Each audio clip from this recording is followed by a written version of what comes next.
Check check కొద్దిగా volume అక్కడ తగ్గించుకోండి. చెక్ చెక్ చెక్ చెక్ కొద్ది బెంచ్ చెక్. ఓకే చాలు. Check check check.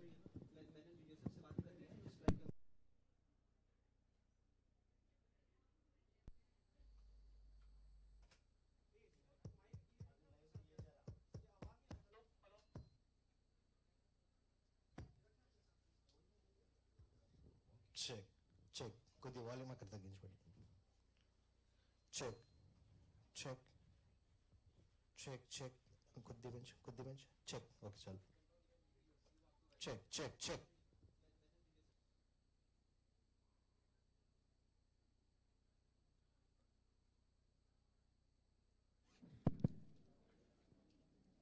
Guys, I need a heads up. Deepak, are you ready to go with Zoom? Yeah, I'm ready to go live. Yeah. Unmuting.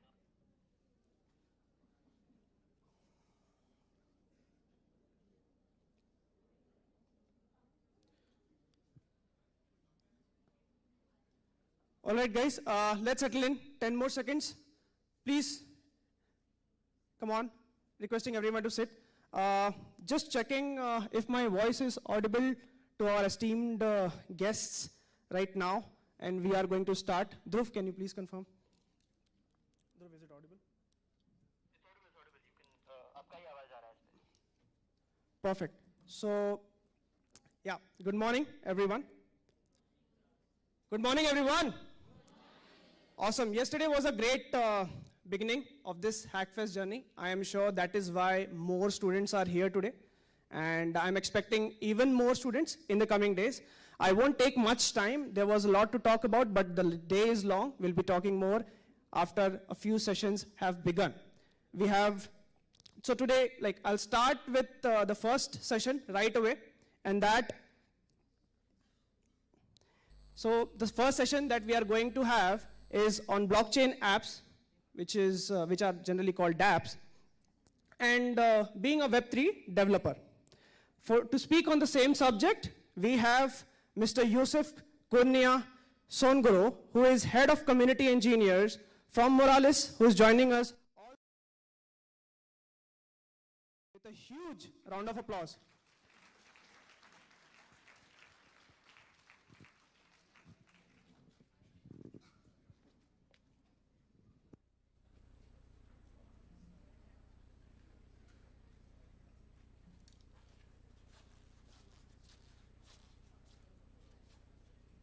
Your user starts sharing with me.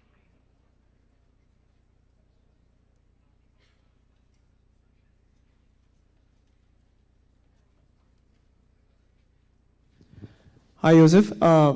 Am I audible to you, sir?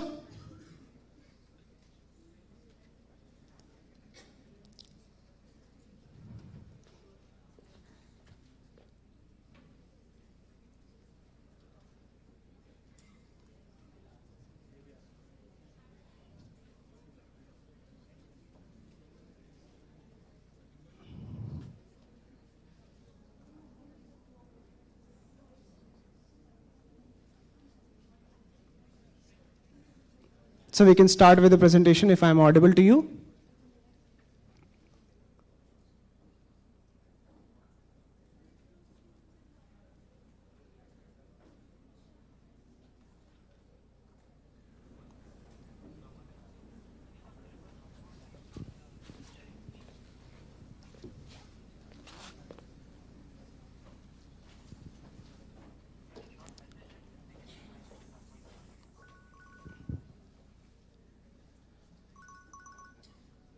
We can't hear Yusuf.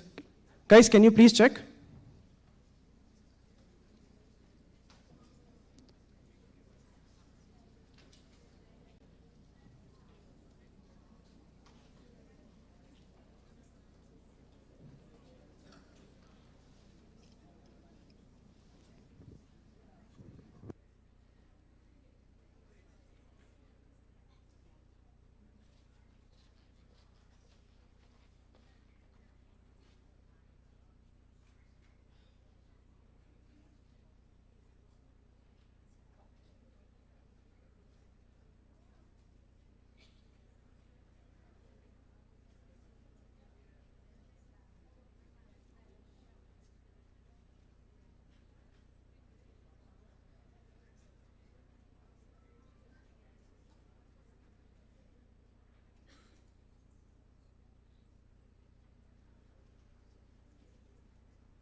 Yusuf, sir, if you can hear me, requesting you to please go live.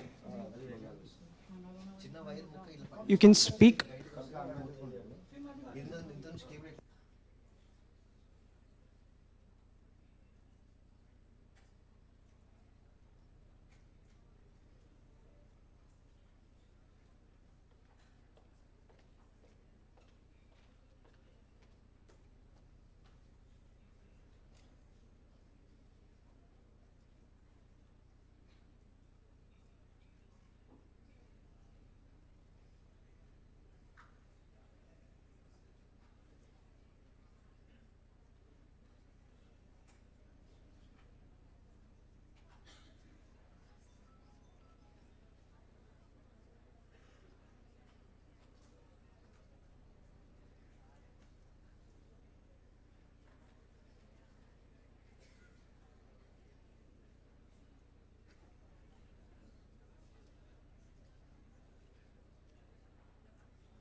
Check.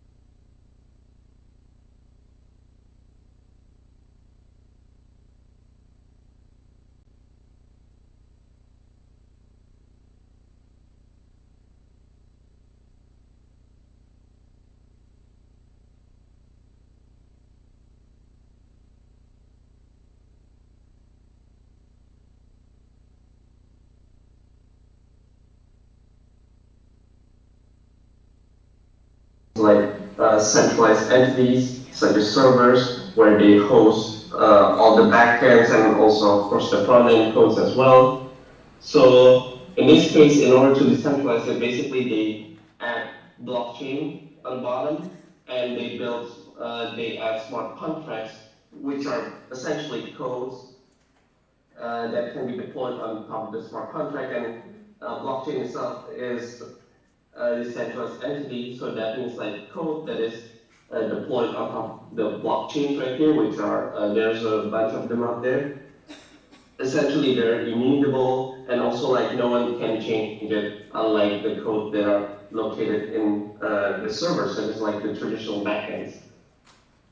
So in this case, like it's quite similar. So as you can see, there's still the same front end, and then there's the backends right here. So the backends here I divided into like the cloud provider and then API provider, which is in this case for us. What else we provide APIs for indexing blockchains, and then like also like the smart contract. Smart contract is essentially kind of like a form of backend as well, but we tend to think of it more of a decentralized version of the backend. So why don't we just like so the question that you guys might ask is why don't we just move all the backend from like the centralized one to the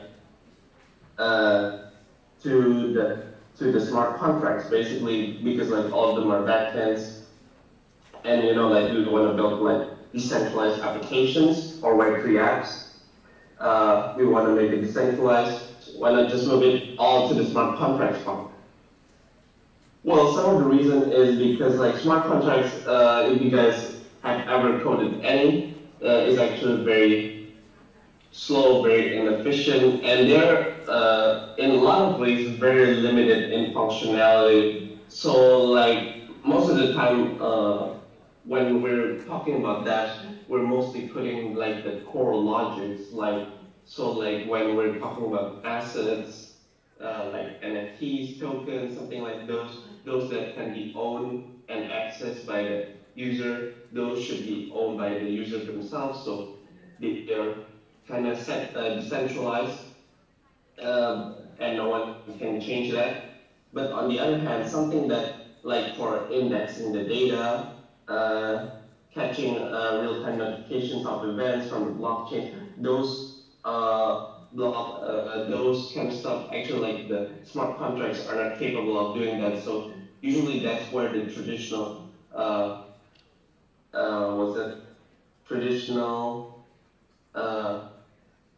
backend comes in, because like they do those jobs the best. At least like at the moment, like there's no Web3 equivalent to replace those infrastructure. So we usually use those to do that. So basically, like those are the blockchain app architecture in general. Of course, like this generalist, but hope you get the big picture on what's the difference and what's incorporated within like Web3 apps and what isn't. So next step is that like how to be a Web3 developer. So Web3 developer itself, all of you need to understand, is essentially a very broad term here, and if you search for it in LinkedIn or maybe like doing the job search, probably a lot of you will not even find Web3 developer, particularly in many places, because like essentially like what we usually use is like smart contracts developer or smart contracts programmer. Those kind of terms are a popular one. Of course, like it doesn't just include those. Web3 developers could also, of course, include like front-end engineers, back-end engineers. Essentially, all the people that are working with blockchains could be considered broadly as Web3 developers. So whether like you have an existing background from like front-end or back-end previously and don't know any smart contracts, you can still be a Web3 developer, as long as, of course, you need to learn some stuff, some fundamental stuff about blockchain in order to work with it eventually. So in order to break into the industry, really like it's not gonna be like just instantly like that, like learn a few tutorials from YouTube. But of course, like you need some process and of course like a bunch of stuff as well. So here, I think like the best way is of course like to learn, then code and debug. And like it's basically not just like a step by step, but it's I mean it is, but it's more like not just like a one-way go, but it's more like a loop that you need to like do over and over again. Essentially, like every time you go through the loop, you will learn new stuff and you will increase your knowledge, and essentially, hopefully, that you will increase your skill and become a more valuable Web3 developer in the process. And of course, in the middle of it, there's going to be community, and one of the reasons is that because like community is basically like something that's going to supercharge like the process of this loop right here, this free process of learn, code, and debug. Because like although you can maybe some of you can achieve a lot by doing things alone, but I think like most of the times like you will gain more from being part of a developer community. So essentially the first step is about learning. So here let's discuss like what exactly you need to learn, obviously, to become a Web3 developer. Because like being in the blockchain industry, being want to develop like dApps, essentially you need like several new skill sets in order to basically like become a full Web3 developer. So of course, like I'm not recommending you to all learn was it like the whole stack, like unless you want to be full stack. But usually like if you do, that's fine, but definitely like take specialization along the way. But other than that, like there are like three components, as I mentioned. So there's smart contracts, API client. API is kind of considered as a traditional backend. So like smart contracts, basically like when you're in the Web3 industry, you will notice that there's a lot of blockchains out there. So blockchain is not just like, so like if you guys know blockchain, there's like Bitcoin, Ethereum, and there's a bunch of other more such as Polygon, and also like Cardano, Polkadot, Cosmos. Essentially, those are their own entities, their own blockchains. They work sort of the same. I mean, they're blockchains, so like peer-to-peer, decentralized networks. But usually, like they have different consensus, and the way they work is basically very different, built with different codes. Some have smart contracts, some doesn't have smart contract. Of course, like the one that you wanna, when we're talking about Web3 development, we're talking about like building on top of the blockchain using Turing complete smart contracts. So this includes like one of the examples is Ethereum. I think like from the list that I mentioned before, except Bitcoin, all of them are essentially like Turing complete, have Turing complete smart contracts blockchain. So the most popular one, going back right here. So smart contracts, like if I recommend what to learn right here, there are like a lot of them.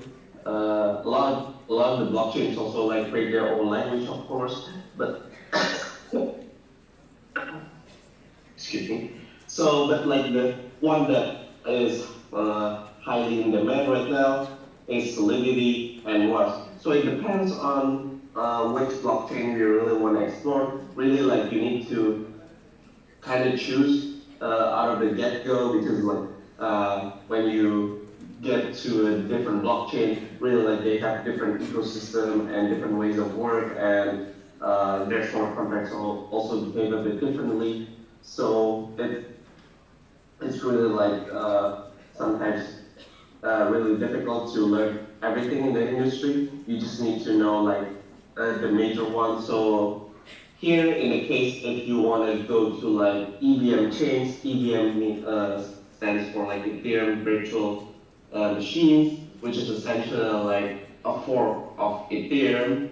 Then essentially like you'll need Solidity language in order to code the smart contracts on top of the blockchain. So this includes, of course, like EVM, which is based on Ethereum, and then there's also like Binance Smart Chain. Actually, like they changed their name to BNB Chain now. And then Polygon, Avalanche, Chronos, if you know from crypto.com, those with essentially like if you find the term EVM, then it will use Solidity, and you can essentially deploy the same code that you deploy in Ethereum to those EVM-based smart contracts blockchain. And then like the second one is Rust. Here is like basically more like second. The reason why I put it in second because like it's popular, but it's hard to learn, and also like how to say. Usually, while different blockchains use Rust as their languages, usually like they have different paradigm, which makes their smart contracts will be structured very differently from one another. And a lot of smart blockchains out there actually like use Rust. So some examples, of course, the first one is Lana. They're like the biggest ones right there that use Rust, which enables it to be running very, very efficiently, very, very fast, unlike Solidity. But of course, like the learning curve is much higher than Solidity itself, so keep that in mind. And of course, like another example is I think Near and then Polkadot as well. They use those kind of Rust smart contracts. Basically, it's a more robust version than Solidity. It's definitely much safer because of the type safety feature that is offered by the Rust lang. But yeah, it's usually much more difficult, and they usually don't have uniformity such as like what EVM already has with Solidity code. With Solidity code, essentially you can like deploy to many blockchains. Don't need to change anything, but with Rust, usually like you need to modify quite a lot more depending on the ecosystem of blockchains that you are in. So, and then the second one is essentially like APIs right here. So there are two types of API that usually you need to learn in here. So first one is the, here just write JSON, but actually it's JSON RPC API. So if you guys know RPC API is essentially like the APIs that you call to the nodes in order to execute some kind of like transactions or actions to query information from the blockchain. So essentially like RPC node is kind of like your first gateway in order to interact with the blockchain. Either it's for read or write transactions. And there are many providers out there that you can check it out. But usually it's very low level. A lot of times you don't necessarily need this anymore because like there's a lot of like higher level APIs or even SDKs that's offered to interact with the blockchain directly. So, but it's still good to know for sure the fundamentals in case you'll need it for more low level executions on the blockchain. So other than that, of course, like the other one is REST API. So in this case, like it's for indexing the blockchain data. So like fetching like tokens, NFTs. So these are more high levels. They basically built out of the RPC APIs, but essentially already in the end, you just will receive like structured data more easily, so that like it can consume by the front end basically better.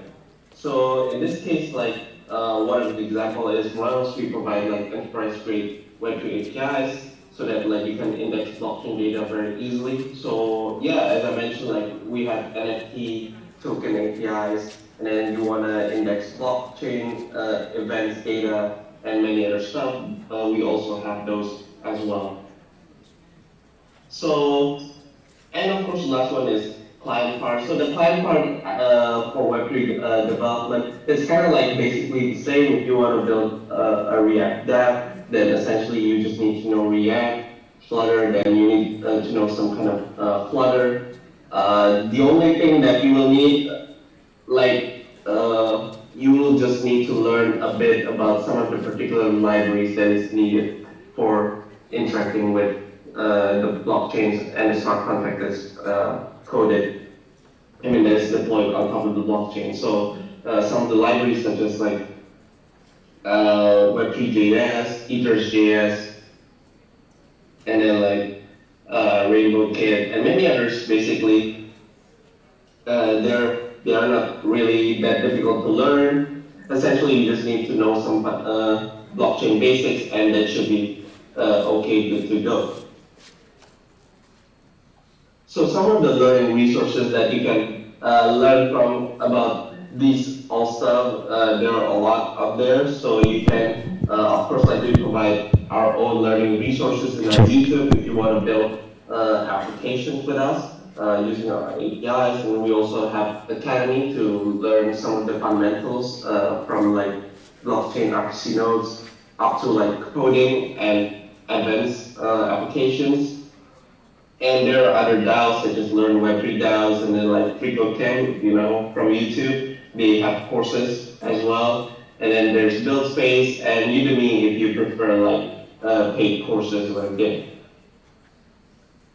So essentially the next step is like about coding. Of course, like once you learn the fundamentals, once you learn the basics, you want to build something, you want to code something in order to become a Web3 developer, because essentially that will be your job in the future, if that's what your path is. So here essentially like you need to think about minimum viable product. Essentially you need to build something that is like small, minimum, but provides some kind of value. If that is not working, then check it with them. I'm sorry? Oh, sorry, sir. I mistakenly turned on the mic. Please continue. I'm really sorry. I'm sorry, I cannot hear very clearly. Sure. Yeah, sir, you can continue. The sound was a mistake. Please continue. Sorry, I cannot hear very clearly. Can you...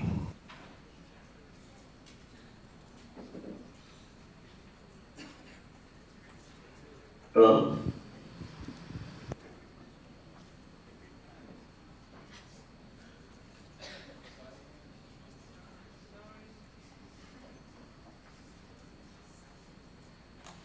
Hello?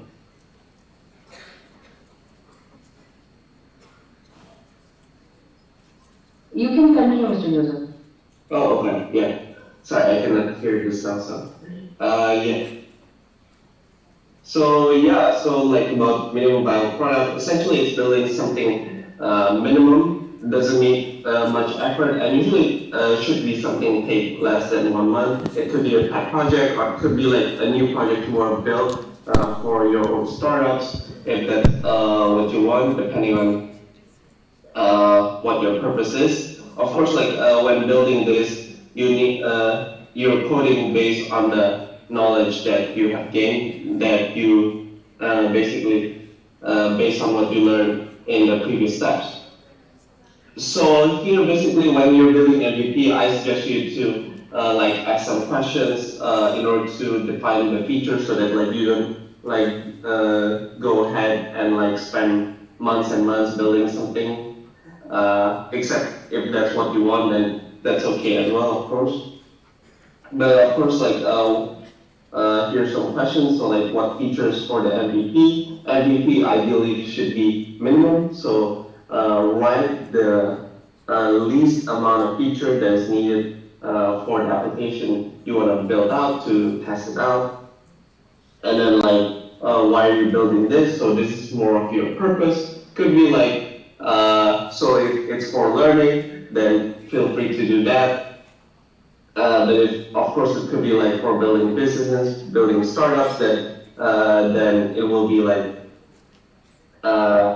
have a different because like depending on your purpose, you're gonna have different features of the MVP. So like if your purpose is learning, of course, like you can just build whatever features that you like or that you like to build. But if you're building a business, then the features you build will probably more on the user-centric side rather than what you want individual.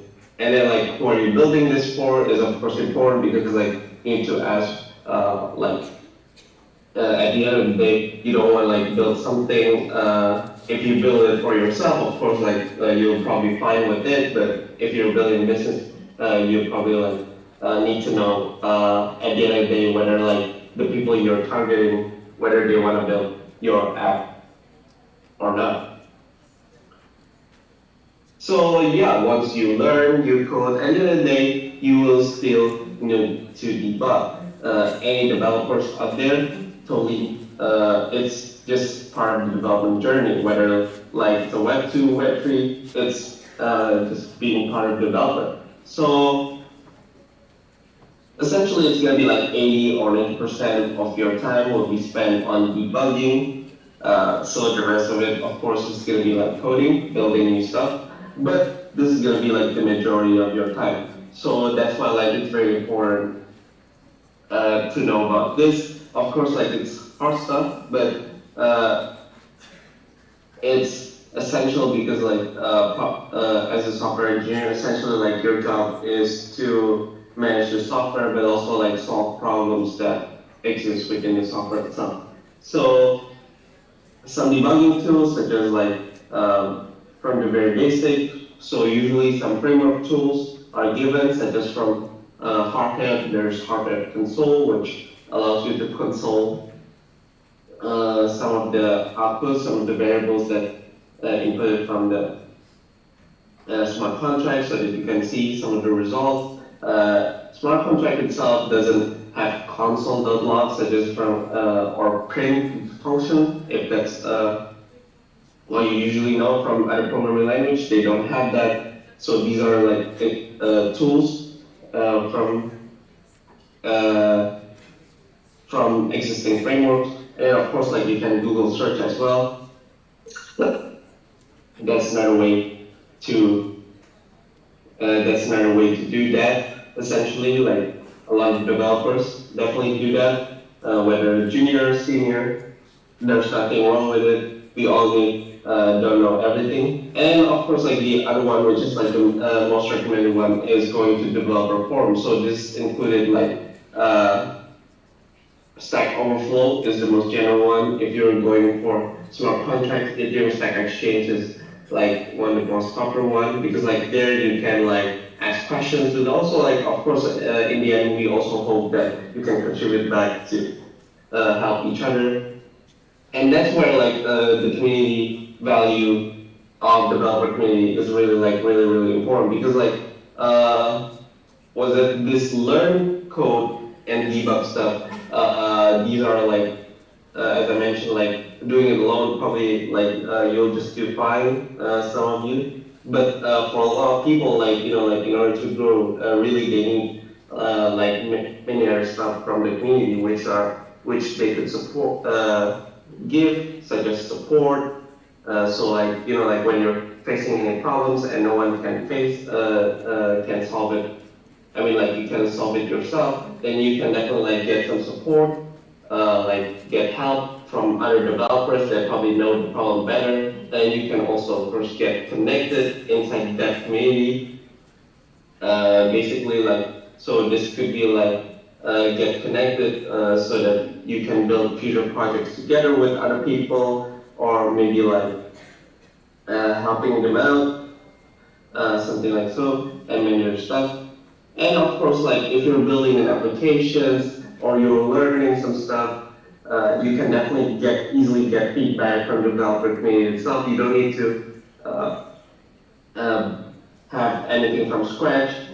So that's kind of like some of the benefits of like having a developer community and why you should join one. And actually, like Morales also have a developer community ourselves. So you know, if you're interested in learning to build Web3 apps, feel free to join us as well in our Morales Discord. So essentially, yeah, that's it. And thank you for listening. So here's our link right there for Discord. This Morales.io join Discord, and also our forum. In order to ask for anything related to Web3 developments, feel free to reach out to us right there.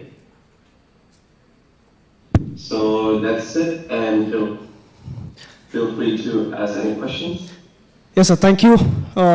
Thank you so much. And sorry for some intermittent issue like a few minutes back. Am I audible, sir, to you? Guys, can you check if he can hear me? Yes, you're audible. Okay, perfect. So, guys, do we have any questions here? I think we saw someone here. Yeah, please go ahead. I don't think so he'll be able to hear me. No, he will be able to. We got the response from Zoom. You can ask. I think like the sound that I'm hearing is not very clear, so it sounds kind of gibberish. Okay, no worries. So what we'll do is, what is the question? The question is, how does the smart contract is, they told me that smart contract. Which one is it? Smart contract. Right? So how is it different from the Firebase? What's How is it different from the Firebase?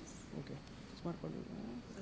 How is smart contract different from this one? Okay, so guys who are on Zoom, I would request you to, if our speaker is not able to hear us, then I would request you to write down the question on the chat. The question is, how is a smart contract different from Firebase? I'm sorry. So the question is how smart contracts are different from Firebase? Yeah, that's it, right. Okay. So essentially, like they kind of, as I mentioned, they serve kind of the same functionality. So like as a backend, but of course, like Firebase has a lot more features, and I think like if you want to do what you do on the smart contract, you can definitely do it on the Firebase. Here, the value is more on like decentralization and more like basically like immutability. So like like smart contract itself is actually like not everything you do on smart contract can be done in Firebase because like as I mentioned, smart contract has very limited functionality. It mostly just to do some read and write action, and of course like storing some data, but limited amount of data. But Firebase itself, they have a lot of features, so like cloud functions, hosting, databases, of course. Like it's sort of like the whole suite feature for you to build like full stack applications. But of course, like they're centralized, so you know, like if Google suddenly like decide they want to change your data or something like that, then they can do that. They have access to do that. But like the idea of smart contract is essentially like it's an immutable piece of code that is decentralized, that no one entity can control the code, that they cannot change it. So whenever like smart contract is deployed on top of blockchain, essentially they can never be changed. So like whenever like you have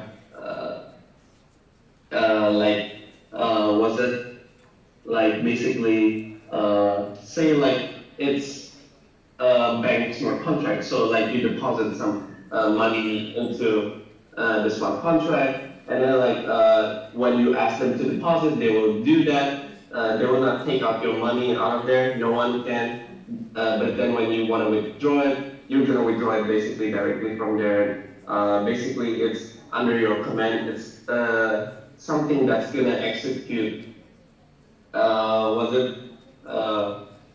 Automatically based on like the code that's written within the smart contract. So you can think of it like code is law on top of the smart contract, but like in Firebase, it's kind of like depends on what Google wants, because like Google is kind of an intermediary in this case, you know. All right, thank you so much, sir. Is there any other question here? All right, so now we'll move on to the next session, and that is smart contract, and we'll be covering that in depth. So smart contract is a program that gets auto-executed based on certain conditions being met. We spoke about agri-insurance. We spoke about our parents, making us deals about giving us our mobile phones or laptop once we score the right amount of percentage that the deal basically gets based on. So to cover in depth, we have Mr. Yusuf again, and we are eager to hear from him on how smart contracts will basically are changing the present and will be changing the future. Sir, over to you. Over to you, Mr. Yusuf, for the second session. Thank you. Yeah.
Mr. Yusuf, you're ready whenever you're ready with the second presentation. Maybe wait like 1 minute. Sure. So, yeah. You can stand up.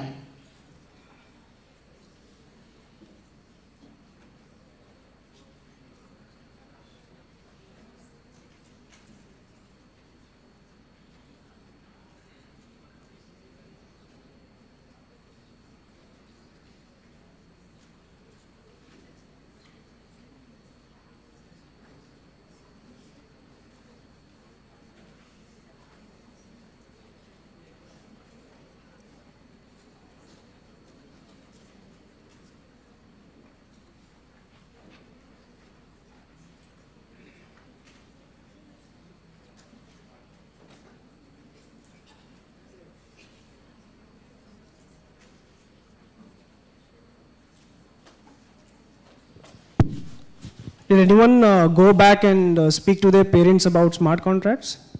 No? Anyone planning to do that? No. Why? No guts. No one is here ready to take that up with parents. I mean, at least to see what their response is. But probably I would run away after that. But yeah, I would give it a try. What if they stick to that thing only? Yeah, so we'll give them a lower bandwidth. For example, instead of 90, we'll give them a little lower percentage depending on what we would want. It's 65% or 70 or 80. Yeah. They won't make a deal with 65. Huh?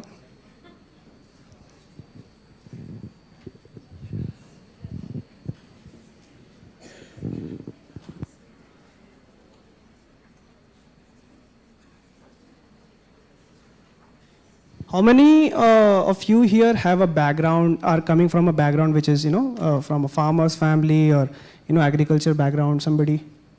Yeah? I mean, that's my hand as well, just FYI. All right, that's a lot. Great grandparents. Yeah. I mean, see, most of us in one generation were farmers, right? Yeah, okay. So we spoke a bit about smart contracts in agriculture, right? When there's drought, when there's famine, then the data, once the contract has all the data accessibility. So, all right, so yeah, welcome to the second workshop here. Let me share my screen again to get on. Yeah. So yeah, welcome to smart contract development. So this time we're gonna do some live coding after this. So yeah, I'm again Joseph from the Head of Engineers at Morales. So let's just get started. So the agenda today is going to be very simple. So we're going to be talking all about smart contract. So first, what is smart contract? Then second, how to deploy. smart contract, of course, and then like later we're gonna do a quick demo and of course have a Q&A session at the end, similar to just now. So I think like just now I explained a bit what smart contract is, but I'm gonna explain a bit deeper here. So what is smart contract? By definition, it's essentially a set of promises defined in digital form, including protocols within which parties perform on these promises. This is a definition given by Nick Savo. Of course, it's very wordy and also, oops, sorry. Of course, it's very wordy and kind of difficult to understand. So, in some ways, basically, there's some kind of like code that is deployed on protocol, basically where parties can perform on these promises. So whenever like someone asks an action to be performed by the smart contract, then the smart contract will do those actions that is demanded as what the code is written. Essentially, like here's an example. So like it has been said that like vending machine is essentially like one of the oldest form of smart contract, because like it's something that when you ask for a drink, essentially you just need to put like $1 in, basically put some money inside the vending machine, and you will get back the drink that you want. Essentially, like no matter how many times you repeat this process, it will give you the same output.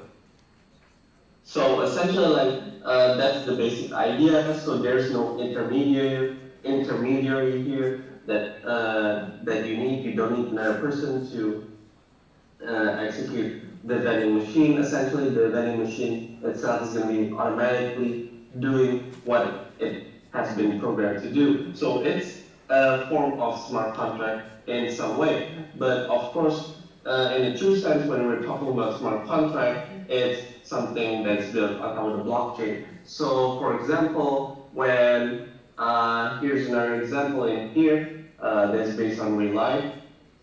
So here we have like the Unity, it's Uniswap smart contract. If you haven't known already, Uniswap is essentially like one of the biggest DEXs on top of the Ethereum blockchain. And essentially it's a DEX. DEX is decentralized exchanges. So essentially it's like a decentralized version of Coinbase. But Coinbase, on the other hand, is a centralized exchange, which is controlled by a centralized entity. In this case, Uniswap is a smart contract. That means like no one controls it. It's decentralized, so the code is deployed, and it will never be changed. And whenever you want to trade, it will trade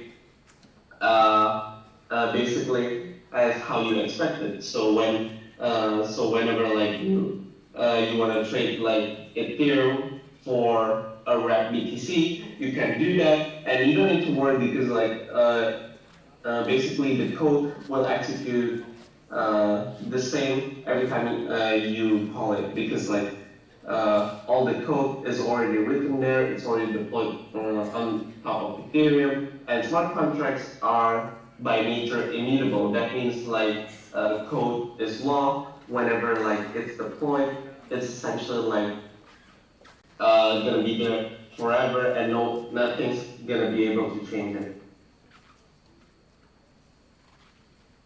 So the next step is that like once we get to know like what smart contract is, let's learn how to deploy the smart contract itself, because like that's where the fun part is. So in order to deploy, we need several tools to do that. Essentially, like first thing first, we need like RPC nodes, and second one, we need some kind of framework to deploy it. Now, framework is not really like the right word, but like these are like the words that I can think of like best to describe this stuff. So So first thing first, RPC nodes, as I mentioned in the previous one, is essentially your gateway to talk to the blockchain. It's essentially like calling RPC APIs, JSON RPC APIs to the blockchain. It will allow you to either read or write to the blockchain itself. So in here, there are several options you can choose, and there are many other more, of course. Some of the popular ones such as ChainStack, Anchor, and then Impura. Those are some of the biggest ones. And of course, like we have frameworks. So like this one is Remix, which is not exactly a smart contract framework, but it's more like an online IDE. And this is by the way created by the Ethereum Foundation themselves. So this is very official. And it's basically to quickly test out your smart contract and deploy so that you can work very quickly developing your smart contract. So this Remix, we're gonna like learn how to deploy smart contract with Remix right after this, so you can see on the wild like how smart contract is developed directly. So then there's like some more professional tools such as Truffle. So Truffle, and then Brownie, and also Hardhat. So quickly explain right here, Truffle is essentially a Node.js framework, so you can deploy a smart contract. The smart contract itself, of course, is still going to be in Solidity, but the way you deploy it is going to be using Node.js. This is developed by the same by basically under the same company as Impura, not the same company, but they are owned by the same company, which is Consensus, if you guys know, and the other alternative, which is like getting more popular nowadays, is going to be Hardhat, if that's what you prefer. And if you prefer, these are both JS frameworks, but if you prefer something more Python-like, then feel free to use Brownie. They have they basically allow you to deploy smart contract and of course write some test scripts using Python scripts. Oops, sorry. So the next step is basically we need to get to know the process of deploying the smart contract. Essentially, it's very, very easy to deploy smart contract. It's almost like writing regular code. So like first thing is of course you need to write this Solidity smart contract itself. Now keep in mind when you're writing Solidity smart contract, you need to have a different mindset compared to writing regular code, because in this case, any code that you deploy on the blockchain is essentially immutable. That means like once you deploy it, you can never change it anymore. If you want to make new changes, then you need to deploy a new one. And second one is going to be compiling the Solidity code into EVM bytecode. EVM bytecode is essentially, you can think of it like an assembly to a computer. Essentially, it's the language that is understood by the EVM runtime, which is essentially like kind of like the operating system on top of the EVM chains. So, and then like once it's compiled and you get the EVM bytecode or API, then you can deploy into the Ethereum network, and once it's done, essentially you will receive an address. That address will be like a kind of reference to the smart contract you deployed, that then you can interact with either to read, write, and of course, like once it's deployed, it's going to be public because the Ethereum network is public, and essentially like everybody else can interact with the blockchain.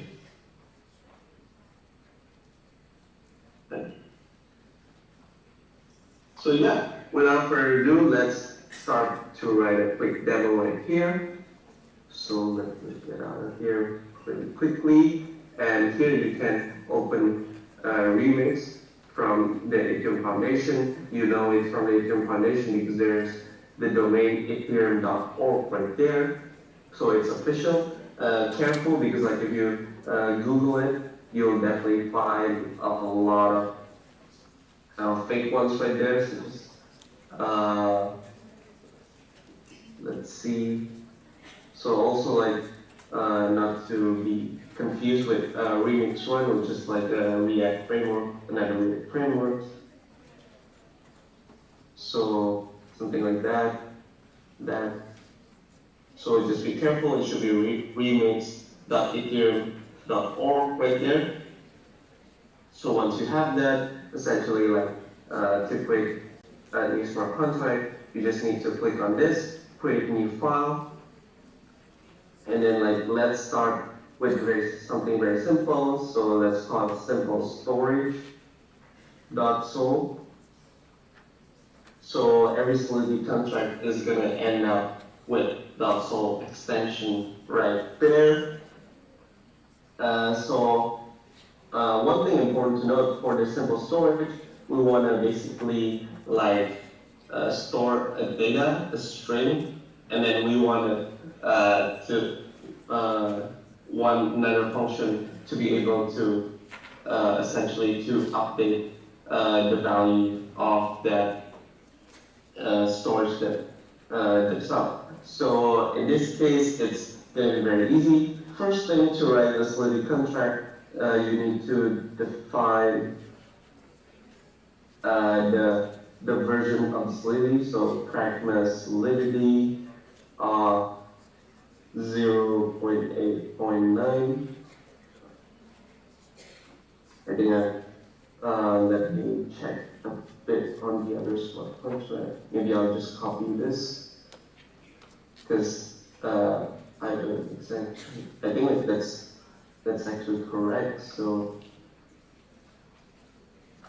and then this one, yeah, it needs the SPDX license. So this is not required. It will give you some warning, but essentially this one, SPDX license on top. So once that's done, the warning is gone. So after that, we specify the version of Solidity as well. Keep in mind that different Solidity version will have slightly different ways of implementing the code. So, but overall, it wouldn't be like different so much, especially after version 0.8, it has a stabilized lock. So in here, to start a contract, you just write contract and then call it simple storage, and just like that. So it's gonna be here. If you notice, if you program if you do a lot of object-oriented programming, essentially the Solidity code is gonna look like a class. So in this case, within the class, we can define some functions. So here, let's define the function get to get the storage, essentially. So here, I think like we need to specify also the visibility. So the visibility, there's 4: public, external, internal, and actually, I believe like there's one more, but I quite forgot it, so my bad. But those are the ones that really like used most often. So public, external, internal. Oh, and the other one is private because of like public, private, and then like internal and external. So those are the ones right there. So here, like we need get, set, and then like we can define the variable for value. So in here, let's say like string for the storage. And let's see what's this. Oh yeah. So storage is a term in maybe like shouldn't be storage. Maybe like okay, maybe like let's just name it the name of the variable as storage. But otherwise, storage is a defined term in Solidity. So don't use it as a variable name. So in here, to get essentially, we need to just return the value of storage, and then essentially you're done. But of course, like this is strongly typed language, so we need to define the returns as well. So returns, here, the type string. So what's the error here? Oh yeah, so here we need to specify whether it's memory or call data. Here I'm going to specify it as memory.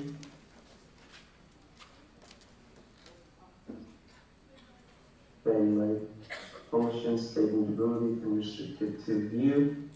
So here, I'll just, oh my bad. So it shouldn't be like that, so it should be view like that, and yes, so public view returns string memory. So quite a long word there, but that's how essentially you write Solidity code. So you need to specify, when defining a function, you need to specify the visibility. So I think like this is the visibility, this is more of the access. And if there's any returns, you need to specify the returns right there, and also the type of what is being returned. And then for the set, essentially, it's very easy to set a value. So here you just essentially need to specify any value right there. Oh, and don't forget semicolon. But here, because like when we're setting any value, we need essentially an input right here. We can specify the input. Of course, we need the typing as well as Solidity strong type. So here I'll specify so string, new storage, and then I'm going to replace here with new storage. I believe here we need to specify S memory as well, and there you go. So once that's done, essentially, yeah, that's it. Essentially, this is like the minimum for like if there was smart contract. So this is a very basic example. This usually like simple storage example is used as a kind of hello world when you're programming smart contract, because like it shows you fundamentals, product operations, CRUD operations. Of course, there's no delete or because like it's not contract, there's no deletion, it's immutable. So in here, essentially, like you can get, and also you can update the value that is stored right there. So here, essentially, we can try it out. So once basically the writing part is done, the next step, as mentioned, is compilation. Here, if you use Remix, essentially they will compile for you automatically. So here, you can go to the third button right here for Solidity compiler, and you can choose which version of the compiler you want to compile with. Of course, like you need to choose it based on the version that you've written right here. It will choose automatically in Remix, and you just need to compile it there. And if it gives green check mark, it's all good.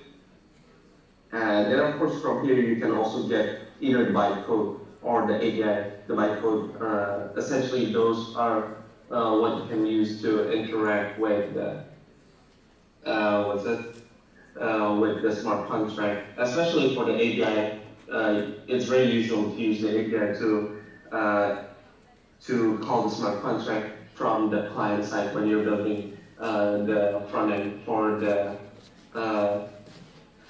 the decentralized applications. So there you go. So you compile your smart contract right there. You have the API there. In here, you don't need anything else, but once you have the API and bytecode, essentially you can use it to deploy the smart contract. So here is where you deploy the smart contract. As you can see, it's going to deploy in one transaction. So here we can test it out running the transaction in this case. as well later. It will appear right down here. So first, let's deploy the smart contract. Here, I'm gonna deploy directly into testnet. So keep in mind that we have mainnet, we have testnet. Mainnet is where the real money goes in. So when you deploy a smart contract or running a transaction, basically running a transaction means like doing a right operation on top of the blockchain or smart contracts. Then essentially it's gonna take out some of the the money that you have from your wallet as some kind of fee, and we call that gas fee. Essentially, we pay to deploy our code. So here we need to choose injected provider. So I'm going to connect to my MetaMask right here. So now it's essentially connected to my MetaMask right here, and here I have 4.5622 meg right here. Here I'm gonna use the Polygon Mumbai blockchain, which is essentially the testnet of the Polygon blockchain itself. If you don't have any Matic, then for testnets usually you can go to the faucet. So Mumbai faucet right there. So here, Polygon has their own faucet, so you can go to faucet.polygon.technology and you can just copy your address right there and then paste it right here. So this, again, only apply for testnet. Oh, and tokens are released. The address you're requesting from has enough. Yeah, okay, so I guess that they have some limitation right now, but before that they don't. But since I have 4 Matic at least, it's definitely like more than enough, because like usually like Polygon is very, very cheap, so it's gonna take a lot of times before it's gonna run out my Matic token. So anyway, so I have some Matic right there. It's in here. Don't forget to choose the account as this one. Of course, if you have more than one connected, then there will be more. Then here, we're ready to deploy our contract. So deploy here, same slide. We don't need any inputs. Inputs in this case means like we don't have any constructor. So like we don't need to put any inputs, so we just need to deploy our smart contract right there.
now. So basically, essentially now the value of the storage variable right here is ABCD and not empty string anymore.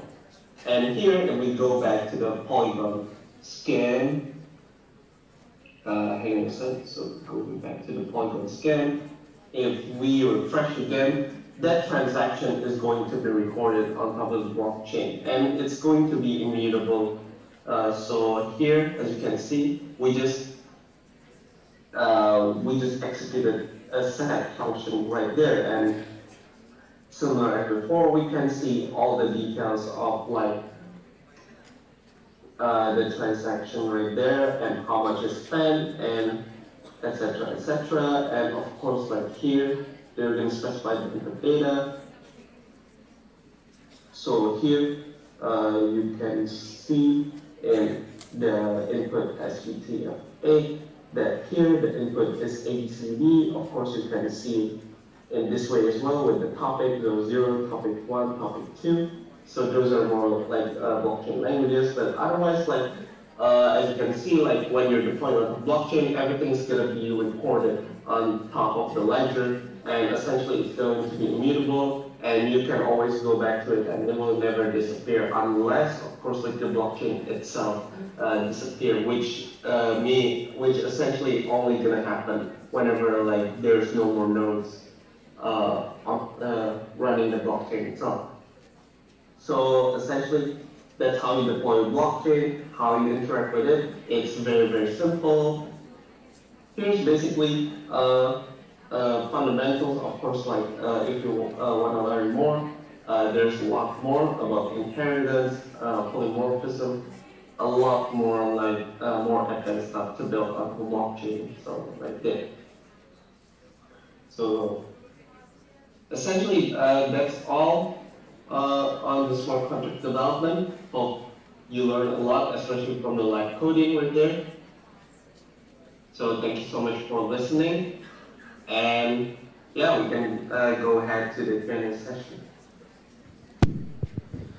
Thank you so much, sir. I think there would be definitely a lot of questions with respect to setup, right? We have questions with respect to setup, like people facing issue setting up the demo. Yeah. Any specific question you want to ask with respect to that can be answered? I mean, right now in short, I think most of the problem is with respect to setting up for the demo. We'll look at it, not a problem. We are looking at providing the internet right now to all the students here. Anyone has any other questions you wanted to ask about the smart contract? Yeah, you want to go ahead with that? How is it smart? Yeah, it's okay. It's okay. You say he'll be able to hear, or I can try to. I'm hearing it, but like it's still not very clear. So yeah. So I would like to ask a question. How the smart contracts are connected to the crypto wallets? Like how exactly do you define the way to process it? Just a minute. I'm waiting for them to get this on track with us. Yeah, no worries. Thanks.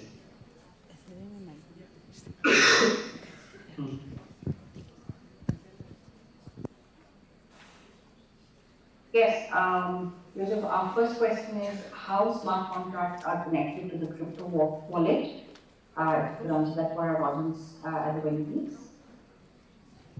So how smart contracts are connected to the to the wallet, to the crypto wallet? Crypto wallet, that's right, yes. So essentially, so they are not actually usually like smart contract. So wallet and smart contract essentially like they're different entities in some ways. They're kind of the same, but different. So if you see like contracts like here, they're basically executable. They have they basically something we call like executable on top of the blockchain, and addresses are non-executable. So executable means like you can execute operations right there, read or write, as we just did in the demo right there. So usually like in contracts, they have functions which can be executed. Those are executables, what we call smart contracts. So wallets for here in example right here, they're not gonna have any functions. Essentially, they're there just to hold some funds. So some MATIC and some tokens, that's all what they can do. They can be used to call smart contracts, but other than that, they don't have any internal functions that can be called, such as what contract has.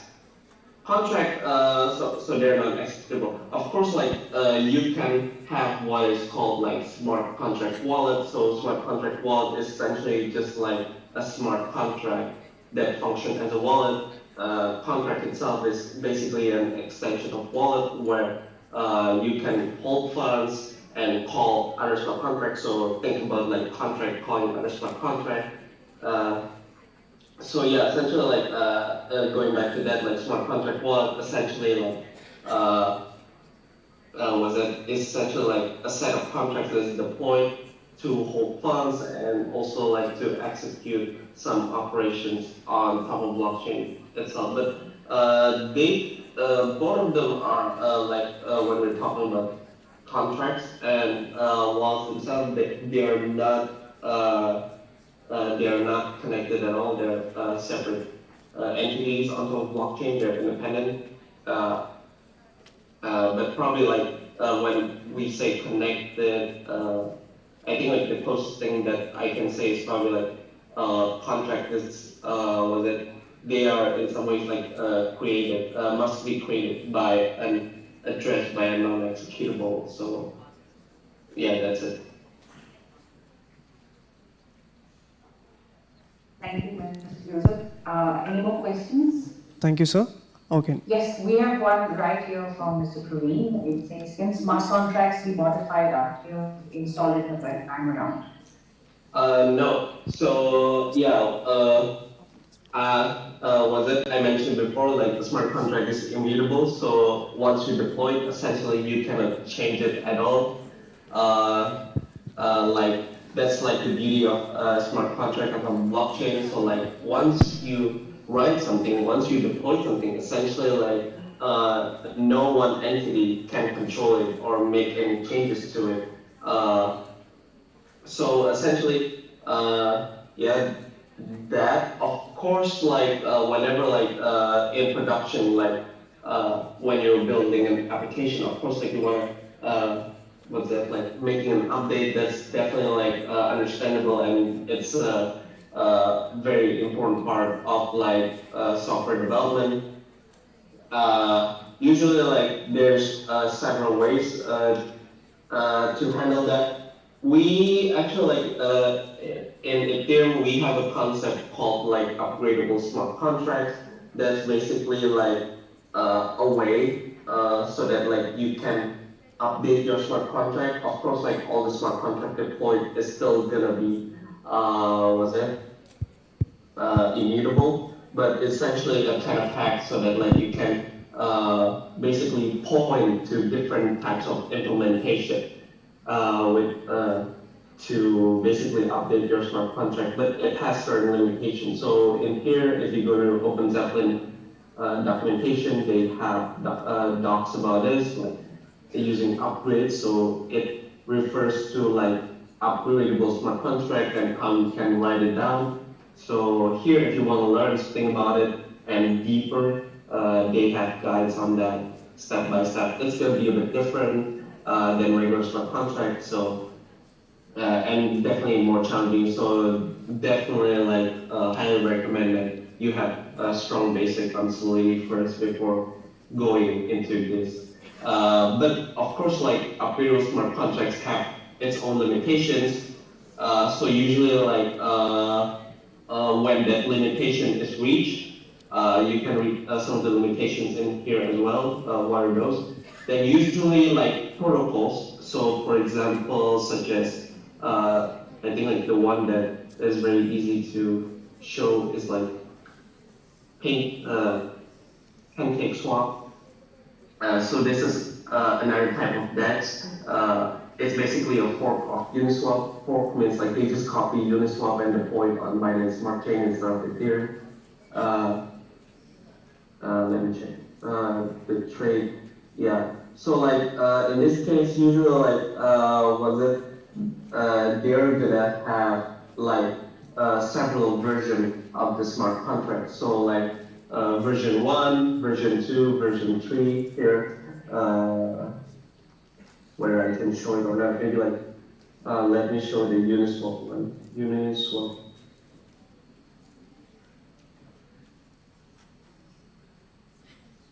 So here,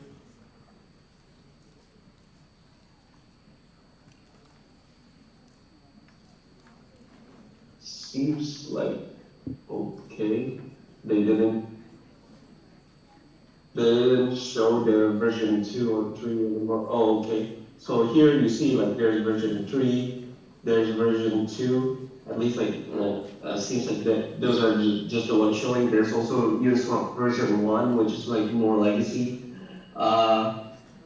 So usually, yeah, once you kind of upgrade it, or like there's a major overhaul of the project, essentially like you'll need to deploy a new set of smart contracts, and usually like this is how like big protocols handle it. They just release different versions of the protocols, and usually that's good because like some people prefer like the older version, some people prefer the newer version, and you know like basically like we're not replacing anything. They're all gonna coexist all at the same time.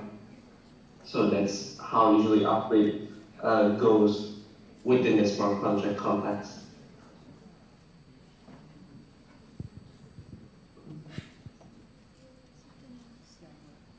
One more question, sir. How can we validate the smart contracts, sir?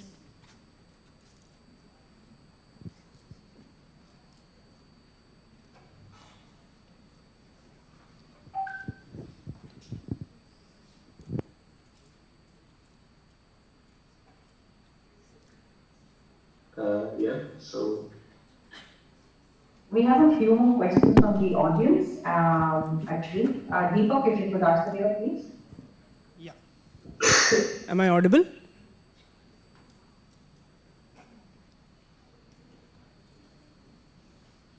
Sneha, am I audible? Yeah, so what I'll do is, Again. after. Next question is, how can we validate smart contracts? Validate in what way?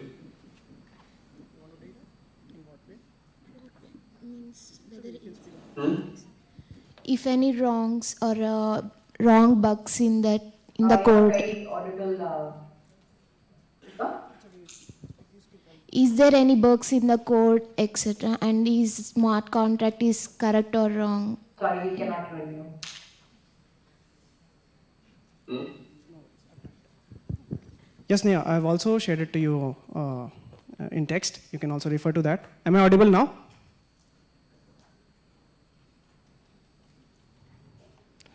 Okay, let's just give it a second. I think there is some network issue that we are facing.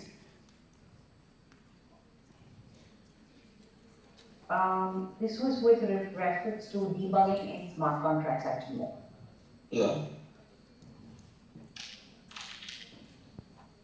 How can we validate debugging in smart contracts? Yeah. Validating debugging. Like for instance, if there's any wrong bug in the code or if they're incorrect, stuff like that. Oh, okay. So usually like, how do we know that?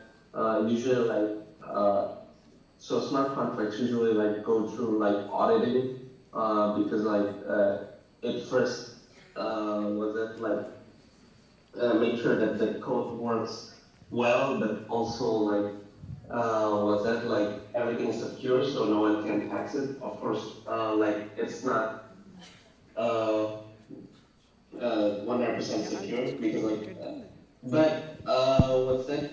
Like validation of error. Usually like, yeah, if you.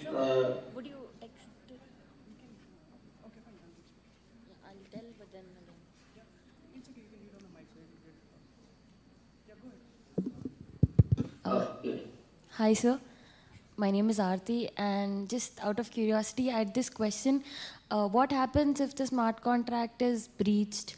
Like, is there any possibility? And what happens if we terminate it? Like, how do we terminate it? You cannot terminate smart contract as well. It's once it's there forever. So really, like you cannot do anything once you deploy it. It's really gonna be there, no matter what. Unless, of course, like the whole blockchain goes down or dead. Basically, like that means no more nodes, no one running the nodes anymore of that blockchain. Then yeah, it will disappear forever. Hello, good morning, sir. Yes. Yeah, my question is, if there are two smart contracts, can they both communicate with each other? And if it is possible, then can we trust those communications? Yes. Definitely you can communicate between two smart contracts. Calling smart contracts from smart contract is definitely possible. And whether you can trust it or not, it really depends. First thing I would say is that is that a standardized contract? So if we say it's like tokens or NFTs, so ERC20 standard, ERC71, ERC1155. So these are standards, which means like they have a set of functions. So here I can show you that ERC20. So for example, like these are standards, so that means like these are like smart contracts that already have some kind of templates of like what functions will they have. So they will have these functions, all these functions, and also have this event. So they have like standard implementation. Then I think like it's quite safe to call them in general, but for a more customized contract, I think like well, it requires more trust because like usually like you don't know like what kind of malicious thing they might do, but of course like my suggestion usually is just like try to put as much security feature as possible in the smart contract that you implemented, because like usually like there will be some attacks that could be done by a third-party contract, which could be unknown to you, but really like if I should say whether like you should interact with a third-party contract, really like you could, but like just be careful about it. But yeah, not very recommended. Hello, sir. Basically, many projects and many use cases in Web 2.0 include machine learning models in their project. If those projects want a conversion to Web 3.0, will it be possible to integrate smart contracts and machine learning in a in a easier way? So yeah, that's very interesting. So at the moment, at least, I don't think it's possible yet. Was that so smart? Was it? Because first, smart contract has a lot of limitations. It has very low storage amount. Essentially, like it cannot store big data, like what is required for like machine learning, and also like it's, how to say, it's not, although like it, of course it can perform calculations, but like with a smart contract itself, yeah, has a lot of limitations on that part too. So like it cannot handle decimals, it cannot handle negative numbers. There's no negative numbers, only unsigned integers. So at the moment, I think like at least like from existing technology, it's still very not possible to do that. But maybe like sometime in the future, it could be, because like one of the things with like smart contracts is that like the tools are still we can still say it's still very premature because like there's still a lot of missing features and we're still just building the fundamental blocks here and there. So yeah, there's definitely like a cool idea and definitely hope we can see that, but at the moment no, it's not possible yet for them. Oh, okay, sir. Mm-hmm.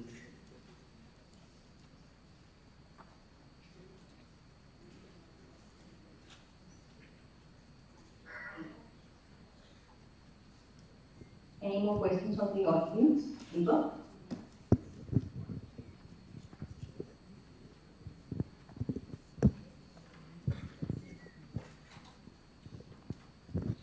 Yes, Neha, we do. So the question is, Sir, it sounds ridiculous, but yeah, I just want to ask, what if I don't want to use smart contract, but use blockchain as a place of data storage for chronicle order? Okay, we cannot hear you, so you will have to send that in.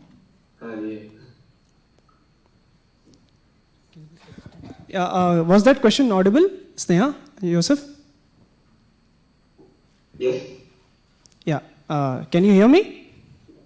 Yeah. Yeah. Now I can hear you. Okay, great. We'll ask the question again.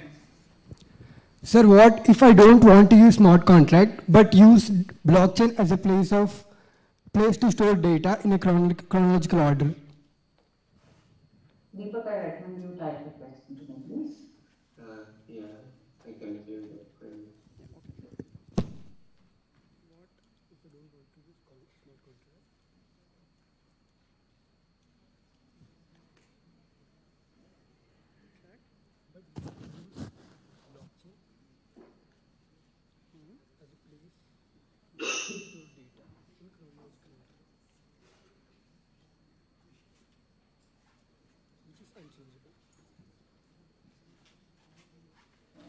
Okay, I have it here.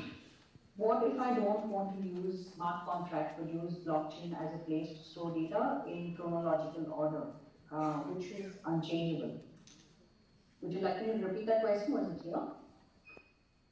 So what if I don't want to use a smart contract to store data, something like that?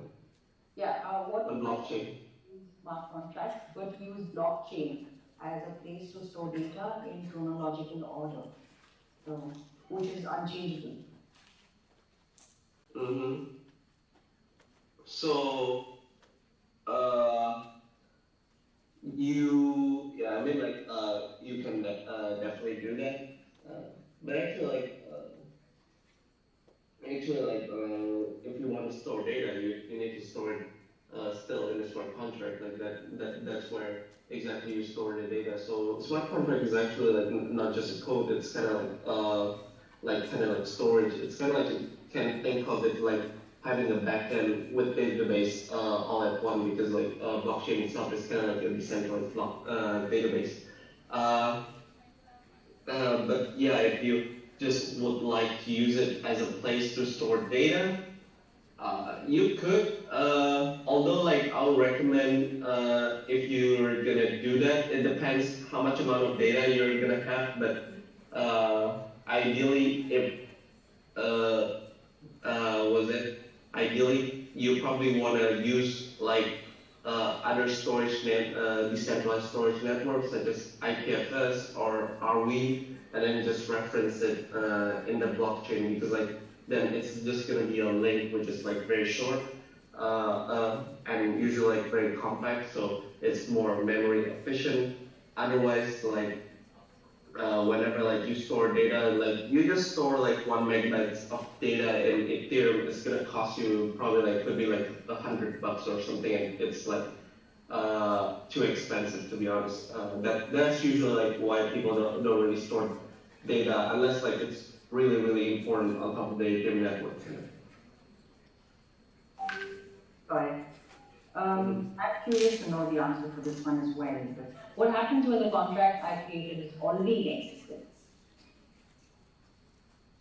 Well, if the contract you create already in existence, then it's fine. If you want to deploy it again, then I mean, like if you deploy the same contract again, then it will essentially like just how to say, give you another address. So here, as you can see right here, like basically every contract when they're deployed, it's going to be assigned an address here so that you can, or basically everyone in the public that knows this address can interact with the contract through this address.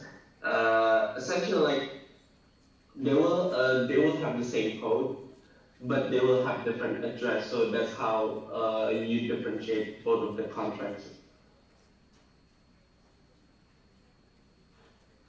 Okay, okay. Mm-hmm. I think we almost have a last question here, which is, do smart contracts have any legal standards?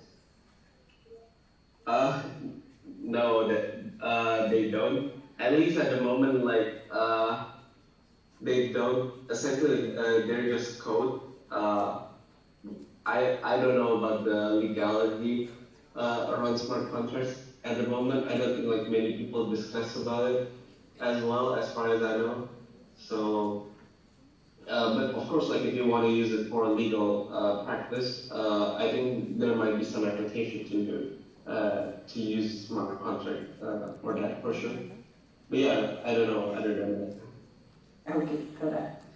Thank you. And looks like the questions are pouring in. Can we have hacked smart contract? If yes, how can we protect it from being hacked other than updating? So, how to protect from hacks, right? So usually, like, if you want to protect it from hacks, first thing you need to learn some basic about like smart contract security. You need to learn different types of like very common smart contract hacks. So one of the most common one is re-entrancy attack. Usually, like you gotta know like these type of attacks. That is why like you need like security audits from like auditing firms such as Open Zeppelin or Certic and many other prominent firms. They're usually very expensive, but usually they're worth the money because like they protect like users' fund from being hacked by other people. But otherwise, like yeah, you cannot know much, but you can definitely like learn some of the basics right here. They also provide some solutions out of the box as well, such as Open Zeppelin. Here I can show really quickly. So like if you go to the Open Zeppelin website and then let me see, they have like a security module here basically that you can use in your smart contract, and here you have something called re-entrancy guard that essentially can prevent from those this called re-entrancy attack. So this is one type of the attack that is very common in the smart contract world. Otherwise, like usually like use smart contract auditing. Those are the safest one. Of course, like when you're small, I don't recommend you to use any because like it's very expensive. But once you get to sizable amounts, then usually like probably at that point you will have enough money and probably like to pay those security auditing firms as well. Got it. Thank you so much, Joseph. That brings us to the end of our session. For answering all the questions. So that would be from our side. Thank you so much. Guys, a huge round of applause. He took a lot of time and answered all our questions. That's highly appreciated. Thank you, sir. Thank you for joining us. It was a very insightful session. Thanks a lot. Thank you. Thank you for having me. Yeah, really appreciate it. So guys, I mean, that went quite long and that was fun. But we'll take a break. But, sir, you can also take a break if you want. Oh yeah, totally. Thanks. Yeah, I think you do need a break after so many Q&As, huh? Yeah. Absolutely. Yeah, thank you, sir. Yeah, so guys, we'll take a break for 5 minutes, okay? let's just go and come back and get started with another amazing sessions. And there are few fun activities as well involved where we might compete with each other. Okay? Let's do it in 5 minutes again. Thank you, guys. Don't delay, please. Let's stick to 5 minutes.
అరే వీళ్ళు logout అవుతుంది.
White in Jamna white green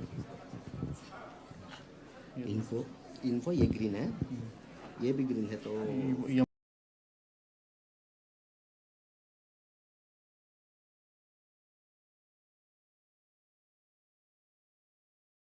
check test 1 2 3.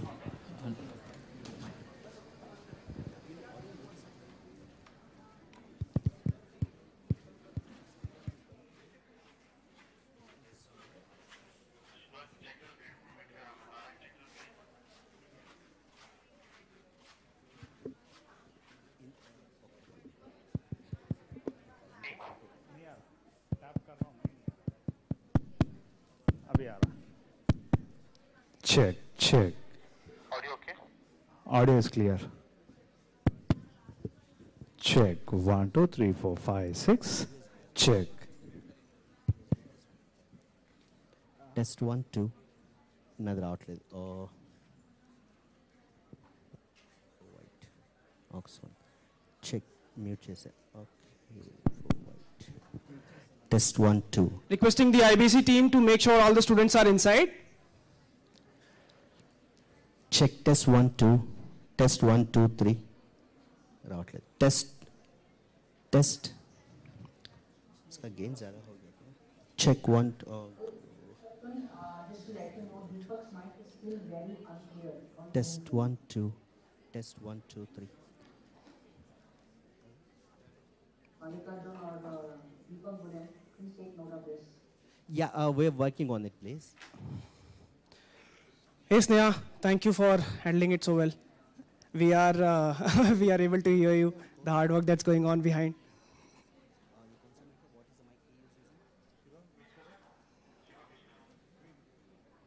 Test 1, 2, 3, 4, 5. Test 1, 2. Test 1, 2, 3, 4, 5.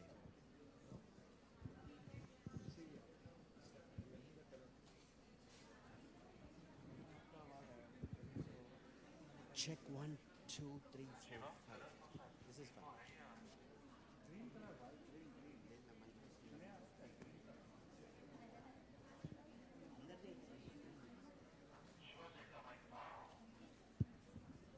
Test 1, 2, 3, 4. Audio low. Check. Check. Test 1, 2, 3, 4. Check 1, 2. Test 1, 2, 3.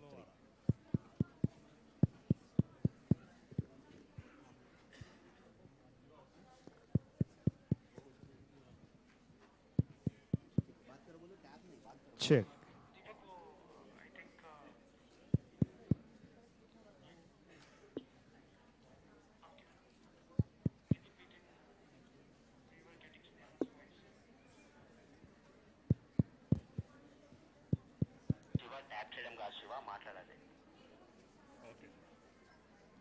Check. Check. 1, 2, 3. Check. Volume కొద్దిగా పెంచాలి sir. Check check ఇంకా కొద్దిగా check check check check 1, 2, 3 check check check check Check 1, 2. Check check 1, 2, 3, 4, 5, 6 check.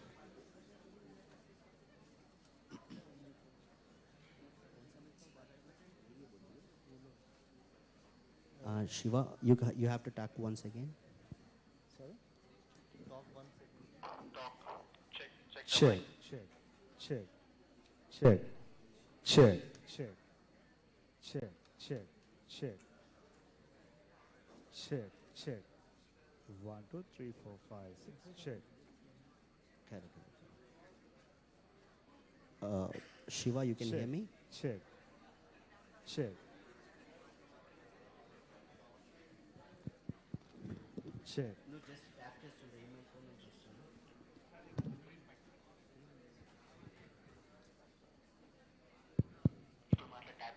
Check.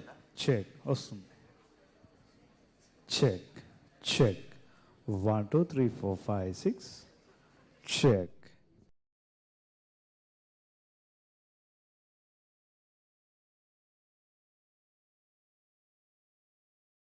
Check. Check. Check. Check. 1, 2, check.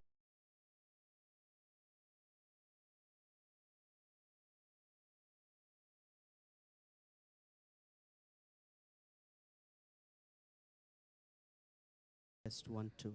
Check. Check 1, 2. Test 1, 2, 3. Check. Test. Test 1, 2, 3.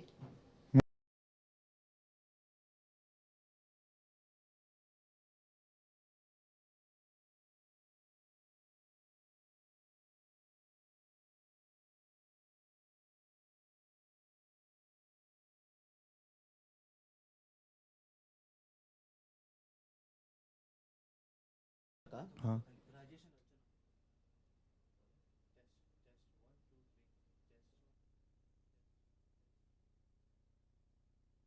Test 1 2 3 peak भी जा रहा है बोलो test इतना हल्लू बात करते हैं चेक टेस्ट 1 2 3 4 5 6 ये है ना test 1 2 3 4 test 1 2 3 4 test 1 2 check 1 2 3 4 test 1 2 is it good Shiva is it good check test 1 2 test 1 2 3 4 5 test 1 2 3 4 5 test 1 2 3 4 5 6 7 8 9 10 green Infocity है ओके पोडियम म्यूट कर दिया जब पोडियम पे बात करते हो तो निकालना व्हाट अबाउट टीम्स टीम्स का कौन सा है यार Teams. टीम्स का कौन सा है टेस्ट पोडियम ये वाला है नहीं 2TR ये पोडियम లో మాట్లాడాలా check the podium also check 1 2 check तो फीडबैक आ रहा देखो उसमें पोडियम में Shiva speak check 1 2 3 4 5 6 check 1 2 check audio is fine Shiva check audios are fine check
Check.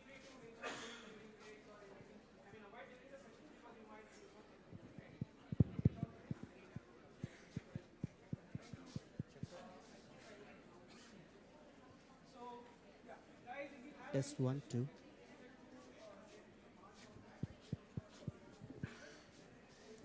Check. 1, 2, 3, 4, 5, 6. Check. Test 1, 2.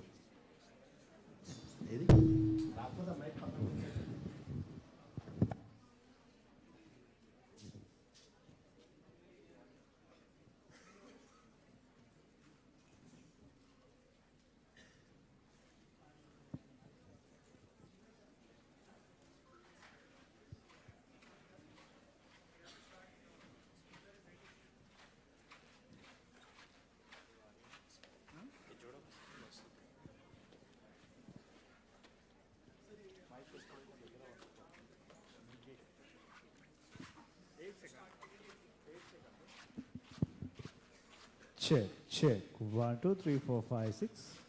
Check.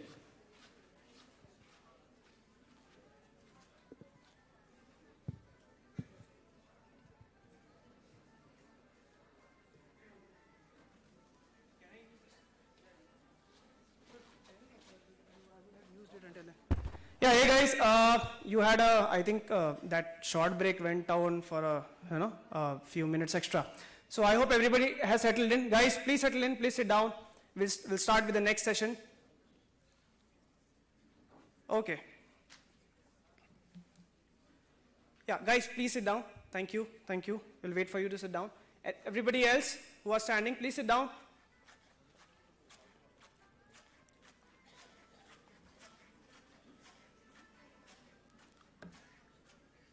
Guys, quickly, please, come and settle down.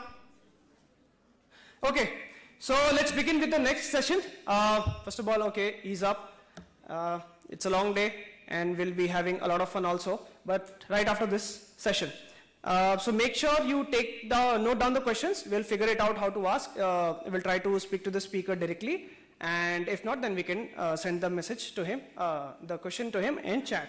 Also, with respect to the internet, we are trying our best to get it to you by 4 today. Okay, so that's, I am sure, a positive update for you all.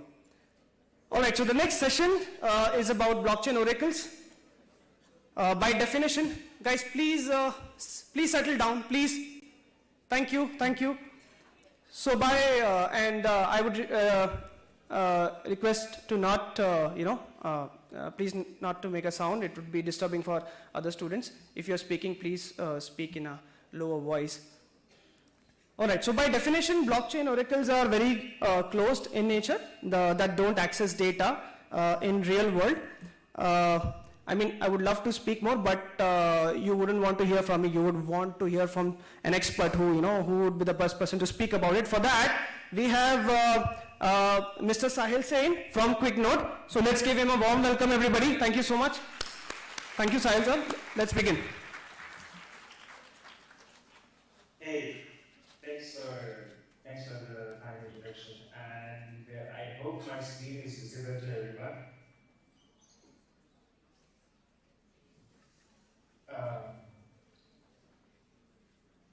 Yeah.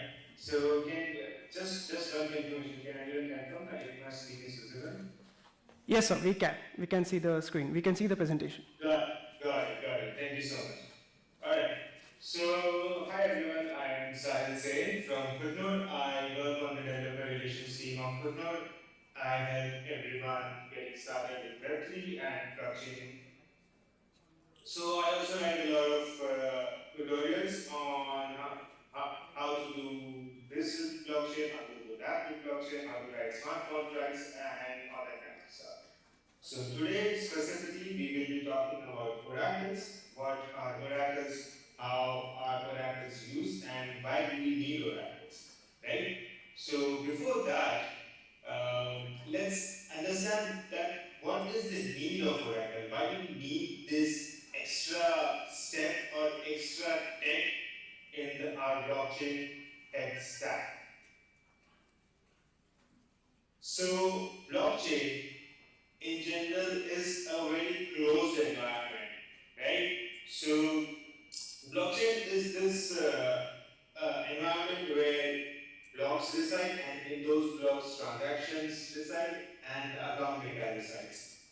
So these applications or smart contracts which are residing on blockchain cannot access data outside of one blockchain to another blockchain, and they cannot even fetch or interact with the data which is outside of the blockchain in the real world. For example, if there is a smart contract which needs the data of oil prices, it cannot access it because it's outside of the scope of a blockchain. It's a real world data entity, right? So in such cases, when a real world data is needed or a data is to be fetched from another blockchain, oracles are needed. So basically, oracles are nothing but a bridge of off-chain data, the data which is not on blockchain, to the on-chain data. So for example, if you have built an app which will do a certain thing on blockchain, let's say you have built a smart contract which will deploy relief funds to people if a temperature of a particular area goes above 50 degrees Celsius, right? So how will a smart contract get to know that the temperature of that area is above 50 degrees Celsius now? So during such times, we have to use oracles. So oracles will keep track of the temperature and will continuously send information to the smart contract which is on the blockchain. So whenever the mark of 50 degrees Celsius is hit, that oracle will send information to your smart contract, and then your smart contract will deploy the funds to the affected people. This is just an example. There can be a lot of different kinds of applications around on-chain and off-chain data. So, by the way, let me tell you, off-chain data is the data which is not on blockchain. It can be on servers, it can be a real-world data like weather. So, that's off-chain data, and on-chain data is the data which is already on the blockchain, which is in the blockchain ecosystem or environment. And if we talk about, like, we already talked about off-chain data to on-chain applications, and it's a bridge for off-chain data to on-chain data and between chains as well. Because sometimes it might happen that your application on Ethereum needs some data from an application on Solana, right? So there are oracles which lets you contact or which lets you gain information cross-chain as well. So now the thing is that there are two types of general oracles. One is a centralized oracle and the other is a decentralized oracle. Now if you talk about centralized oracle, it's not bad, but it's not ideal, right? Because one of the core fundamental of blockchain technology is decentralization. So if we use centralized oracles, it defeats the purpose of a decentralized application on blockchain, right? Because we are using a centralized entity. And there can be demerits as well for using a centralized oracle. Since a centralized oracle is just one entity holding or supplying the data, there is a single point of failure. So let's say if that entity goes down, our data stream is affected because that's a single entity. It went down, we cannot get data, right? And then the other biggest problem is that the data stream is managed and controlled by a central authority or a single authority. So if that authority or entity wanted to manipulate the data, it can be really easy for them, right? Since they are the only ones who are managing the data. And as I already mentioned, it is the purpose of blockchain technology. And the other issue is the garbage in and garbage out problem. So let's say if a centralized authority manipulated some data and transferred that manipulated data to smart contract. So now since the smart contract got incorrect data as input, the output which the smart contract will produce will also be incorrect, right? Because if input is something else, the output will be something else, right? I mean, obviously the output is dependent on input. So that's centralized oracles. So because of this, there is a high demand of decentralized oracles. So decentralized oracles are like very similar to centralized oracles, but are just decentralized and not controlled by a single entity. So it prevents a single point of failure. It has multiple checks because there are more than one entity running these oracles. So the data integrity is consistent. And instead of having just one layer or one layer check, there are multiple layers of checks between multiple providers so that it is ensured that the data which is received by smart contracts or the data which these decentralized oracles are providing is 100% accurate and is 100% true.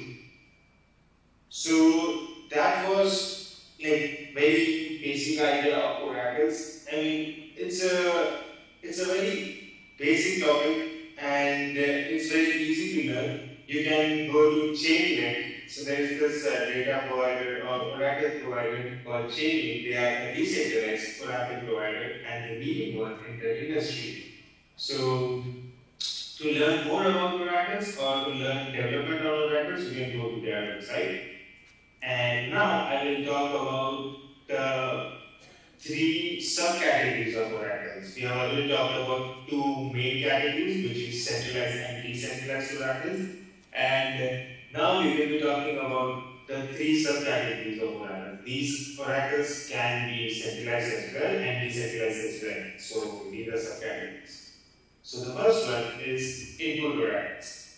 So input oracles are basically the oracles which provides the real world data to the on-chain application.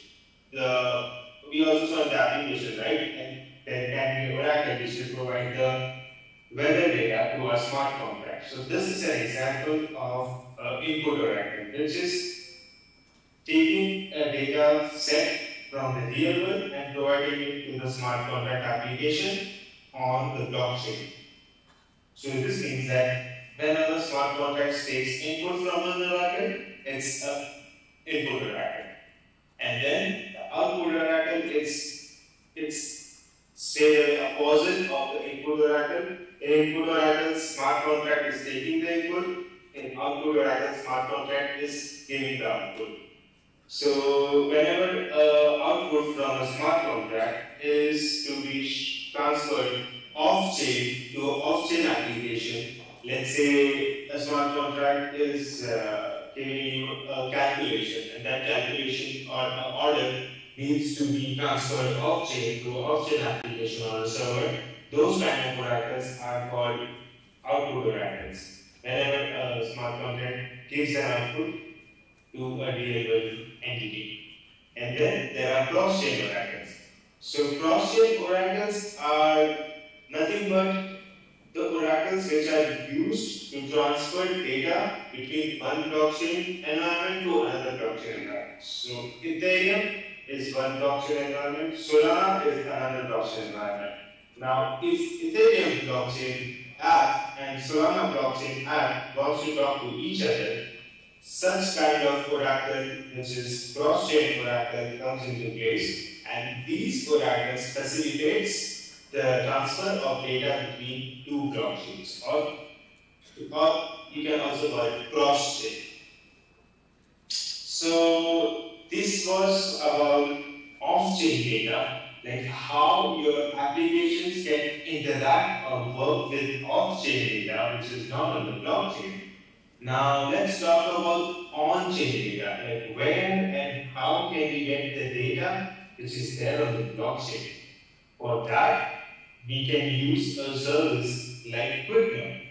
So whenever you you want to get a data from a blockchain, you need access to a node.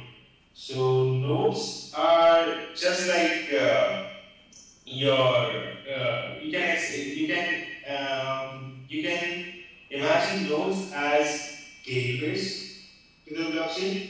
So if you want to read data from a blockchain, let's take an example of Ethereum blockchain. If you want to read data from Ethereum blockchain, you need access to a node because your request goes to a node. If you need to write data on blockchain, you need a node. Your request goes to a node. Now the thing is that we can host our own nodes as well. It's very similar to the servers. So whenever someone wants to deploy an app on server, they will use providers like AWS or Google Cloud, right? They won't buy a server machine and do it in their home because A, that's not practical, and B, that's not scalable as well. Because not practical because you'll have to maintain your server, you'll have to continuously look after it, and not scalable because if your application grows, your request to the server will grow, your load on the server will grow, you will have to continuously add more server machines. So that's not scalable and feasible, right? So that's the same case and same scenario with blockchain nodes as well. So blockchain node is hosted on the server, and you have to save the entire blockchain right from the first block up till the latest block on a server machine to be able for that server to work as node. And let's say even after that, let's say you've done that, even after that, you have to continuously maintain that server machine to keep it in sync with the blockchain. Because blockchains move very fast. A new block on Ethereum gets added probably in 12 to 13 seconds. So these hardwares, a lot of time, fail to keep up with the speed of the blockchain and gets out of sync. So it defeats one of the main fundamentals of blockchain, data integrity, because if a blockchain node is not the same way, it will give you it will give you outdated data. So in such cases, you can use quick node. And these are the main constraints of using your own node or setting up your own node. Cost, obviously, because you will be setting up your hardware, and time, because you will be taking a lot of time in setting up that hardware, engineering, which is the most crucial part, the developer hours, and you will need engineers to set up your node, and you will be dedicating a lot of your developer hours to just setting up these nodes.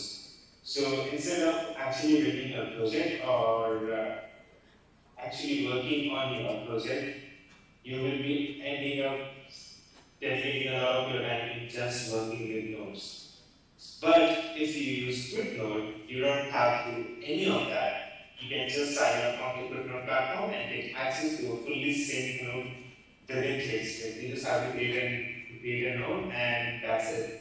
You get the API using which you can access the blockchain data or send any transaction or send any data to blockchain. And the other benefits of using QuickNode are the global infrastructure. We have multiple amount of nodes distributed all around the globe, and regardless of your location, based on your IP address, we do a DNS routing on backend, and you get connected to the nearest location from your IP address, so that you get the lowest latency and lowest ping. And then our nodes are hosted on multi-cloud. We do not rely on one cloud provider or web provider, because if one cloud provider or web provider goes down, we have the same capacity in another cloud as well, so that it's reliable. Then we are multi-protocol. We support more than 15 chains, and it's obviously scalable because it's API-based node access. So regardless of the number of requests you have to send to the QuickNode API, we will be able to handle it. And then it's secure as well. We provide a lot of security features to secure your node. If there are JSON vectors, domain masking, whitelist record, and IP whitelisting as well. Then we have support as well. Like we have a free tier for that. There is community support. You can just go to our Discord and ask for support. And then there is like a ticketing system for all the other tiers. So we have a lot of guides to help you get started with your Web3 journey. You can simply go to twitter.com/guides. There are guides ranging from amateur level to expert level, and there are guides for smart contracts, there are guides for Ethereum smart contracts, Solana smart contracts, there are guides which will also teach you how to mint your NFT on Ethereum, how to mint your NFT on Polygon, how to mint your NFT on Solana. So yeah, if you are interested or keen about learning blockchain development or Web3 development, you can go to footnote.com/guides. And to learn more about Footnote's documentation, you can go to footnote.com/docs. And then there's Marketplace. So Marketplace is basically a platform or a single stop solution for all the Web3 or blockchain-based API tooling. So Footnote cannot solve all the problems, right? There are different companies working on different solutions. So what Marketplace provides is these companies can list their solutions on Marketplace, and those solutions can be used with the Footnote IBC API. And then we also have a faucet. So whenever you deploy or whenever you develop an application or a project on blockchain, you cannot deploy or develop directly on the main network, which is the live blockchain, because the thing is that to interact with the live blockchain, you always have to pay a transaction fees, which is called gas fee. So the thing is that we imagine this blockchain network as a global distributed world computer, and the miners or the validators who are validating the transaction or mining the transaction or mining the block or validating the block are the ones who are providing hardware resources to this distributed global computer.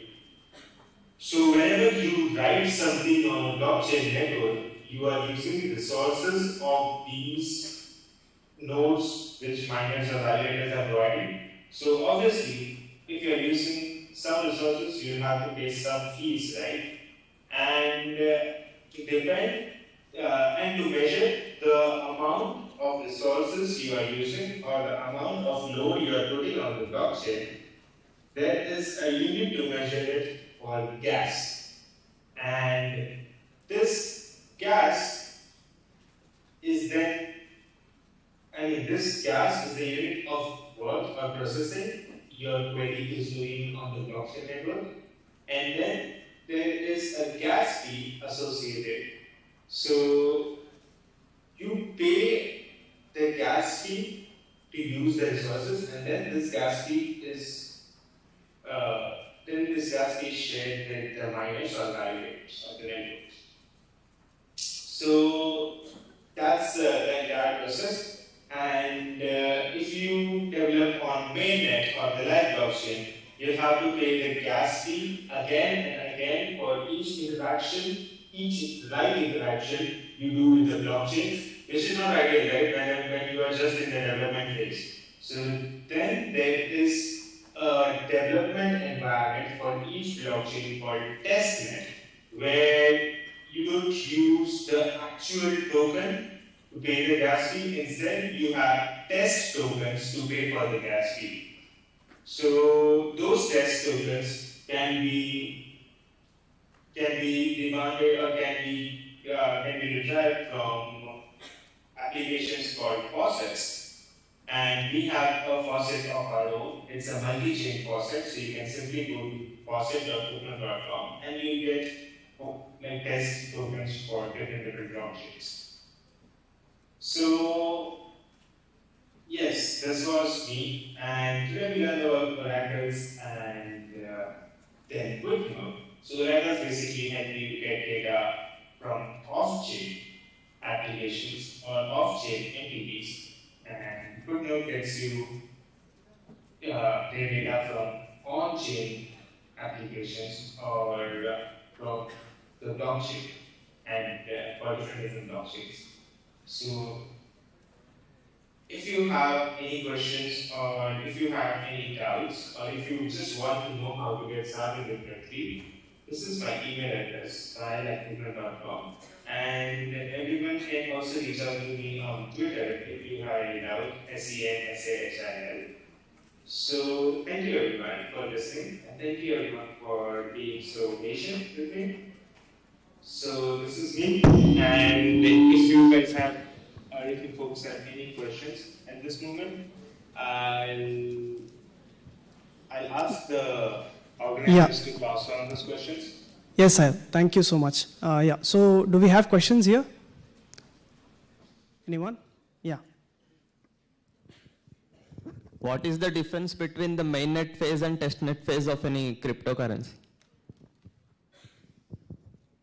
What is the difference between mainnet and testnet? Of any cryptocurrency. Yeah. So mainnet is the live blockchain which is running. And the tokens on the mainnet have actual value in your fiat currency or in your day-to-day currency. And testnet is a different network which has all the capability or all the processing, most of the processing power of the mainnet as well. But the tokens or the applications on testnet are not real. They are just development environment. You have development environment in your web development frameworks as well, right? So testnets are just development environment where the tokens which are residing on testnet doesn't have any real world value as well. Those tokens are just used for development purposes. Applications on testnet are just for development purposes. So this is the basic difference between testnet and mainnet.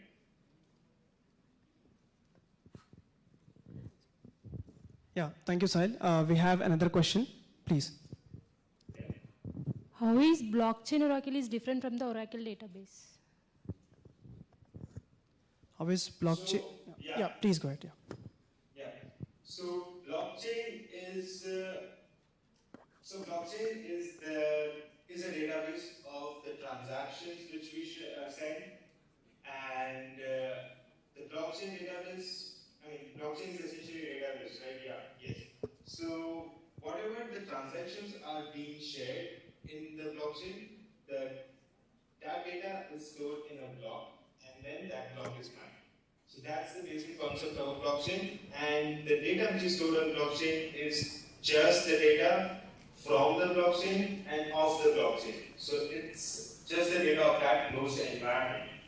But the Oracle database can be deeply specific and dependent on the use case. So let's say you have an Oracle for oil prices. So that Oracle will just store the data from oil prices, and that will be the real world database. Then real world prices and real world data.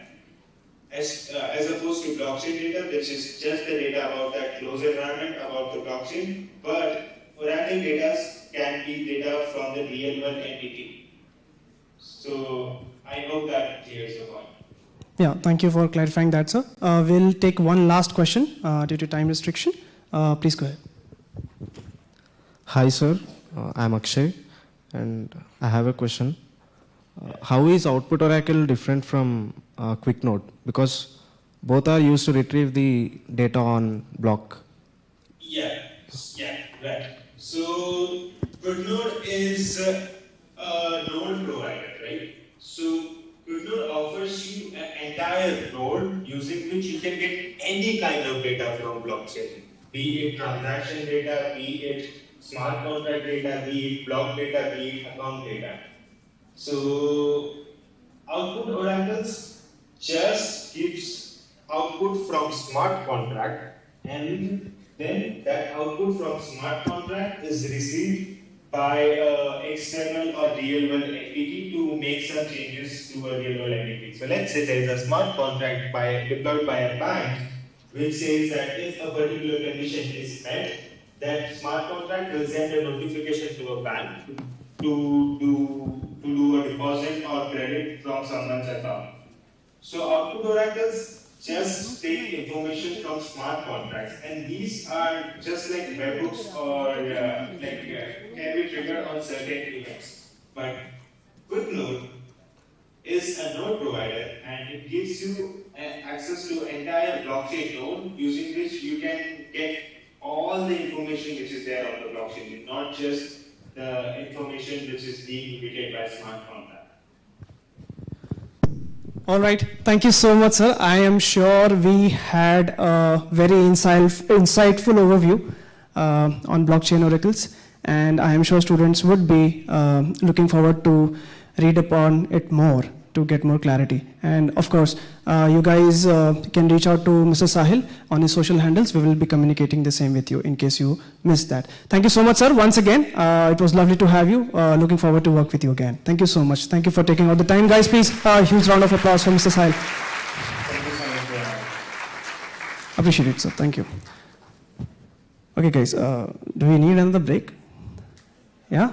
Do we need lunch break? We can't continue? So, I mean, no, I thought, okay, fine. Okay, we'll take a break. All right, so very important announcement. All of you, the emails that you have registered over there has to be an accurate email. According to that, only you will get the Wi-Fi access.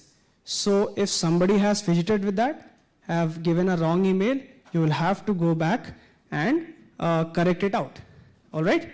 Makes sense? Is there anyone here who has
problem is different.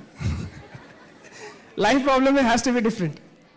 Anybody wants to share their life or finance problem and we'll sort it out. All of us will sort it out. Does that make sense? Do we want to sort some problems here? Okay, anybody wants to share the problem?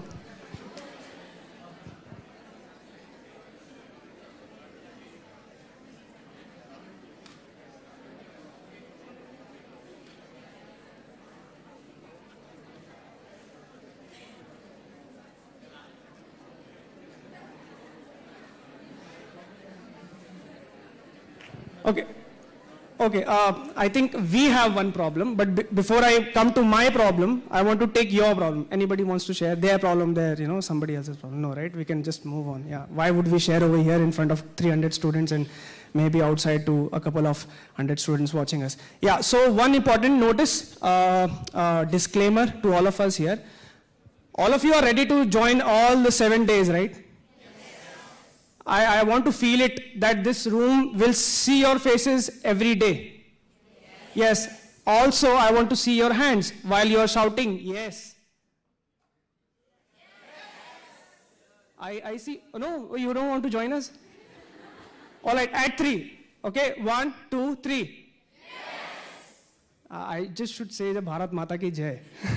It sounded like that. So, no, if anybody doesn't has some restriction with respect to availability or has some problem, you can reach out to me. Obviously, we will take that into consideration. But the reason that I am saying this is because we won't allow anybody to come from tomorrow onwards if they cannot join for all the sessions, and that is kind of restricted access. You can say that you have here, and but. The reason that we are asking to do is because, see, gradually we will be progressing. If you would have seen yesterday, we had a very casual session, right? Then we progressed to some serious stuff, like with respect to oracles, and now we will be moving on into the Polkadot ecosystem as well. So as we gradually progress, the course, the Hackfest, the sessions will become more and more complicated, right? So we want to make sure that you are here for all the sessions. Otherwise, what will happen if you miss 1 or 2 sessions and then you come up on 25th or 26th and we start building? I mean, there would be no context, whatsoever. You won't be able to do anything. So during this gradual progress, we want to make sure that all of you are available for the next 7 days. Okay, one last time I'll take your confirmation at 1, 2, 3. 1, 2, 3. Yes. Perfect, awesome, I really appreciate it. Also, we have already sorted out the internet issue. At the end of the session today, we will have a quiz. Interested? No. I think you guys are hungry now. Do you want a quiz? Yes. Wow, that is really nice. I mean, more people are saying yes. Okay, so we will have a quiz. It will be a light quiz, not a very serious one. But we want to revert with those answers to all of your colleges. I mean, that just sounds very serious. No? You're taking tests all the time. You are communicating with the colleges. Then you are doing this. It's like a jail here. No, it's not. See, the thing is that I know most of us are here to get the maximum out of our sessions over here. I know that. It's a fact, right? And similarly, the students who are online, a lot of students yesterday joined as well. There were a bunch of them who were till the end of the session as well. And a lot of them are also, and they will be with us till the end of the session as well. A lot of people are joining Discord, asking questions. So all of this is happening. We are not questioning the intent over here. We just want to make sure that you guys know that whatever success you will be achieving here, whatever progress that you are making here, your colleges, your institutions know. And that is a very positive thing. And you have to look at it in that way. So no serious problems here. Ignore these questions that ignore these things that I say. Don't ignore it, but just take it lightly. All right, so we will have a small quiz at the end of the sessions today, and that will be in form of a form, Google form, like you guys gave the test, right?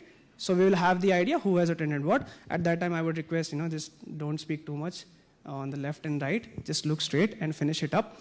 And by then, obviously, we will have the internet connection as well. Okay, I think we will move on to. Do we want to take a session now? Anybody wants to take some philosophical session over here? No, right? Okay. Any question with respect to today's sessions? I mean, we have a lot of experts here. We have Avinash sir, we have Mr. Selvaraju. We also have one super exciting person over here. I mean, I won't introduce him right now because he's not seated here. So we'll be listening to him like after a few sessions. There are some exciting incentives for all of you for coming here. And that will be a fun session. I'll introduce him then. Okay, so with respect to questions, any questions here? Oh, amazing, perfect. Yeah, this is the perfect time. We can take 5 minutes and answer all your questions. Live questions or technical questions? Live, technical questions, okay, perfect. Let me just come to you. Or I would send someone else for personal questions. Obviously, we'll take it up.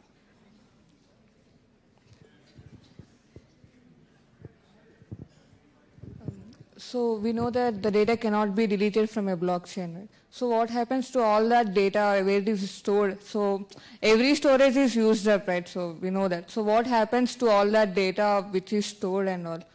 Like if it is excess, what happens to that excess data? Or is it divided and stored in somewhere else or like that?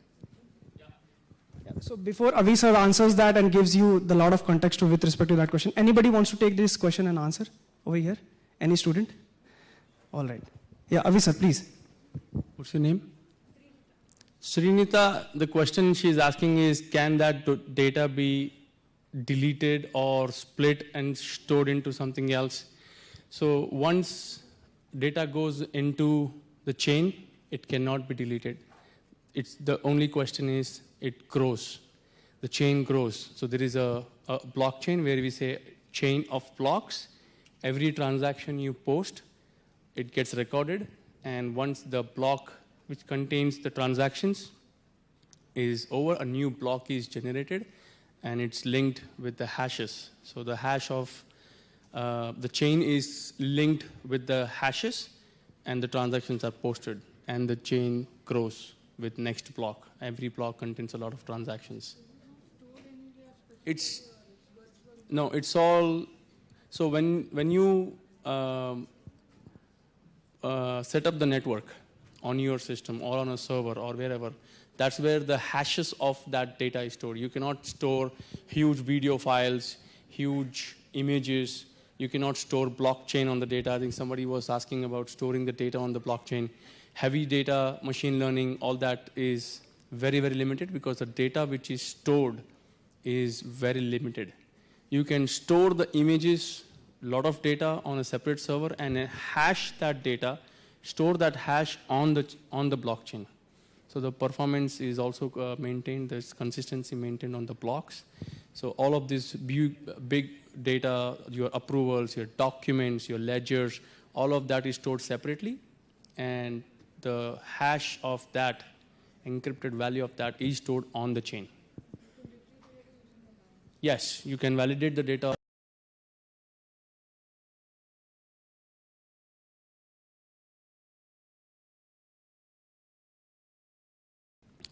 Any other question? Madam has a question.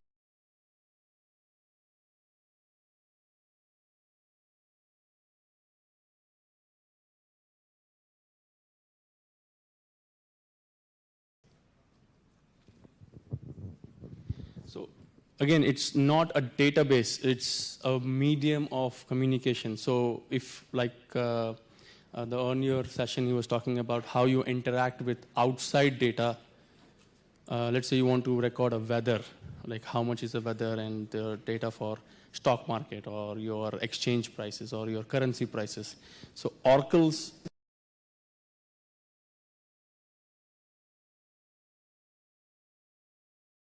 have a blockchain, you are interacting with the chain using smart contracts.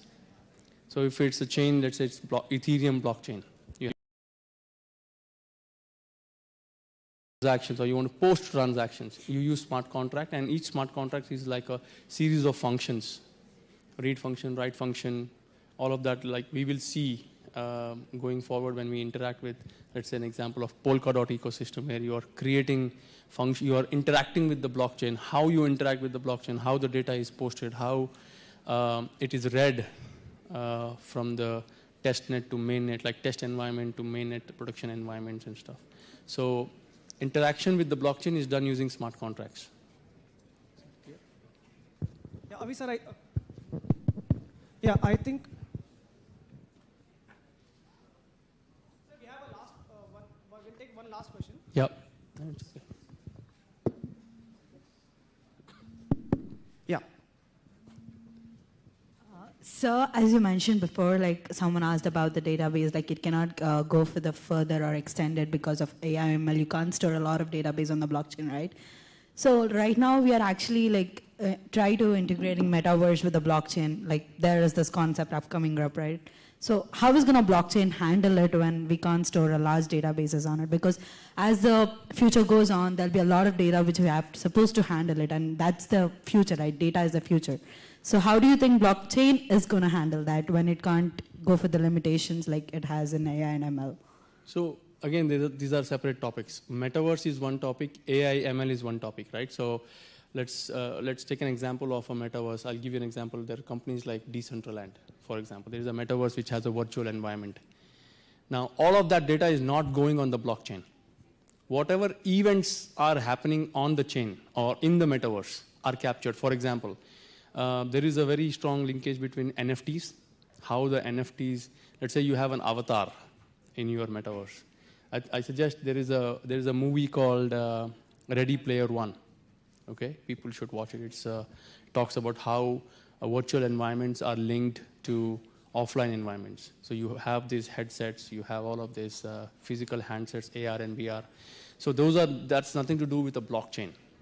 If you have an avatar, which is like an NFT, right? It's a non-fungible. I am myself as an avatar in metaverse. So I'm registered as an NFT, and my NFT will have an address. I am a token, and I register on the metaverse using my wallet myself as an ID. So my ID is an NFT. If you have, let's say, art, a piece of art placed on a wall in the metaverse, somebody is the owner of it. Somebody gets incentivized for posting those images, that art. So whoever is owning that art as an NFT in the metaverse will be getting incentives for posting and supplying those artworks and creatives. So metaverse, you cannot put the whole metaverse on the blockchain. It's not what it's built for. These images, these environments, these virtual environments are very, very big and huge in terms of data. So you have to be very careful in terms of why blockchain is required and what you are actually building it for, what is your use case.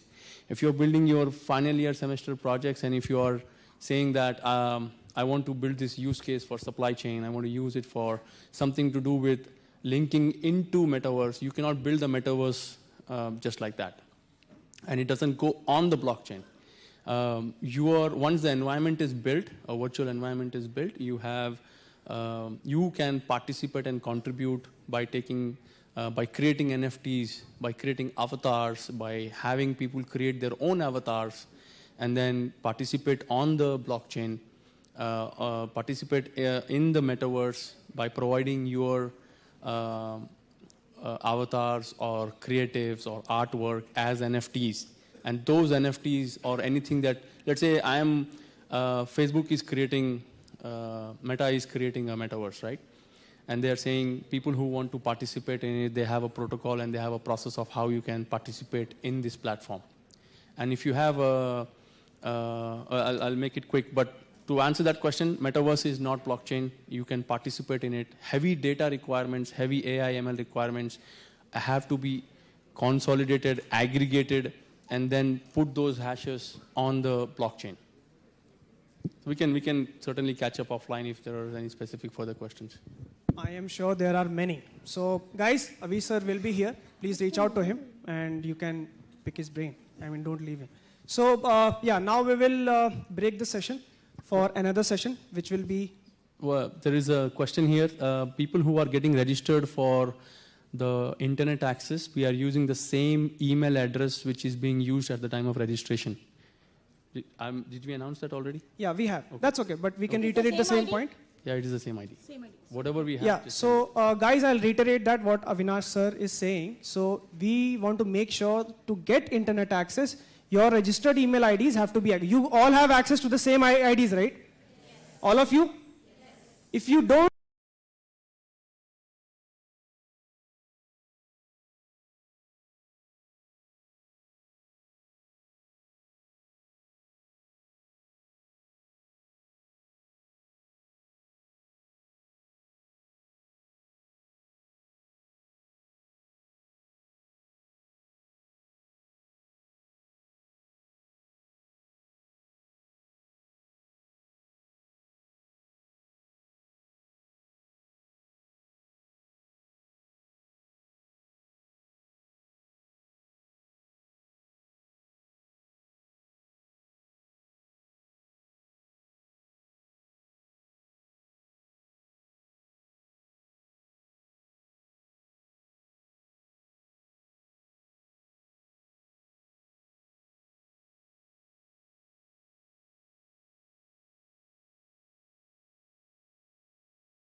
Check 1, 2, 3.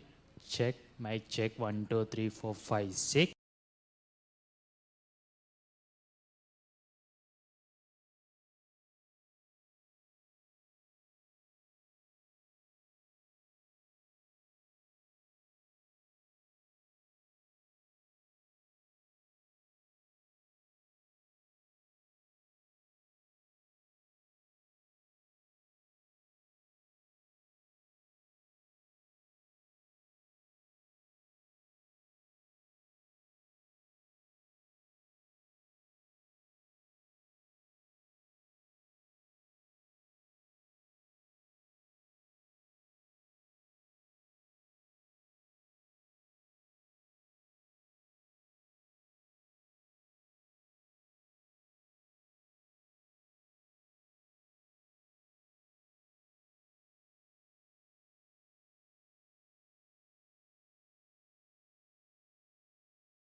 10 seconds. Please settle down, right?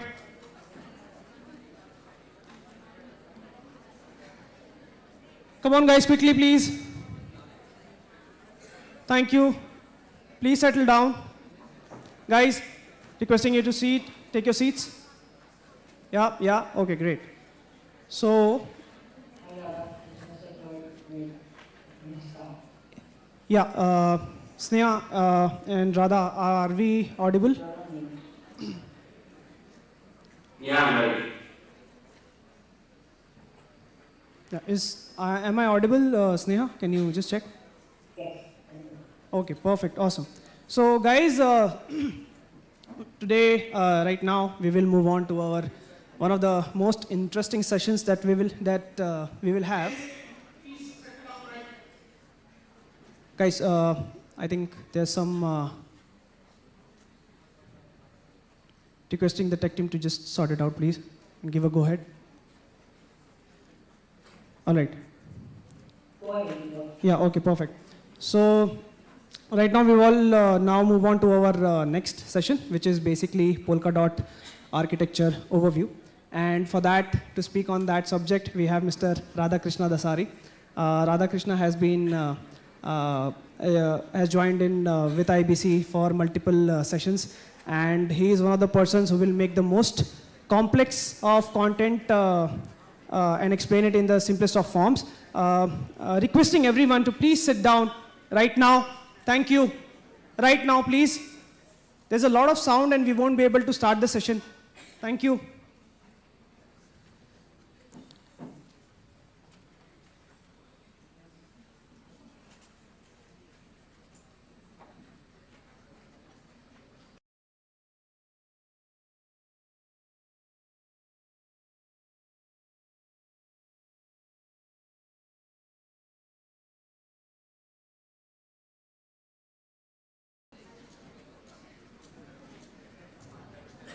Yes, Deepak, can we get started?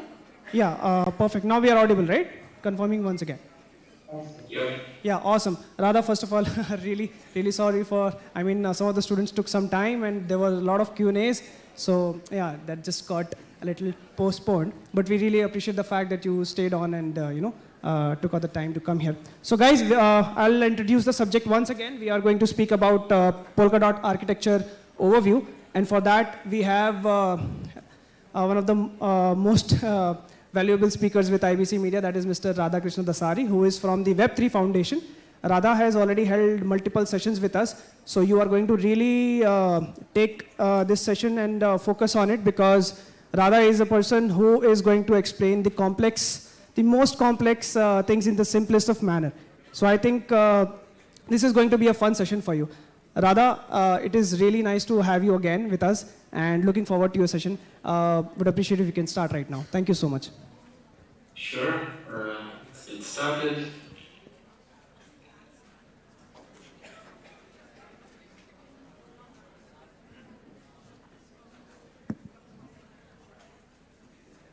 Okay, so can everybody see my screen? Yeah, we can. Perfect. So, okay, welcome to my talk on Polkadot architecture. I'm Radha Dasari. I'm a technical educator at Web3 Foundation.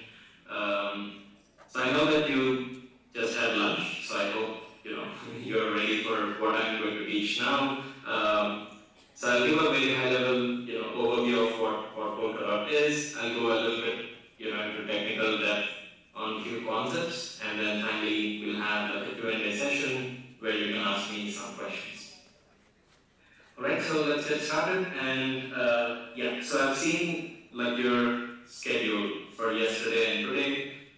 You've been exposed to multiple technologies related to blockchain. Probably you even covered multiple blockchains, like Avalanche, Solana, Bitcoin, Ethereum, and so on and so forth. As you know, there are multiple blockchains that are out there. So if you just look at the total number of tokens that are issued, they are in hundreds and thousands, right? So some of them they have blockchains of themselves. If you think about it, blockchain started with Bitcoin, and then sort of Ethereum took the stage, and now we have plenty of innovation coming along.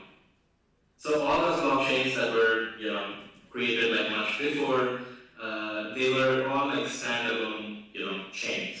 So basically, they couldn't communicate with each other. If you think about it, like Bitcoin doesn't have any code in it to communicate with, say, like a blockchain like Ethereum, right? So people have to build what is called a bridge. So I'll talk about it like later.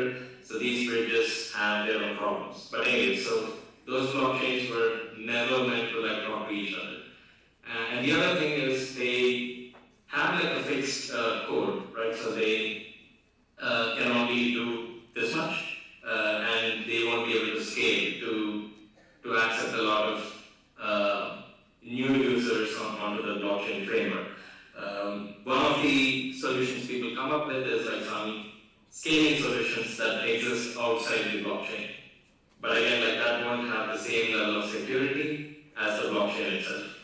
So that's one problem, and then, so poor security. So I'm not talking about blockchains like Bitcoin and Ethereum, so they are fairly secure. They have plenty of, people who are physically, financially, and emotionally invested in those blockchain networks.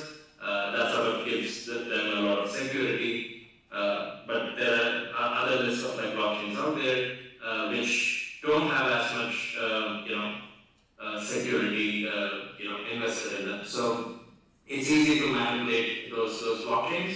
You might have heard of like 51% attacks or taking over like the miner nodes or validator nodes. So such things have happened on blockchains that are standalone and fighting it with like all the malicious actors. So so let me quickly finish this and then move on to the theme of today's talk, which is polkadot architecture. But again, so the blockchains, they don't have customizability. So once you have a blockchain running, it's hard to make any sort of changes to it. So you might have seen it with like Ethereum network. So for every change that they do, they have to inform all the validators out there, all the miners out there to install like the new software and run it.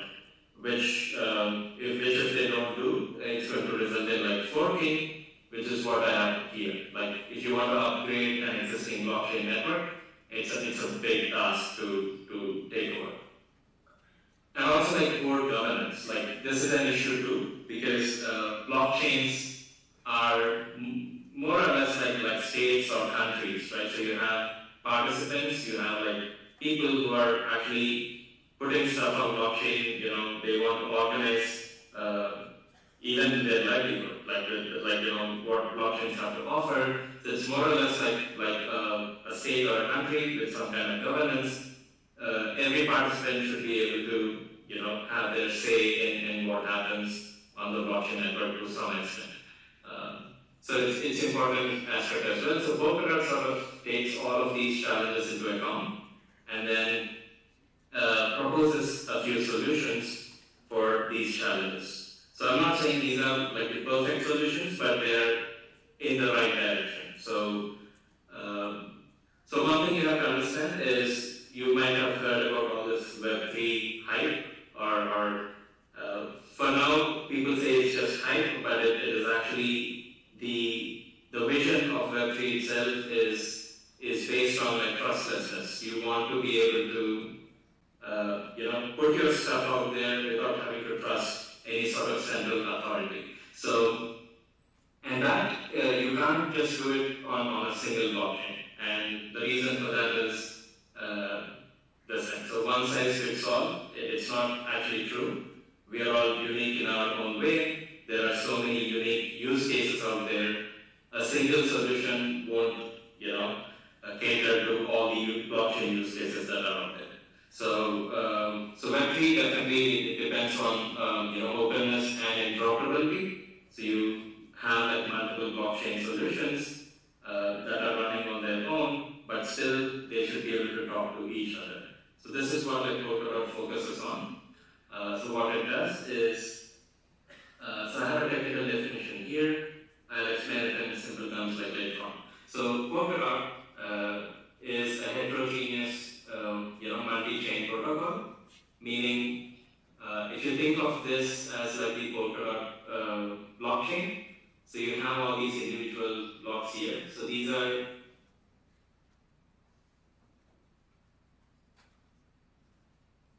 in parallel with like Polkadot. All of these blockchains, these parachains, have their own logic.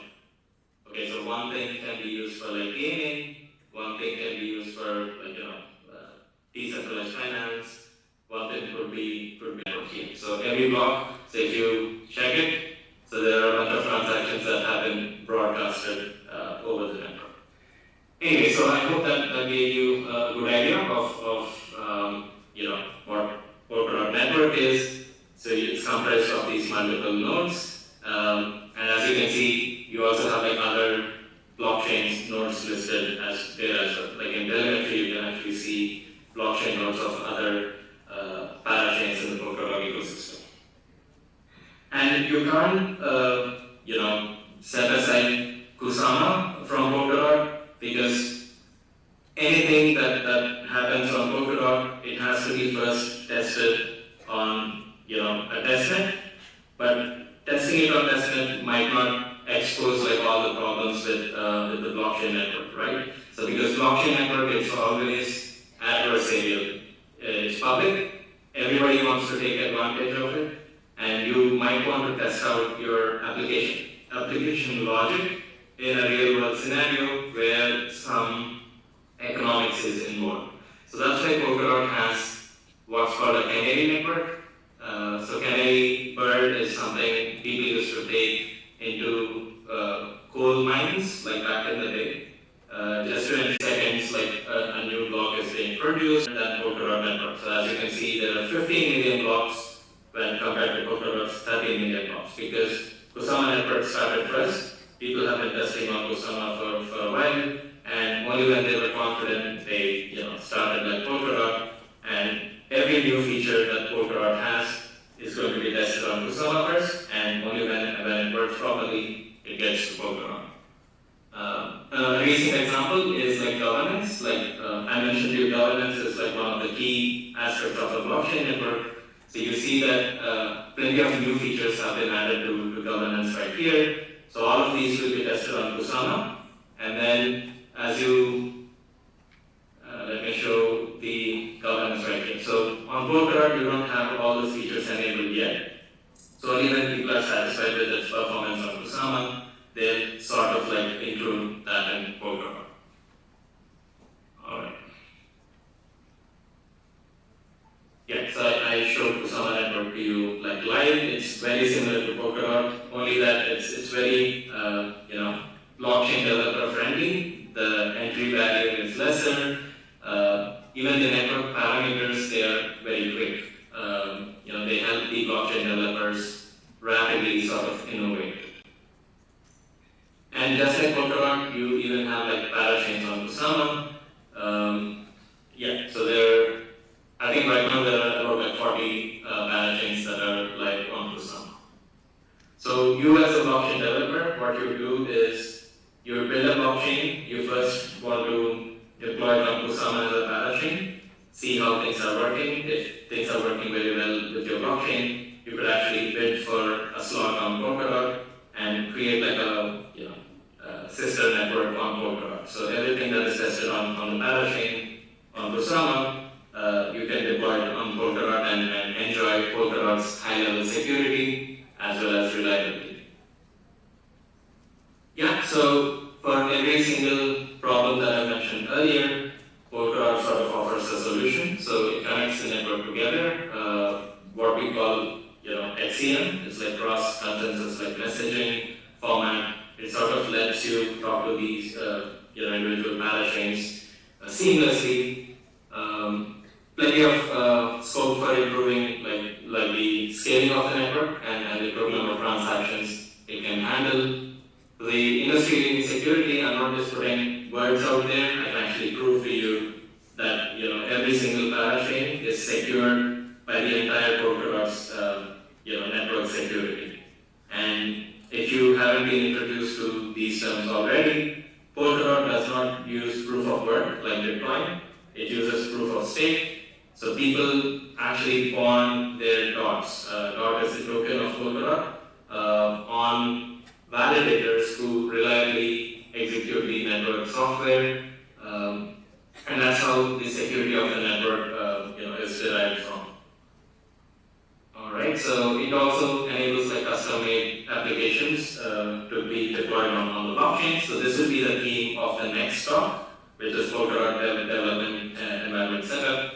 So I just showed you, there's a lot of innovation happening even with governance. So recently, Polkadot announced that it's going to upgrade to the next version of governance. So a lot more decentralization is coming with that. And this is my favorite feature, so I'll get to it in the end of the talk. Polkadot does not hard fork when you make an upgrade to it. So let's say you made a change to Polkadot, just like Ethereum changed from proof of work to proof of stake. If Polkadot were to change something in its network, it doesn't have to coordinate with all the people out there. The update is almost like deploying an update on your smartphone. Okay, so the network sort of gets an update, people vote on it, and it gets updated to the blockchain network. So it's like one of the coolest features of Polkadot blockchain. Alright, so so I think I've given a fair overview of Polkadot network architecture. Let me get a little deeper into it in a bit, and then I'm also keeping track of the time. So let's do this quickly. So one thing is there are blockchains like Bitcoin. They do one thing properly, right? So what is Bitcoin? It's just a ledger that keeps track of people's balances, like the account balances, right? So you can't do anything else. You can't build an application like WhatsApp or Facebook on Bitcoin blockchain network. On the other hand, Ethereum, it's so generic, it lets you do anything. So there's something called as Turing completeness. So if you're a computer science major, you would learn about it probably in your third year, where people teach you theory of computation, right? So what Turing completeness means is, let's say if we say a programming language is Turing complete, it can do anything, what can be done on a computer. So basically, on Ethereum you can build every possible computer application out there. Only that you have to see that for execution on a normal computer, you just need electricity to execute it. But on Ethereum blockchain network, if you want to execute something, you have to pay for it in gas fee. So if you have enough gas fee to support that application, you can actually run that on Ethereum network. So it is so generic, it doesn't satisfy this one size fits all. So it depends what you have to choose. So that's where Polkadot parachains come into picture. So you can build a blockchain as something that hosts an application, and you can tailor all its parameters to make sure it supports that application very well. So all of these individual blocks that you see, they're all like parachains that are running on Polkadot. So you can sort of customize to a greater level of what you want them to have. So Polkadot is the relay chain. So relay chain is always layer 0. So it's almost like the internet. And so on internet you have giants like Amazon, Facebook, and others, right? So all of those are doing one specific application. So Facebook is doing social networking. So Amazon is doing something else. So you can think of Polkadot as the underlying internet, which is unbiased. It doesn't make any assumptions of what kind of application can run on top of it. Okay, so you can actually create something like Netflix. On internet, the innovation happened because the internet layer never imposed any restrictions on what can be built on top of it. So you got multiple applications like Uber, Netflix, Facebook, etc. because internet didn't make that assumption. So Polkadot is doing that for the blockchain space.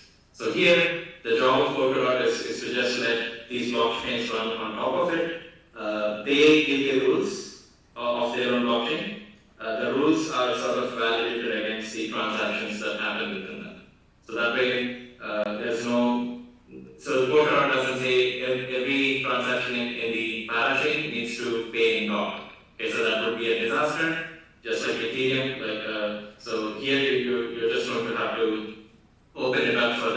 whatever they want. Anyway, so parachains are layer 1. So this layer 1 blockchain, this would be actually Ethereum blockchain, right? So a parachain can do exactly what Ethereum can do. It can live on top of Polkadot as a parachain. Alright, so, and again, Polkadot doesn't believe that it's the only good chain out there. So there are chains that are out there that Polkadot wants to like talk to, and that's where we have to have like bridges. So bridges have to be built to talk to Bitcoin, Ethereum, Avalanche, or Cosmos, or you name it. Polkadot should be able to talk to them as well, and that can be done through one of these like parachains as well. Okay, so let's see how we're doing with time. Yeah. So I'm going to give you a brief overview of how exactly all these entities interact with each other. So Polkadot network, it's right here, and then these individual long bars that you see, those are like validators. So validators on Polkadot network, they are like individual nodes that sort of create like blocks for Polkadot network. What they do is they are matched with like a parachain, and for a parachain, there are nodes as well. But they don't do any validation. So their name is collators. So these collators actually collect the transactions that happen on the parachain network, and they give them to Polkadot validators, in a certain format. So they say, okay, so this is what happened on the network, and these are the rules of the network. Can you please, validate that everything that happened here is following the rules? So that's what the collators do. So they don't take the burden of validating stuff. They collect information, they send it to Polkadot, and then Polkadot validators are the ones that do the verification. And what this enables is a parachain can run just with a single collator node. All it has to do is collect transactions, send it, collect transactions, and send it. So if you're building like a parachain, you can have one collator, 4 collators, 10 collators, you decide. So you decide what you want. All you need is like one honest collator who is collecting the transactions and sending to the Polkadot network. So I just mentioned this to you. So collators are matched with like a set of validators. So Polkadot actually shuffles and assigns these validators. So if someone were to attack like your parachain, then they have to deal with a lot of randomization within like Polkadot architecture. So that's why I say every individual parachain is sort of protected by Polkadot's entire security. I showed this to you earlier, like every single parachain is being matched with these validators. So every minute this validator set is shuffled. So if people have to really mess up something with your parachain, then they don't know which validator to sort of target. And if you're interested further, so there's this really good article which mentions the path of a parachain block. Okay, so there's a parachain on Polkadot, it collected the collator, collects the transactions, sends it to Polkadot validator sort of, does some validation, and then say, okay, everything is fine, I'm including a certificate mentioning that this block is final on the parachain. And the parachain can live on top of that finalist block. So so this is where I'm going deeper into the technical details, and I promise, like after this, we're done. So every single data in the blockchain, so it has to be stored in some kind of database, right? So Merkle tree is one of the very common, data structure in which like blockchain data is stored. So as you can see, on Polkadot there is staking, there is balance, there is democracy, and so on and so forth. So all of these are, at the end of the day, they're just data. They're ones and zeros in binary format. So what people do is they sort of hash them. You get these two hashes, and then you combine them together and hash them again, and then you have something at the top which is called the hash root. So on every sort of Polkadot block, you see the hash root for the state. Now in the next block, if nothing in the the blockchain state changes, then this hash root will remain the same. But let's say some activity happened on the network. Okay, so somebody sent someone. Okay, so let's see here. So Louis sent Ben like 50 units of tokens. Somebody initialized a new referendum on democracy. So two different events happened. Okay, so here's where democracy valid is. Here's where Ben and probably Louis is there. And so only in those particular nodes in the industry, changes have happened. So that's why it triggers a change in the hash here, consequently here, there, and as well as the state root. But other nodes, they haven't seen any sort of change. So they need not, they need not be updated or they need not be sent to the Polkadot validators. So basically you're cutting short all the data that has never changed. You're never sending it to the Polkadot validator. And yeah, so all you need is like, you already have the state, and then you have the state transition. You're only sending the state transition information. So that's like small information that come back to the entire state of the network.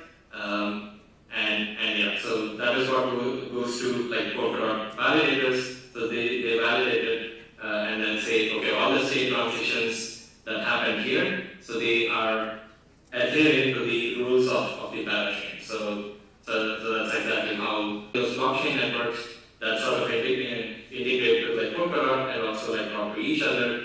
So we're going to do that in the next session. Yeah, so I'll cover this. I'll show you that Polkadot offers like a very flexible way of including functionality into this newly built like parachain. So let's say I want like my parachain to have accounts with like some account balance in them. I can do that by adding like a balances module to it. So so the substrate SDK, which I'm going to talk about, it gives you that levels of flexibility. And yeah, so parachains went live like last year after like 5 years of research and like implementation.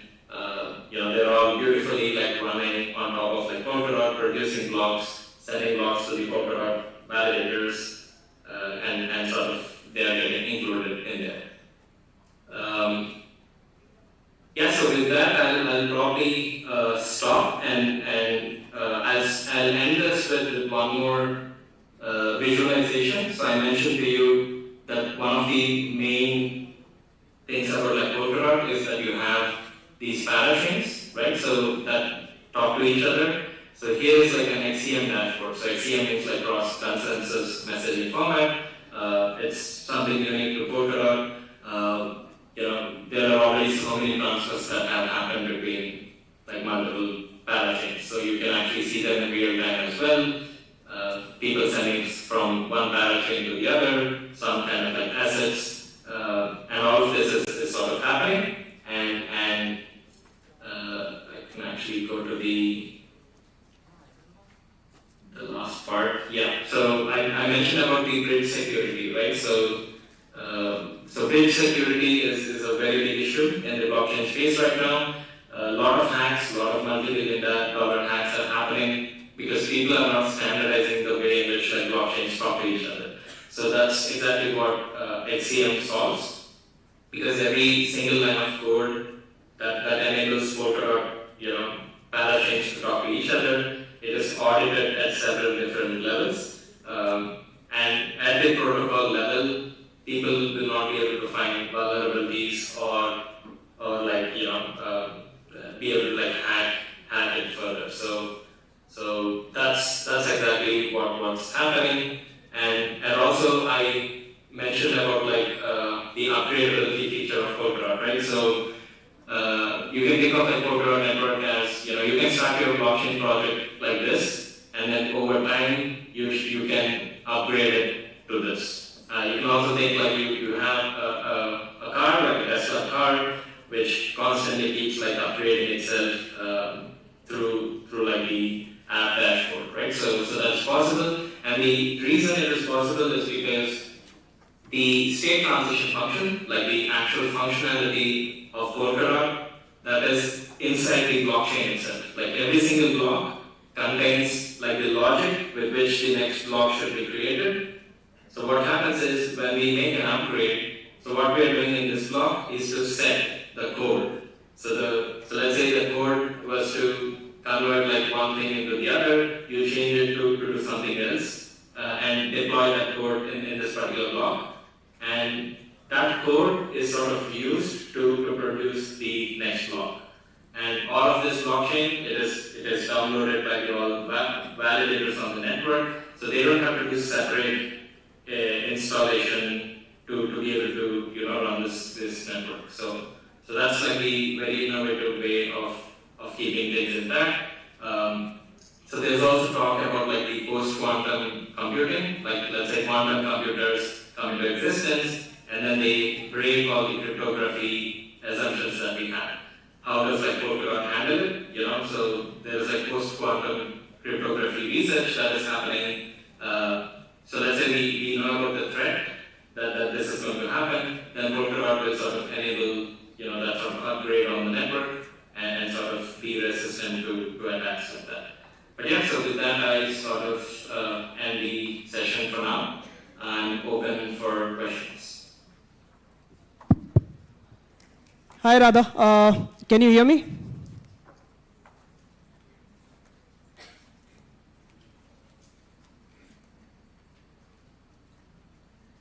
Hi Radha, can you hear my voice, Sneha?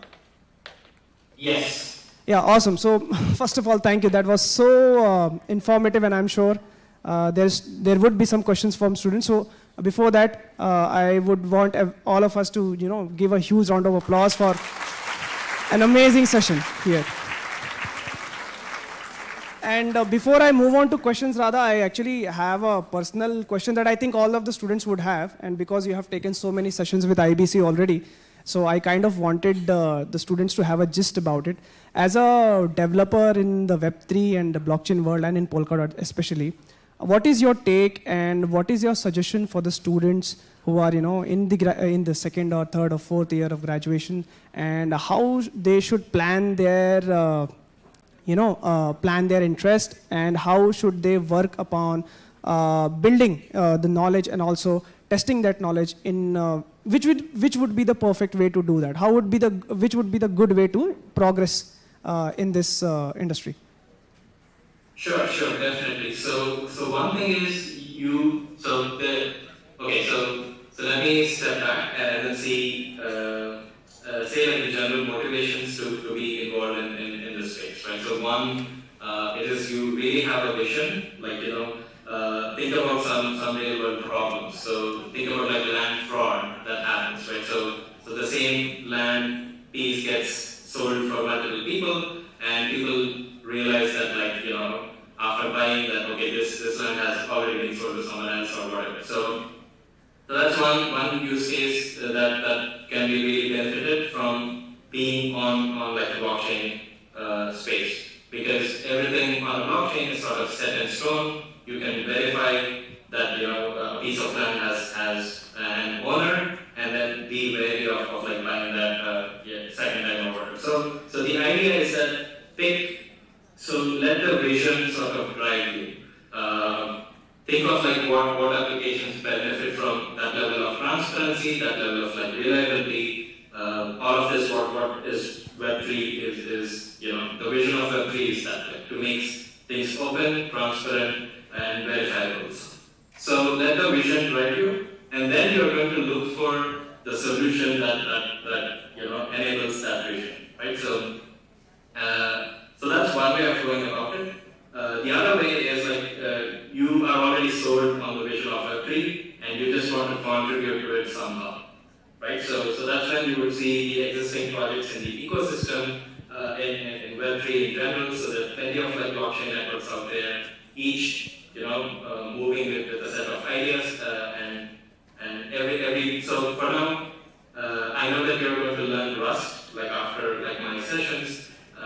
So Polkadot ecosystem has chosen like Rust as its programming language. So there are other blockchain networks out there which use like Go or so there are multiple programming languages that they use. So depending on your core strength and depending on your vision, you're going to focus on to get to. And there are also like plenty of jobs that are opening out there in the Web3 space. So you can target to those job descriptions and then scale up in terms of your skills to get there. Awesome. Thank you so much. Yeah, I mean, we can definitely, don't shy away, we can clap for that. Yeah. Awesome.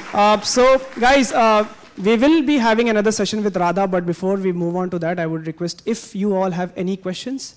I'm seeing multiple hands. That's nice. So, yeah, let me just come to you.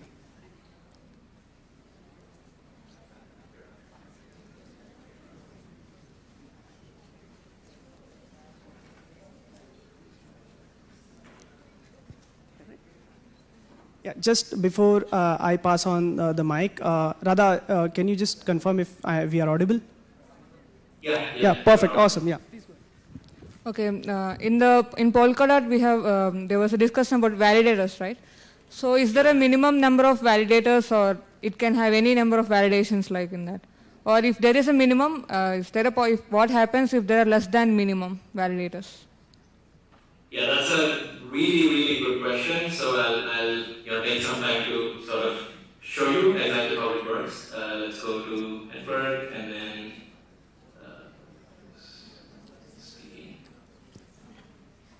alright. So I mentioned to you that Polkadot uses proof of stake. So when you compare to proof of work, so proof of work is very permissionless. Like today, like right now, if I want to run a Bitcoin node and join the Bitcoin network, all I have to do is download the Bitcoin node software. On my computer, I just execute it and then I'm connected to the network. So I didn't ask anybody for permission there. So I'm just part of the network, and if I win the mining lottery, I sort of get the reward of the Bitcoin token. But like Ethereum, Polkadot, and Polygon, all of these blockchains which use like proof of stake. So what happens is people have to actually back a certain of these nodes. So let's say I run a validated node on my computer.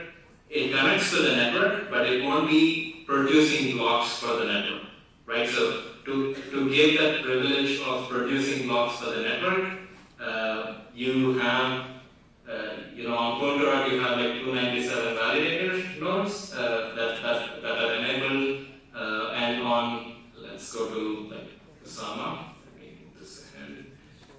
So Kusama is also like a network like Polkadot. It has like its own parachains as well.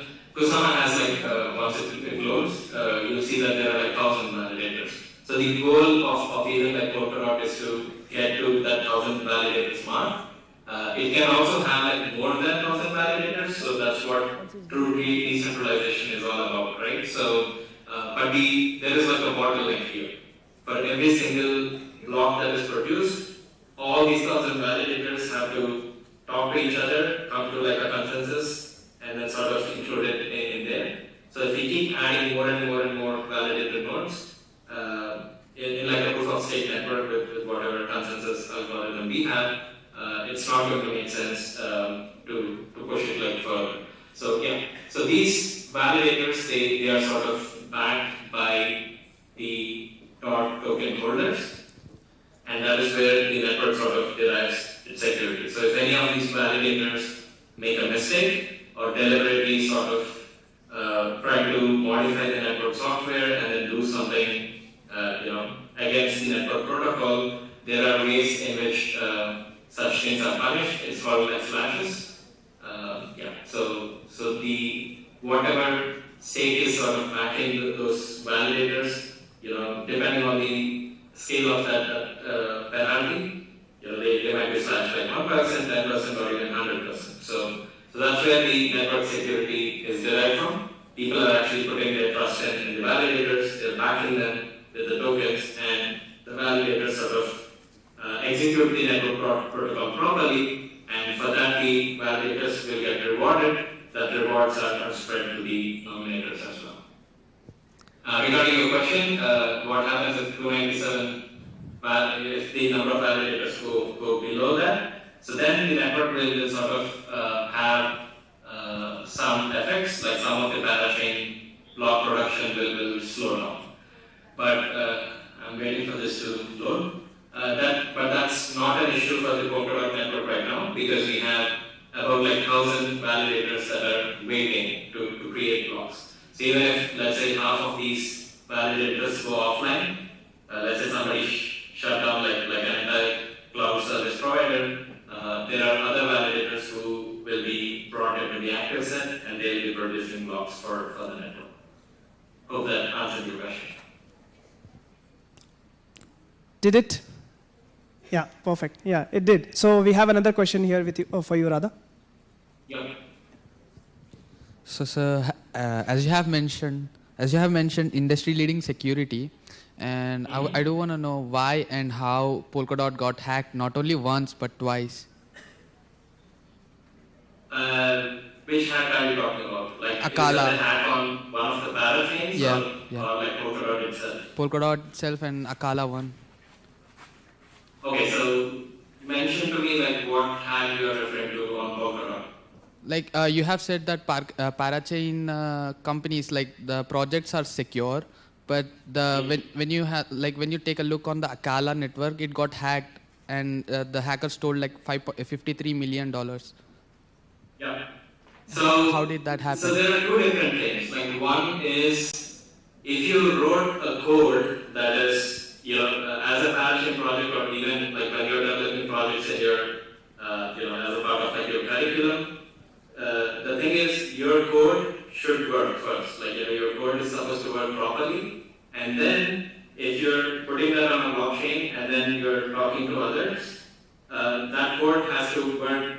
Nobody should be able to manipulate like what's happening with that code, right? So what Akala did was they didn't have the actual smart contract or the thing that was supposed to work properly. So they had a misconfiguration there. So I mentioned to you that Polkadot assumes the parachain knows its rules. Okay, so it provides the rules, it provides the transactions. If the transactions sort of are in accordance with the rules set by the parachain, Polkadot validators don't even know about what's going on inside. They say, okay, all these transactions are done according to the rules set by parachain. But if you make an issue, or if you mess up with the rules in the parachain itself, then Polkadot it doesn't know. It just takes the rules, it takes the transactions, and sort of validates them. So there wasn't an issue with like Polkadot XCM protocol. It was an issue with the misconfiguration on Akala's part. Okay, and my another question is like, what exactly happened after the parachain auction, where the Polkadot price, like it was like 4,400 something, and now it's like 400 or something like that. Like from its total circulation, 1.2 billion coins have been it got vanished. What exactly happened? Yeah, so that's a question for like market analysts. So I'm here to talk about like the technology. Because like the price is determined by what happens in the exchanges and like a broader macro effects of the market. So right now you can still see that the network is functioning. So the dot itself on the network, it doesn't have any sort of like a dollar tag or whatever. So with some levels of dots you're able to do something.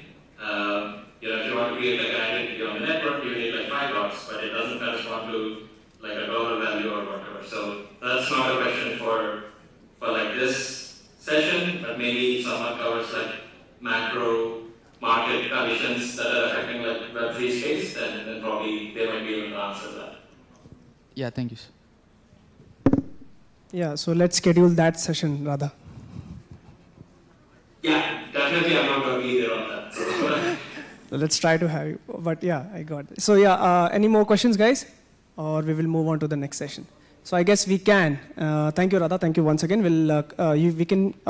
Can we start the next session? Would you, Radha, it's totally up to you if you want to start it right away.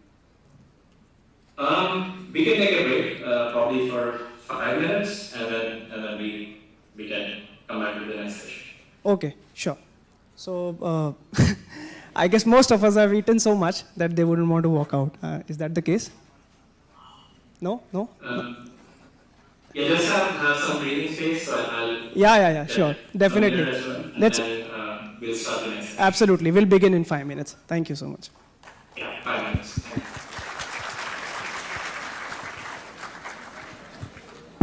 Yeah, so we have a break where you don't have to take a break. Yeah. That's nice. So, by the way, we are working on your quizzes. It will be shared with you all, obviously, right before when we start. Want you all to start the quiz, so it won't be shared before.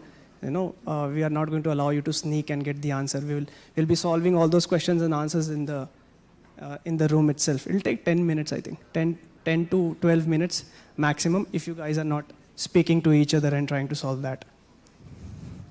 Until then see, the next subject is going to be about the environment setup. And if you want, there might be some problems with, if you think the problem is with respect to internet, then do not worry. The internet access will be given to all of you soon. And even after this session, we have Mr. C. Selvaraju here.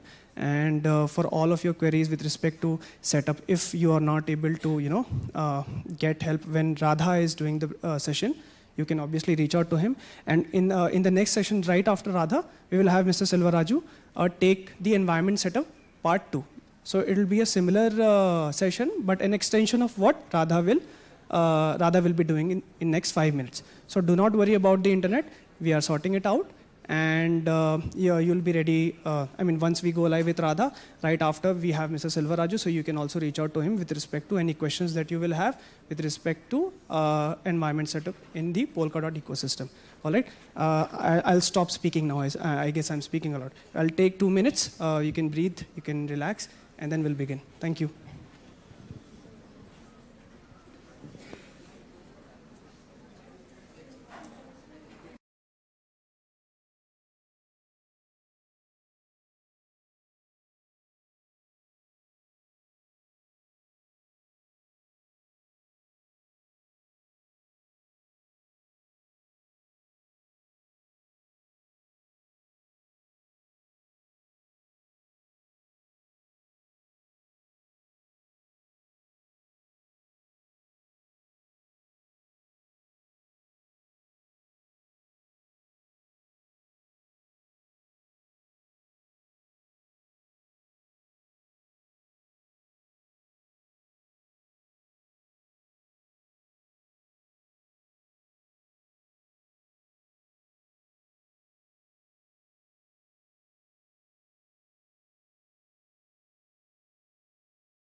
Polkadot, then this is not the talk for that. That's going to be a different talk. Developing like the Polkadot protocol, that requires a different set of skills. And right now, like Parity, who are the team mainly is based in like Berlin, Germany. It has over like 300 developers there. So their only job is to develop and improve like Polkadot protocol. But everything that they do there, so they're doing it for enabling these individual application-specific like blockchains, parachains, right? So this talk is about someone who wants to develop like these application-specific blockchains, like parachains, and how do they do it, and how do they sort of like connect those parachains with like Polkadot and sort of get its security as well as the interoperability feature. So to expand on like the previous question, from the previous session about security, so Polkadot's security, whatever it provides, it is to ensure that everything runs according to the rules, right? So if the rules themselves are faulty, then Polkadot will securely execute those faulty rules. So it is on you as the parachain application developer to say, okay, these are the rules, and those rules have to be enforced. And that is precisely how governance and legal systems work, right? So we have a constitution, we have a law, we have all those laws written, and then we see the events that happen in the society. So we use the constitution, we use the laws, and then we see the actions and sort of determine like what should happen as a consequence. So that's precisely the model that Polkadot follows. So it gets the laws from the parachain, and it gets the transactions that happen within the parachain, and it enforces those laws on those transactions. Anyway, so now that you understood like that setup, so let's see how to create these applications. So let's say I mentioned about this land fraud application. So you built that application and deployed it on a parachain, on Polkadot. Now what happens is no entity out there, like not even the government, not even like the people with a lot of money should be able to modify something on your blockchain. They shouldn't be able to do or manipulate stuff in your blockchain and make few changes. So that is where your application is going to get security from Polkadot. So let's say you've written all those rules properly, you deployed it on Polkadot permissionlessly, and after that, nobody will be able to change anything on that blockchain. So that's the level of security that I'm talking about. But if you yourself have introduced some bugs or some kind of like loopholes in your parachain code, then there's nothing much like Polkadot security then. Okay, so with that in the picture, so let's talk about like the technology that enables you to like build such interesting applications, right? So far, if you're deploying like an application on Amazon Cloud, or let's say you're doing something on GitHub, or you have an account on Twitter. So all of these entities have like a kill switch, so they are able to even like take down accounts of like presidents or whatever, right? So this is what like Web3 wants to like address. This is the issue, the huge power of like centralized entities to censor or kill like applications that are useful applications that are out there. You should be able to let it be like open and let the governance, every person that is every stakeholder in the network have like a say in what happens to things on the network. And to enable such technology, like you need to have something more skills than just developing like a website or deploying it. You need to understand how to create such applications, right? So at least on Polkadot, if you want to get started, the first step to build like a blockchain, standalone blockchain, is to learn Substrate. So Substrate is a modular, flexible, and extensible framework, meaning, first of all, like this one is open source. Like it's available for everybody. I'll show the repository in a bit. Everything is organized in something is happening here, there's networking here, there's cryptography here, there's consensus here, and so on and so forth. And those modules are flexible, so they are not set in stone. So let's say you're not happy with the cryptography that Polkadot is offering, you should be able to, write your own code in there and modify it according to your needs. And also extensible, meaning you can add like new features on top of it. So I see that you already learned about like oracles, like before my session, or any sort of interesting applications that are out there. If you don't see them on Polkadot, code base, you could actually create one, make it open, and then have it available in this sort of framework. So what this gets you is like battle-tested like libraries. All of these have been used for over like 3 years without any issue. All of these have worked like as expected. So instead of doing everything from scratch, you're going to use these libraries in your blockchain code. So there is like a really good set of like documentation for you to get started. Again, like I wish there was like a very simple and straightforward way for you to get like started. But again, there's like this initial learning curve, right? So you need to understand how things work here. So what am I doing here? So I just heard that everything is coded in Rust. So if I know Rust, will I be able to build a blockchain? Maybe not yet. So with that Rust knowledge, you also have to understand, so knowing like C or C++ is one thing, and understanding like a framework and then using that code to build stuff is another thing, right? So Substrate is the blockchain building framework. So you have to understand where exactly all the components reside, where exactly you have to make changes to be able to build a successful blockchain. Now you might ask, okay, so I'm not interested in building a blockchain on my own. I already have written some smart contracts on Ethereum. Can I build like smart contracts on Polkadot? So the answer is yes and no. Because yes, because you can always pick like a parachain that runs on Polkadot that sort of has the smart contract functionality. Some parachains like Moonbeam, for instance, if you have like an Ethereum smart contract, they provide an interface that sort of converts that code into like Moonbeam's format and then sort of runs it. So it's basically the same application, same contract, but that executes on like Moonbeam platform, Astar, or there are plenty that do like EVM implementation. But if you want to build, even have a customization on the EVM engine that runs those smart contracts, we have something built on Rust called Ink. I'm sure those get there's like a session that explains to you how to write these smart contracts on like Substrate. So there's plenty of options that are out there. So if you're planning to build like a very simple application that need not be on its own blockchain, then you can explore the solutions on top of like parachains.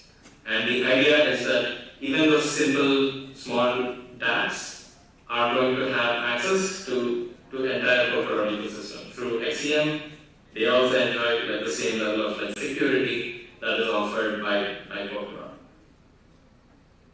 Alright, so yeah, so the Substrate docs, that's the entry point for you as a developer. That if you're trying to understand like how to build all this, I would probably suggest reading this fundamental section, and then so go ahead and follow the installation directions here, depending upon like your operating system. Most of the developers here, they either develop on Linux or like Mac OS. So development on Windows machine, it's not that straightforward because a lot of these projects, they require a lot of library dependencies and an easy way to manage those dependencies. It's pretty easy on like Linux or a little bit easier on Mac. But Windows, again, like here, it suggests that you install like subsystem for Linux on Windows. But yeah, so I would say if you have a Windows machine, either try these instructions or use like a virtual machine box in which like you can do this deployment. But yeah. So to make things easy for people who don't want to, go through all this effort to install all this, but still want to get a sense of like what Substrate is and what this blockchain framework is all about, we have what's called Substrate Playground. So I'm going to like create a node template for you. And yeah, I'll show this thing in live. You can try it out later. So right now we haven't enabled a lot of like sessions on Substrate Playground. So don't try it yet. So do it sometime like later today. But yeah, so all I'm showing here is, let's do this. Yeah, so what I'm showing to you right now is like an actual working blockchain. Okay, so because people, if they want to like build everything from scratch, it will take probably a year or two to get like everything right, and for even to see like your first block get produced, you will have to wait so much of time, because that's very not feasible. You know, especially when we're developing apps specific like blockchains, things have to be, you have to start like in a week if you wanted to, and that's exactly what this Substrate node template sort of does. As you can see, I don't know the resolution on the screen there, but yeah, I hope you're able to see what's happening here. So you're seeing that the blocks are being produced, and if you're someone who doesn't like the command prompt very much, we can also go to like so I showed earlier, like Polkadot.js connects to the Polkadot network and Kusama network, right? Because this is a blockchain that I'm running on this machine too. This can also be interfaced with Polkadot.js. Okay, so what happened is, whatever you're seeing on the command prompt there, you're able to see it in a better way through this UI. Okay, so right now I've created like, the blockchain has created like 12 blocks, 13 blocks, every 6 seconds a new block is being added, because this blockchain network comprises of only a single node. So unlike like Polkadot network, which has like thousands of nodes across like IBC continents, this blockchain network is comprising of a single node, and nothing is happening on this blockchain. So that's why there are no events here. So let's try to do something here, right? So, and see if this blockchain actually finalizes the transaction and includes it within the block.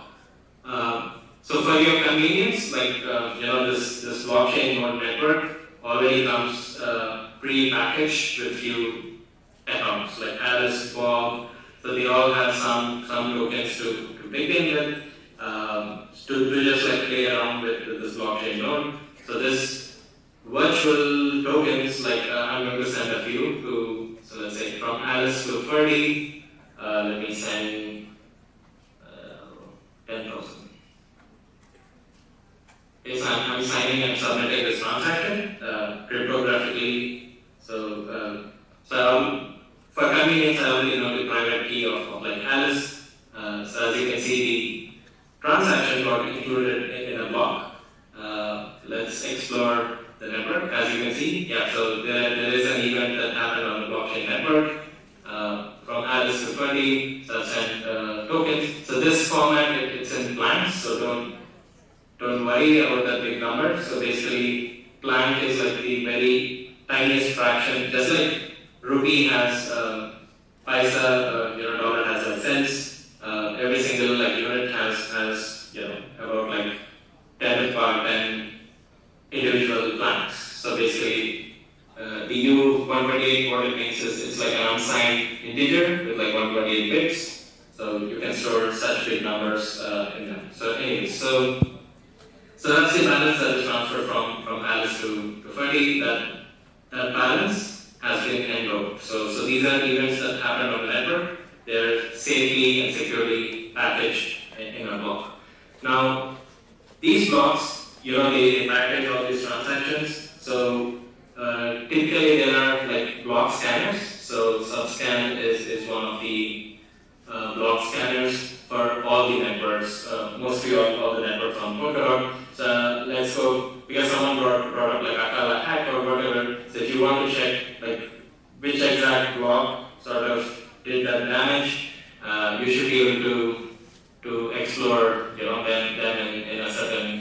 block. So let's go here and see if something happened. Yeah, so nothing happened in this block. It was just doing a parachain, like validation or whatever. But yeah, so that's basically a blockchain network for you. People, these accounts that we have, like submit these transactions, trigger some events to happen, and all of them are visible through these block explorers. Anyway, so we have this, and then I'm going to stop this blockchain from running. Proceed. Alright. So I mentioned earlier that substrate is like very modular, so you can see that in this template node as well. So there are a bunch of like documents. If you want to include, so let's say this is the base code, the skeleton code that you're starting from, and then expanding it to the application that you have thought about, which benefits from being on a blockchain of its own. Then, yeah, so you already have like the node. So basically, a blockchain network is a bunch of nodes running, in parallel, right? So this node, it starts with some chain specification. So chain specification is what you tell, it's like Genesis block, like the first block ever created on the blockchain node. What accounts should it have? What balances those accounts should have? What kind of like consensus mechanism we should be using? Anything that you want to specify like initially before you can produce the block number 1, you are able to mention that in the chain spec. As you can see, yeah, so there's Alice, Bob, and a bunch of like other accounts as well. All of those are having been included. And yeah, so for if you're just focusing on the application, then I would say there's no change that you need to make in this particular folder. So you can look at this folder and then mess with things in here, only if you want to add extra functionality to your blockchain, like enable more RPC requests, or like if you want to add like more command line arguments to the node, then you mess up things in here. And that's the modularity I'm talking about. So everything that has to do with the blockchain node, it's within this particular folder. And then I haven't introduced this term yet. So palettes are the location where you have these individual modules that do one thing very well, right? So, and runtime is like the brains of the blockchain. So this is where you are going to integrate all those palettes functionality, implement few of its features, add some parameters, and sort of run your blockchain. So with that introduction, so let me just go back to right here. Yeah.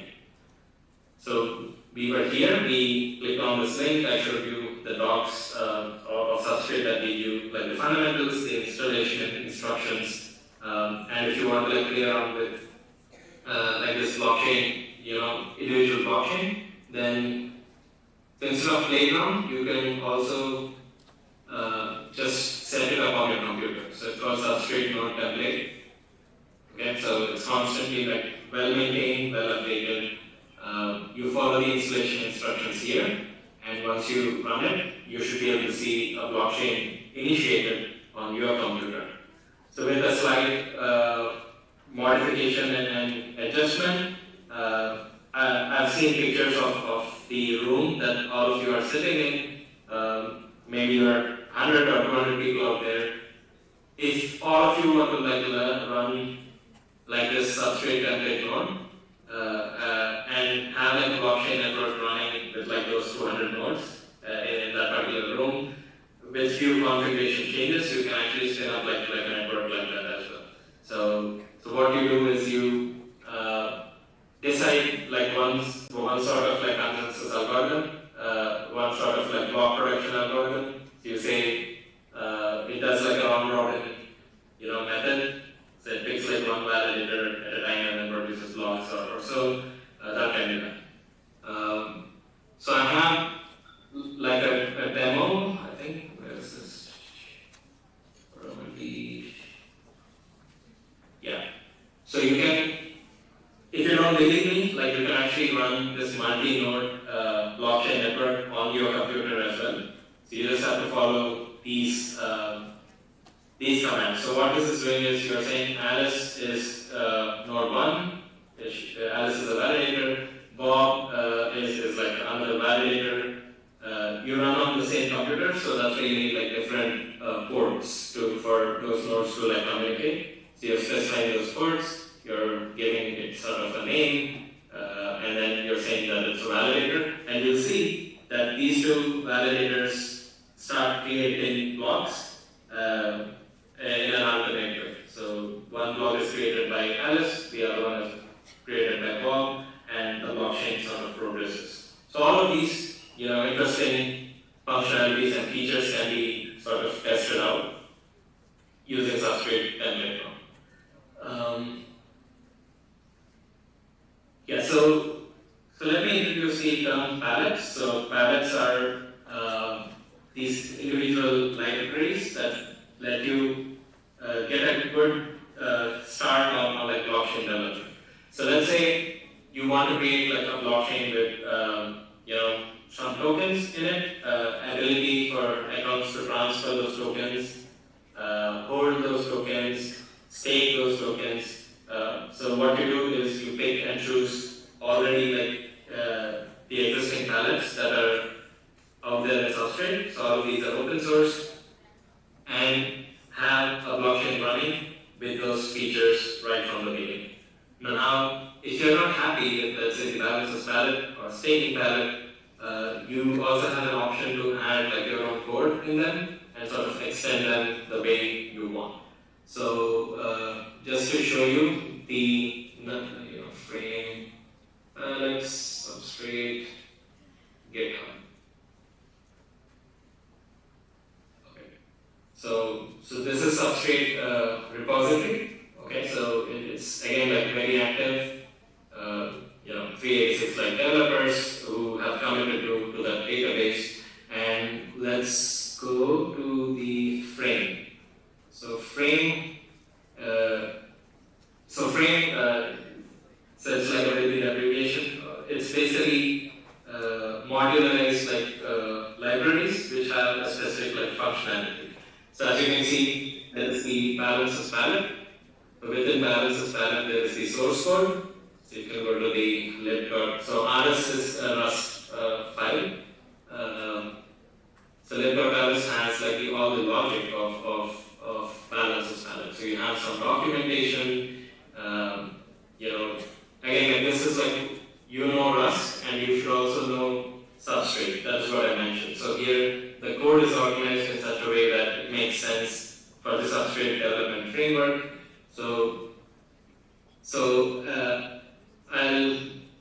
I don't know how we are doing with time. I'll go deeper into this if needed. But yeah, so what this does is it sort of tells like what are the constants that are there in this palette, what are the possible like variables, what are the possible functions. For instance, there's a public function like set balance. Okay, we want to set the balance of a particular account with some value. So there's a function. There should be like a force transfer, normal transfer, etc., etc. So all of these functions and their definitions, they sit in this source file of a particular palette. So for instance, like if you want to like mint NFTs or so then if you want to mint NFTs on the blockchain that you're creating, then there is like an assets palette that you could get started with. So assets module, it gives you an option. So you can mint tokens like ERC21s or like NFTs. Like all of these are in your hands, and you should be able to do that by including this palette in your blockchain. Now let's go back to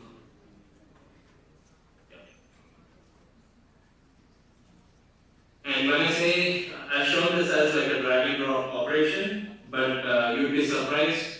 It's actually like this in Substrate. Like if you want to include some framing palette into your blockchain,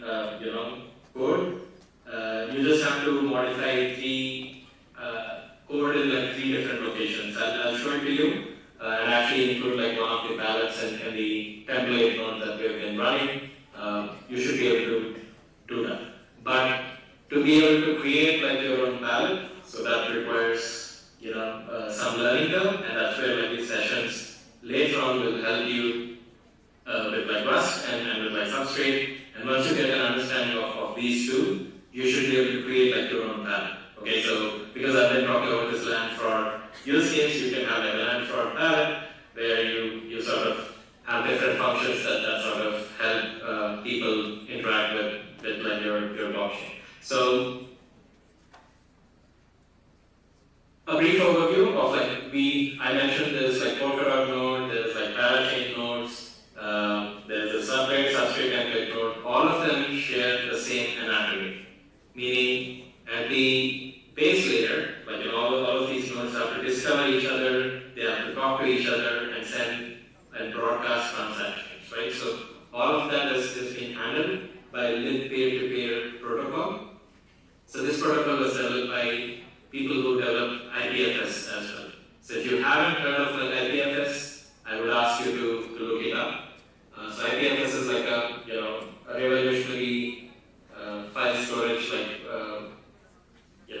protocol.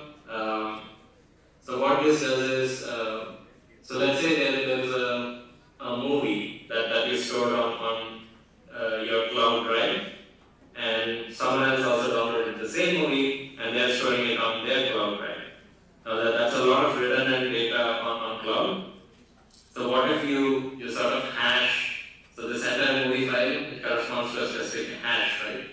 So as a storage provider, what you could do is if the same content is being stored, same content by different people is being stored on this, it makes sense to have like a single copy and like the hash offset indexing that, right? So anybody who queries that should be able to get the content, from that single location instead of replicating it at multiple locations. So this hash-based content storage and discovery is what makes IPFS look very different from conventional way of storing things. So in Web3, like IPFS is a big thing. So people who have developed this protocol have also developed a way for these Web3 nodes to interact with each other. So that is lit peer-to-peer protocol right there. And the next revolutionary technology that we use is WASM. So WASM means like WebAssembly. So WebAssembly is like JavaScript, which is much more well packaged. So WebAssembly, the WASM, it sort of runs as a virtual machine on like browser. So being able to run on like multiple platforms as like a virtual machine, this WASM is like very portable, and this is what makes like substrate-based blockchains have the facility to be deployed as like light clients. Okay, so light clients can run on mobiles, so you should be able to permissionlessly talk to the blockchain network by running a tiny blockchain client on your mobile. So that's what is enabled by WebAssembly. So check this out. This is not just like Polkadot related. There are plenty of players who are working with. So WebAssembly is, mainly, I think it's like a Mozilla foundation, I guess, or yeah. So, but this is like a collective effort of many entities and companies that are out there. And Polkadot, instead of choosing like EVM, like virtual machine in the blockchain, so it has chosen WASM, which is like this program blob. This blob can contain whatever instructions you put in them, and all of those instructions are executed within that WASM blob.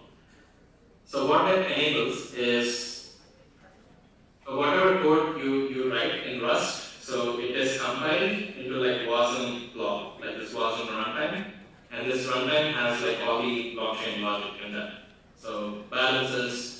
So you could also code it in C++ or like Go or any sort of programming language that sort of compiles the code into like a WASM blob. So you could use any sort of programming language and create this blockchain runtime.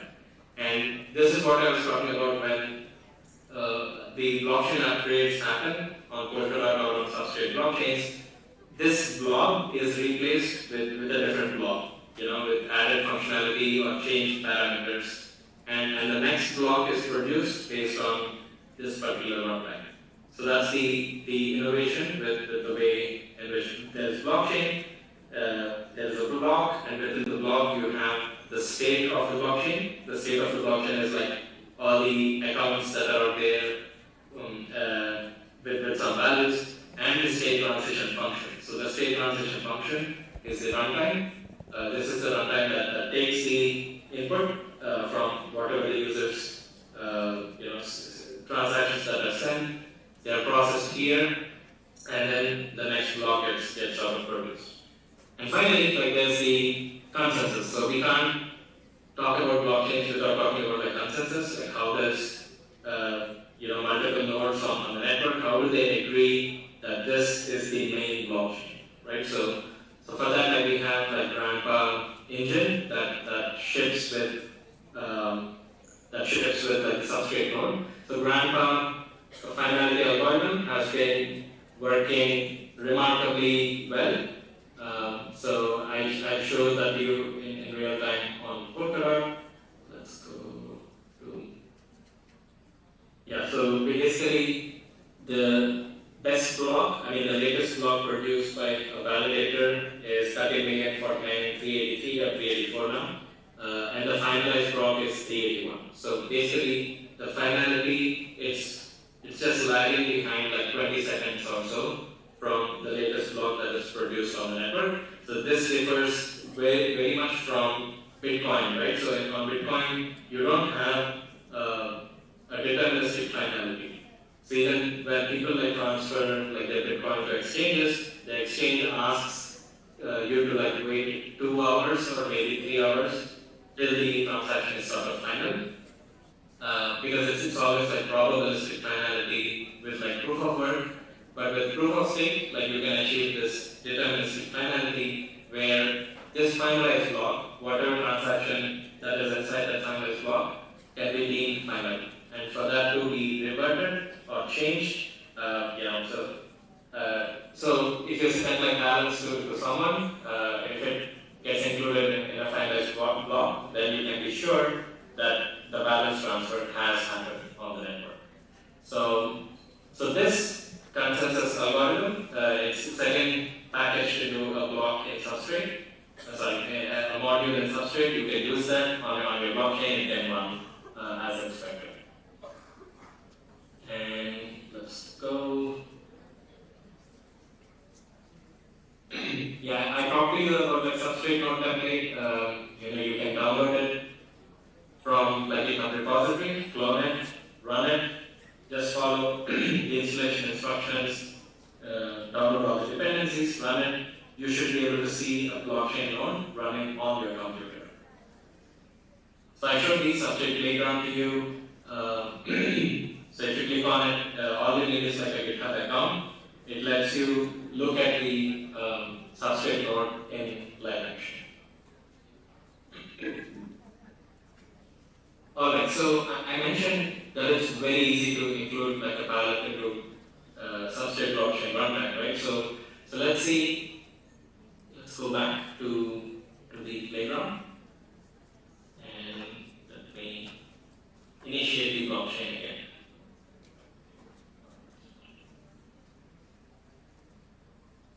Start the blockchain.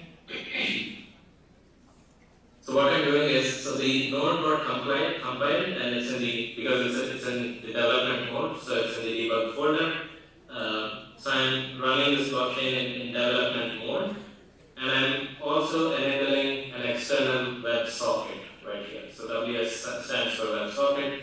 That's how I was able to interact with this sort of blockchain node from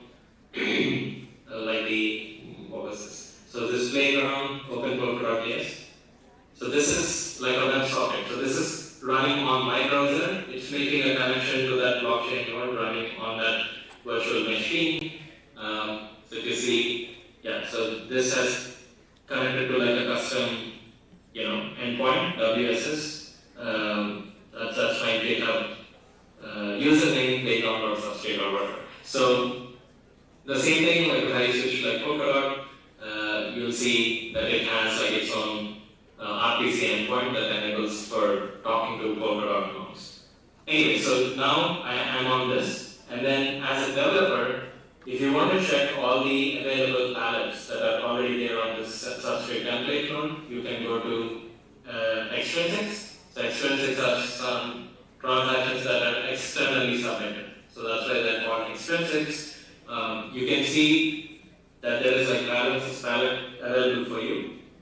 So within balances palette, I showed like actually the source code. So it had like force transfer, set balance. So all of these functions are exposed to end user. So the palette, so balances palette, I included in my substrate node template. It gave me all these functions right out of the box. So I didn't have to do anything from my end to sort of have them up there. And also there's a bunch of other palettes that come with it, and what's particularly of interest is this template module. So if you go a step further and want to build like your own palette, then there is a template for you to get started as well. And it comes with like two simple functions, say do something, and cause error. And you as a developer, what you could do is go to palettes, and in there like there's the template. I told you all the source code is written in lit.rs file. So let's go to lit.rs file. It has very like bare bones structure there. So you have whatever is needed for this palette to compile, and in here like you're writing. So there's a function called cause error that showed up in the UI, and there's also there should be some do something there, right there. So if I rename this to something else, so let's say do this thing, save it, and go back to like the UI, so it displays as that thing. Anyways, so that's palettes for you. And I told you to include like a palette. It just takes like changing the code like in three different locations. In the interest of time, I'll do that, and hopefully it compiles within the time frame. When it compiles, like I'll sort of take questions from you and show you like the live demo. So let's do that. Let me go. So let me go to So here I have the tutorial. So it's adding a new palette to the runtime. So right now in the dropdown, where was I? So in the dropdown, I don't see something called as Nix palette. So Nix palette, it lets you add like a nickname to a blockchain account. So it lets you add like a nickname to the blockchain account, and it comes with like different functionalities like set name, erase name, and so on and so forth. The instructions are right here, so this gives you set name, clear name, and fill name. And before you begin, you ensure that you have all the development environment set up. So you have Rust dependency set up. You already built like a local blockchain that is running, and so what we're going to do is So the first things first, like what we're going to do is we'll tell from where this blockchain node has to download the Nix palette code. Okay, so what this is saying is this is the version of the nicknames palette, and then this is the location, from substrate repository, and this particular branch we're going to like download it. So let me copy this and then go to like the code here. So I'm assuming none of you are familiar with like Rust in general. So Rust handles all the dependencies in a file called cargo.toml file. So this will be explained like in the session like later. So here you can see every single dependency that this node has been using. So you see all of that in here. Okay, so there are like different different like dependencies included right there. So in runtime is where like we are including like all the palettes, right? So there's like palette balances there. So just because this was included, we were able to see like balances palette show up in the extra system. So I'm going to add like a new line here, and then saying, okay, so let me download. What is happening? Okay, so let me download like this particular. So let me download the next palette in here. So I'm going to like save this. Just make sure like I'm on the same branch as the other ones. Alright, so I'm saving this file. So that's the first thing that you have to do. And then so the other thing is you have to enable like some standard features. So I mentioned to you earlier that all this code, it gets compiled into this WASM blob, right? So while doing so, you can't use the native machines like libraries. I don't know how to quote this. Just to enable like cross-platform compatibility, you should disable like the native thing first, and then sort of enable them like later. That's exactly what this line of code is doing. Even this, I think it's in the same file, like down here. I don't know this slider bar is. Yeah. So right here, I'm going to enable these standard features right below like balance of standard pro. So far I've modified the code in how many lines? Like 2 lines. So this takes care about every dependency. Now Substrate knows where exactly to get the code of the next palette from, and then it knows to disable standard features first, and then sort of re-enable them later on. So that is done, and then let's go to so the brains of the blockchain. I told you that's the runtime, right? So let's go to the lib.rs file there. So here is where you can do things of your interest. So let's say you want to reduce the block time of the blockchain from 6 seconds to like 1 second. So there's like a parameter there. So let me modify that to 1000 milliseconds. So from now on, the blockchain will produce like blocks like every second. So that's the level of customizability we're talking about with like Substrate blockchain framework. Let's do that. And then also, in here, like I mentioned, in everything that's written in a palette, that needs to be implemented somewhere, right? So you have to give some kind of like parameters. So for nickname, you need to give like minimum length of the nickname and maximum length of the nickname. So those are like introduced in the palette source file, but you can set those values in this like runtime library file. So that's another line of code that I have to add. So let me do that. Go to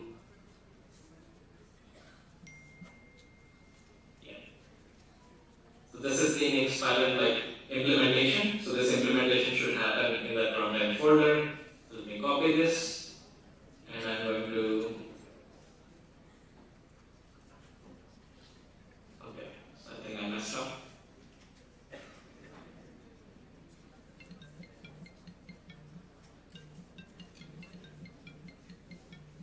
Alright, so what I'm going to do is right before like the balances implementation, I'm going to add this line of code.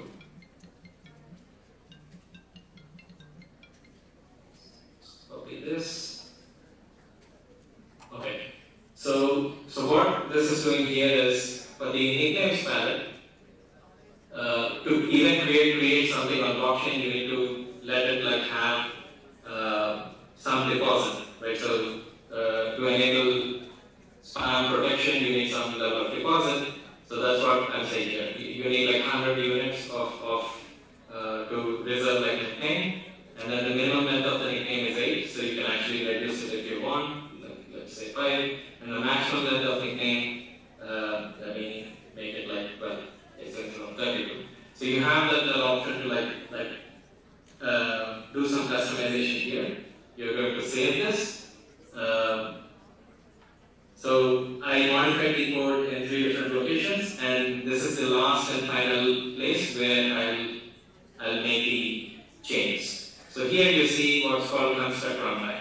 Now that we imported the code, made some changes to its parameters, how do all of this code compile together with all the other palettes that are out there?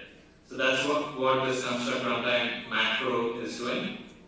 So it's putting together all these palettes in an order and then packaging them into like a WASM block.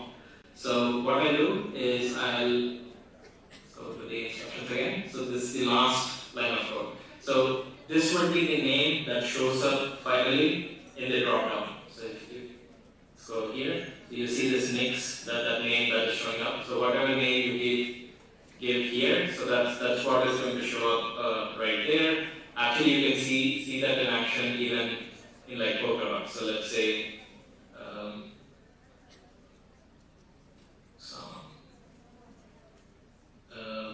because like Kusama is like a much bigger and much more mature like blockchain. It has like plenty of like palettes in it. As you can see, all of these palettes have been like developed by the core developers of Polkadot. So they have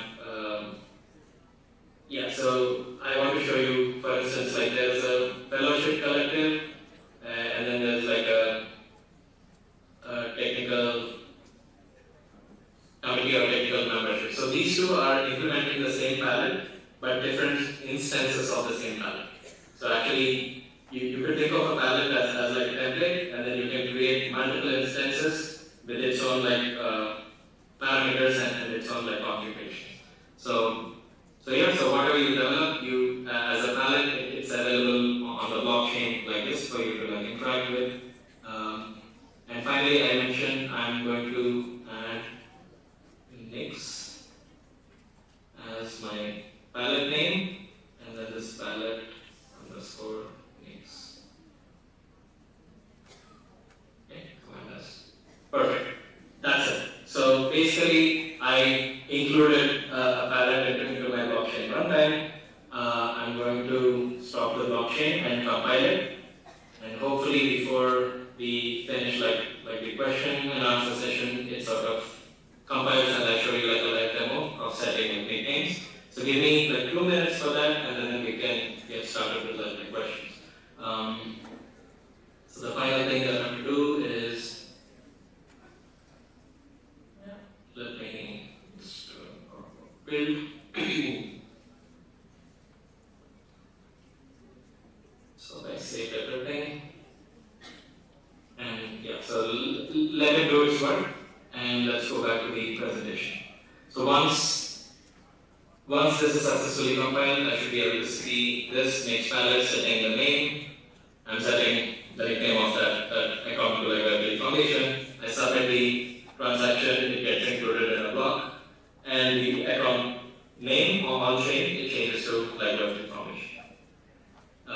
So I walk you through like palette as well. So there are different areas of a palette that are required. One is you have to specify the storage. The other thing is you have to specify the functions that this palette has. The events this palette sort of can broadcast to the broader blockchain network. So there are some hooks that you can implement as well, and there are extrinsics that people can submit. So if you want like a deeper understanding of palette development, I would suggest this workshop. So what it does is it creates, it's like substrate PDs. So basically it creates these kittens on chain. You can mint them, you can trade them, you can sell them, you can buy them. All of those functions, So this tutorial comes with like the backdrop and the solutions as well. Okay, so you have action items, what you have to do, and if you finish it and you want to verify like the solution, you can see that as well. So this gives you a really good introduction to how ballots are developed. This is a use case, and this is what you're going to do. And scroll down. Yeah, so innovating with Frame. So I mentioned like Frame is this broad set of like open libraries that you can include in your blockchain. If you look at the naming convention, you have substrate primitives, which are like the core libraries. If you don't want to like modify them, but substrate gives you an option to modify them. So the other thing is SC, which means substrate client. Anything to do with like node, like the transaction pool, the executor which executes the transaction, or substrate nodes like CLI, command line interface. It's named as SC. So the core aspects of Frame itself, so they are, they start with Frame and then balance. So this is where you, as a Polkadot developer, like in the ecosystem, you'll be focusing on developing these palettes, either on your own parachain or like an existing parachain, you could add like a palette, or just use like the palette functionalities and just write an app with like smart contracts. So wide array of like possibilities if you want to get involved and sort of develop the applications on Polkadot. So in terms of like technical freedom, like I mentioned, everybody starts with, even I started with substrate node. So that's, as a developer, I know that things work. Okay, so the blockchain is working. Now I want to add my own code that makes it even better, or it implements the use case that I think I should implement. And then it gives you much more flexibility to develop like your own palettes. And also, if you go a little further, you can also modify like the core aspects of substrate itself. So that is an option for you to do. There are a few like blockchains that are doing it. I could actually show them to you. So one is called LF0. So it's built on substrate, but it's not a parachain on Polkadot. So they made a core functionality change, like the consensus and like finality. As you can see, they finalize the blocks like within 1 second. They use like a different consensus mechanism than grandpa that I mentioned. So there's always a best and finalist block, but on LF0 there's always a best block. So this was built on substrate as a standalone blockchain network. Now what happens with blockchain networks like these is that they have to bootstrap their own security. So if you look at it, they have implemented like their own like staking module. They have to issue like their own tokens, and have people stake those tokens so that the blocks are being produced according to the network's protocol. So as a parachain, you wouldn't be doing this. So your task is to just build your application, have like 1 or 2 or 10 or 20 collator nodes running on your network, sending the transactions to Polkadot validators, and they take care of like the finality of your transactions and blocks. I'm finishing. It's the wrong presentation.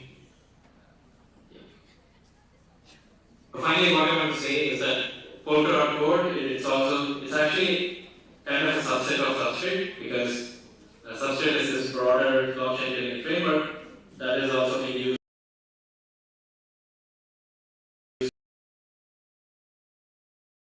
But substrate repository has ink, which does like smart contracts. It also has like additional functionality that's not directly implemented on Polkadot. But you can start with substrate repo, build your own blockchain, and decide whether you want to run it as a standalone blockchain or connect to Polkadot, enjoy its security and interoperability. I think we're almost done. So for any sort of application that you can think of, there are like multiple projects in the ecosystem that give you ideas or that give you a starting point, right? So I also want to like highlight the open source stack on Polkadot Wiki, the Polkadot network. So open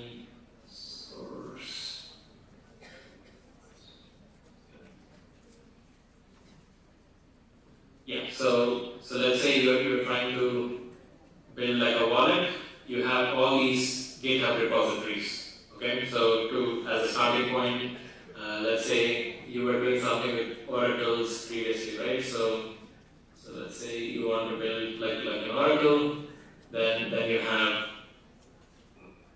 some GitHub repositories and projects to start with. So all of these projects were funded by the Web3 Foundation. So we gave them grants, and one of the key things is that they build it and then make it open for everybody in the community. So that's the whole reason why we are giving grants to them, to expand the ecosystem, make things like open.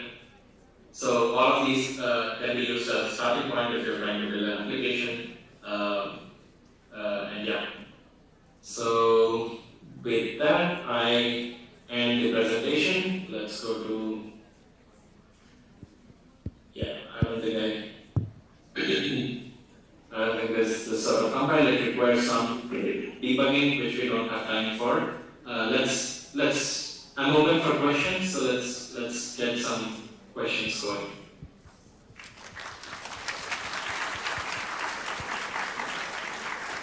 Thank you, Radha. Thank you, Radha. Just checking if my voice is audible to you. Yeah, it is. Perfect. Awesome. So, guys, I know this was one of the most technical sessions that we have had until now. Do we want to? It could have been this was quite technical, so a lot of questions might come in later on. But with respect to the overall session of Radha, if you have any queries, please raise your hand. I know it could have been overwhelming for students, but that's the thing. I'm not expecting you to do all this. I'm giving you like a flavor of, as a developer, these are the things that you should be, this is the terminology or this is the structure that you have to be aware of. And starting with the next session, you start with like Rust basics and then probably go progressively to all the individual things that I showed. But I've shown it from like a very high level. So the understanding is that after this you won't like write palettes on your own, but at least you know like what exactly a palette is. A palette has like core functionality, it has a bunch of functions that you can implement, and those can be called from outside. So as long as that intuition reached to you, then the session is a success. no, it is a success, isn't it? Yes. Louder, we can confirm that him loudly. Okay, so we had quite generic questions. If you don't mind, we would take that. So one of those questions is, do you think full stack skill would be useful for Web3 developer? And keeping the time frame in mind, I will ask the second question in advance as well. What is your the second question is, what is your opinion regarding future of development on Polkadot? Future of development on Polkadot. These are the two questions that we have. So that's the thing, right? So earlier we started with like front-end development, and then there's a lot of demand for like full stack developers, and then now we have like Web3 development, which is like a step higher than the full stack, because I mentioned a lot of things in Web3 are sort of evolving on a day-to-day basis. So I talked about a protocol called IBC earlier, right? So as a full stack developer, you have to understand, as a full stack developer in Web3, like you have to have a clear understanding of, okay, so what is this protocol doing? What is my networking protocol doing? Like link peer-to-peer. Is whatever that library is giving like the full potential to my node, or do I have to tweak some of its parameters to get the best out of it? So Parity, which was developing like substrate nodes and Polkadot nodes, it took the open source code from those ITFS developers, and then it tweaked plenty of libraries in there to make sure that it works very well with like Polkadot protocol. So as a Web3 developer, of course, the full stack developer skills will help you a lot, because it gives you like a broader picture of the different moving parts in the application. So the Web3 skills skills require you to have a little bit more than that. If you want to be called like a full stack developer in like Web3, then you'll have to like keep up to date with like several things that are happening in the space, keep up to date with the protocol changes, and then but again, that's like a very high mountain to climb. But if you look at any sort of, the next thing is what is the future of like Polkadot developers and development, right? So right now you can actually go to .jobs.net.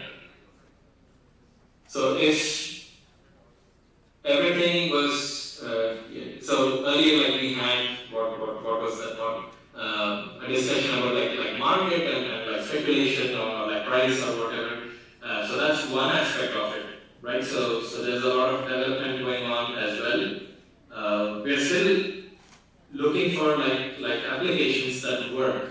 Now, right now we have like Facebook, Twitter. We're just scrolling that on our screen. The experience is seamless, but think how much time it took for those applications to get there.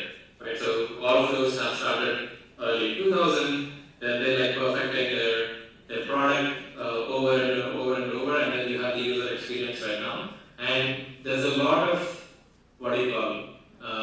pressure or stress on Web3 developers to give that level of experience with something that has just started in 2016 with like Ethereum becoming like mainstream. We are only at a phase where in the last year or so we exchanged some images as NFTs, and that was enough. And that's not the applications that Polkadot is talking about. So we're talking about building applications like Twitter, for instance, as something that would use these decentralized principles and give like the same user experience as like the regular Web2 app. So for enabling that level of user experience, you need technology to back it, and that's why we chose Rust. So Rust programming language is very optimized, very efficient, and blockchain applications require that level of efficiency. So all these design choices have been made, WebAssembly to make it like cross-platform compatibility. Now it's on like the developers to sort of build those applications and make it a reality. Now that the platform is set, parachains are running as expected on Polkadot. Developers need to just there is proof of concept that has already been proved. Now it's the time to build like the actual application with that user experience. So as you can see, there are plenty of jobs out there. As you can see, they are not requiring you to be like a full stack developer. So there's like a front end engineer, there's like a DAP engineer. So if you're just like writing, some kind of like smart contracts, there's like substrate EDM thing right there. There's a Rust developer, like some skills that Rust can give you. It lets you like develop those modules. So like I mentioned, there's Node.js developer. So there's an opportunity for you. You can find the spot within the Web3 ecosystem, within Polkadot ecosystem, with whatever skills you have. You can be part of that initiative and then sort of put your skills to use. You can work for a fully decentralized company, partly decentralized company, or like centralized company, because on parachains, we are not imposing any sort of decentralization on that, right? So you can have like a completely permissionless parachain or like a completely centralized parachain. So there's plenty of opportunity, and then we're just hoping like whatever technology stack we build is going to create those cutting edge like blockchain applications. And partly why we host hackathons like these, talks like these, is to show you like what we built so that people can hop on and sort of build on top of it. Absolutely. So I think many of our eyes would have been wide open just to see that line, find job offer. I'm sure all of us would be looking at it very carefully and closely. Radha, we also have another question. So yeah. Sir, on the substrate playground, when you have run the code, why new blocks are getting created without any transactions being done. I didn't understand that. Yeah. So that's a very good question. So basically, for a blockchain network to sort of run, it needs to create blocks, even if there are no events. So the blocks have to be sort of produced because they include some sort of like time information as well. So let me go to let's see. So not just like the substrate template node, but also let's look at a live parachain, right? So let's go to color. Then, alright, so this is basically it's running at the same substrate template node with let's go to extrinsics of a color. As you can see, what they did was they reused a lot of palettes that are already there in substrate, but they added some of their application specific palettes as well. For instance, there's an Oracle, there's a decentralized like exchange library, there's an asset registry. So balance of palette, they use it like directly from like substrate and so on and so forth. So you can think of this as your substrate template node project. And let's go to the Network Explorer. Let's get this block. Well, somebody did some transaction there. Let's look at this block. Yeah, so the timestamp setting and then sending like a communication to the relay chain. These are also some events that you want to have as a part of the blockchain, right? So everything that happens is sort of stored in the blocks. So these two are enough for the new block to, it's going to package this in the block and then keep the blockchain sort of running. So every 6 seconds, the Polkadot blockchain needs to produce the block. So you can't stop the blockchain or harm the blockchain.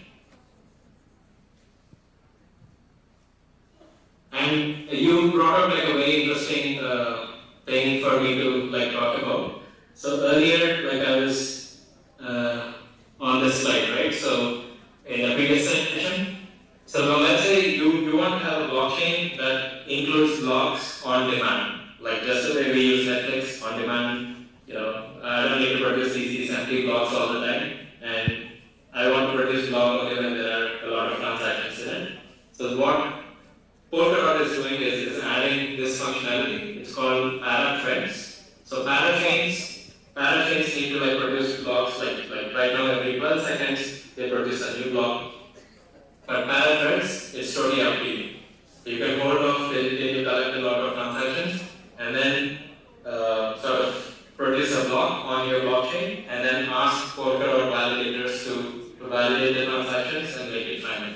So that's one option where you have a variable timing for setting the blockchains. And that's actually a really, really good question because this has been a problem with all the blockchains that are called ghost chains because they are not doing anything. All they do is like produce blocks, right? And it's like an immense waste of space because all this blockchain has to be downloaded by, let's go to the telemetry. So, for instance, like Polkadot blockchain is downloaded by like its 2,175 nodes that are not like fully, but some depth. Like they all download the blockchain. The less number of blocks, the better in general. Right? So the lesser space the entire blockchain consumes. Good question. Thank you, Radha. Yeah, thank you, Radha. We have one more question. I think probably the last question for today by Mr. C. Selvaraju, who just FYI, he will be taking the next Polkadot setup, ecosystem setup session. So he has a query for you. Okay. Hi, Radha. Actually, I have two questions. One is, I wanted to know, what the collators are doing is collecting transactions. Is this kind of a roll-up kind of an activity? Yeah, you can think of it as a roll-up. Am I right? So basically, what Polkadot Wiki says is a parachain need not even be a blockchain. So basically, Polkadot relay chain is providing an interface, like an API for the parachain to send data in a format they understand. So it's basically the WASM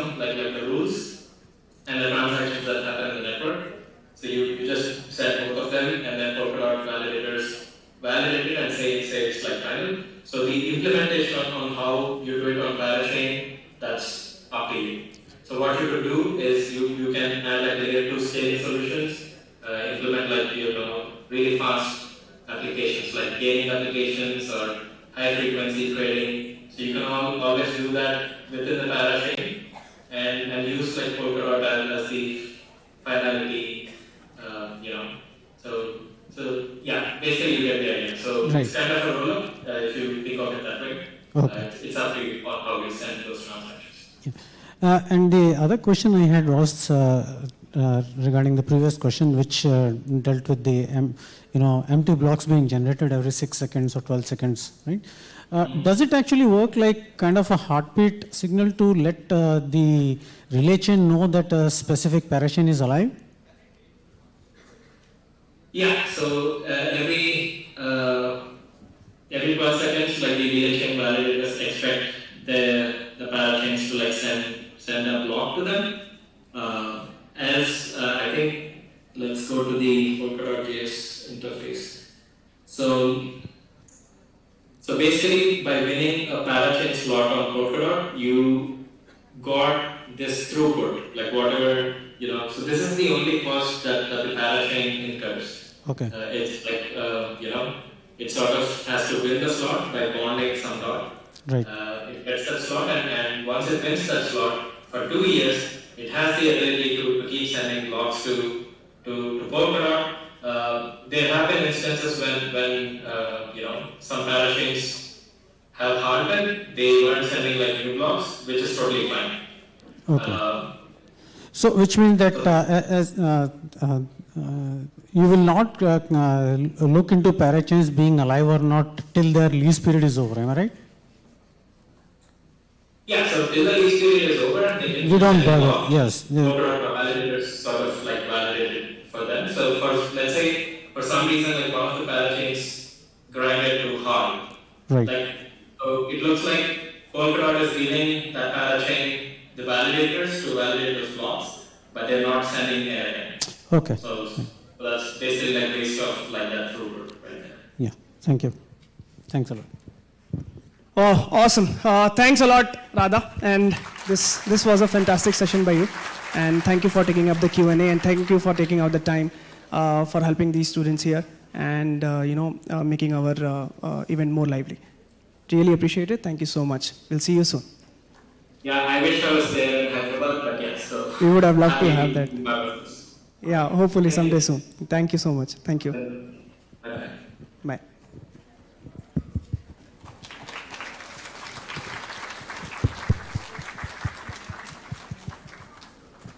All right, that was heavy and light, all of it at once. So now, before we move on to the ecosystem setup session 2, we have something exciting coming up, and I'm sure everybody here would want to know. So let me just go on the podium. I'll set a few things up, and then we have a very special person here to speak to you. All right? Let me just go back and sort it. It'll take just a minute.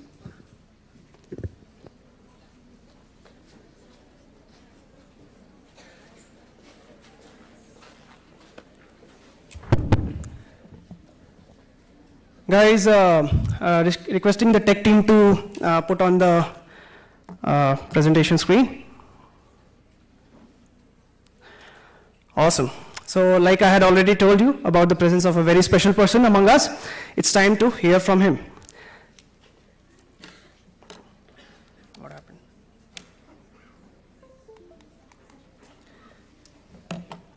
Yeah.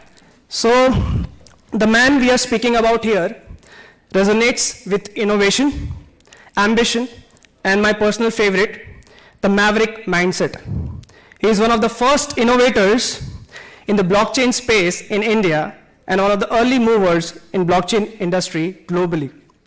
We all are here because of him, and his vision is to put India's Web3 education program on the global map.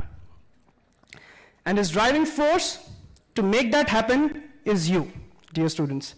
You will make his mission a success. And this is how we will bring about a massive trend for blockchain knowledge in India. The man we are speaking about is none other than Mr. Abhishek Pitti, the CEO and the brain behind IBC Media and many other ecosystem companies. Let's welcome Mr. Pitti with a huge round of applause for taking out the time from his hectic schedule to be here with us. Sir, the stage is yours.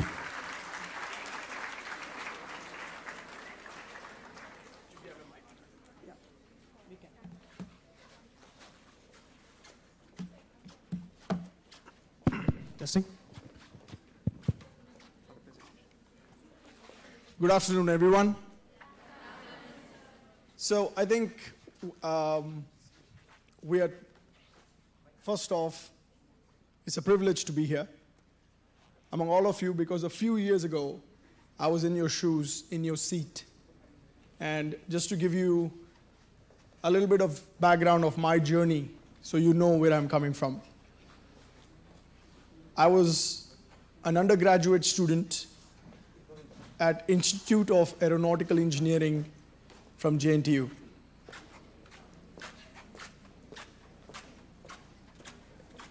How many people know where that is? Oh, wow. Really?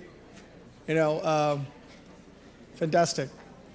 So the reason I asked that, because when I was in school, it was moved to Dandigal from where it was in Boyampally. But anyway, I'm actually very excited to know so many people. So I know so many people actually know. Can you guys hear me at the back? Can you guys hear me? Okay. I'm sorry? No? Louder? Is this fine? Perfect. Okay, so I was saying I'm from Institute of Aeronautical Engineering from JNTU. And we are at the moment, just to give you my background before I go into the logistics of it, I went for my master's for aerospace to US. I completed my master's in aerospace. And then I worked for an aircraft manufacturing company called Gulfstream Aerospace. We used to build the #1 business jets in the world. How many people know what is a business jet? It's basically airplanes for CEOs, the kings. It has sofas, beds, you know, it has bulkheads, it has basically a luxury aircraft. And then I did that for 6 years before I decided that I wanted to do something else. And I went to work for a company called Blackstone. Now, Blackstone does something called private equity. How many people know what private equity is? Okay, one person out of the entire crowd. Now, I never knew what private equity was when I was in your shoes. And I went to work for this company that does investments. Private equity means investments in young companies. I did that for a year. That was the largest private equity company in the world. And just to give you a scale of their investments, they do investments worth 4 lakh crores. So, and then that means they manage money, basically. And then I wanted to further my studies into understanding how these people are making investments. So I wanted to apply for a business school. And I went to a school called Harvard University to do my MBA. How many people know Harvard University? How many people want to go to Harvard University? How many people think they cannot go to Harvard University? Why?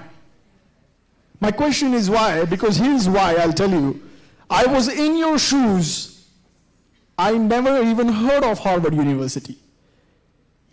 And it so happens that my learning along the way led me to go to Harvard University. I never planned for it, but I wish I knew what Harvard University was. I wish I knew what private equity was when I was your age, in your shoes, because you know what? This is where you prepare to go to Harvard University for your MBA later. Well, the Harvard University was a little boring, so I dropped out. How many people would drop out if you get into Harvard University? So I dropped out to do a startup. I went to California and I did a startup, and on the third day of my startup, somebody gave me a check for 2 crores to build this company because I presented an idea. How many people think that is actually possible? How many people think that is actually not possible? So let me correct you, it is possible. Well then, the journey took me a little further, and we built a product, and we went to a point where we hired a great team. We start building the company, and then you obviously pay salaries to your employees. And you think 2 crores might last a long time, but it doesn't. So we had to start looking out for more capital, more investment to keep running the company. And this was 2017. I had 3 months of salary left to give to my team. And I came across something called Web3. And in 3 months, does somebody want to take a guess how much money did we raise as a team? I'm sorry? Close enough. What else? Any higher guesses? We raised 240 crores of capital, and we raised it in 3 days.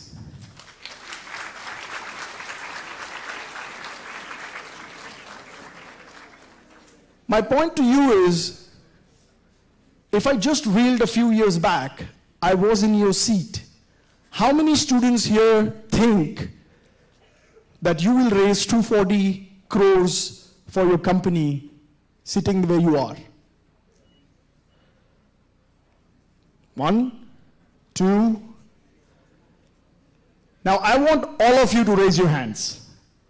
Just do some exercise. You've been fed. And I want you to repeat. With your hands up, guys, we are not done yet. Raise your hands and say, I can do it. Louder. Okay, I'm going to cancel the lunch tomorrow. You have to buy your lunch. Louder. When I can do it, you can do it. Because I'll tell you what, how many people sit on the first bench of their class? How many people sit somewhere in the middle? How many people actually sit in the last benches? So guys, I'll tell you something.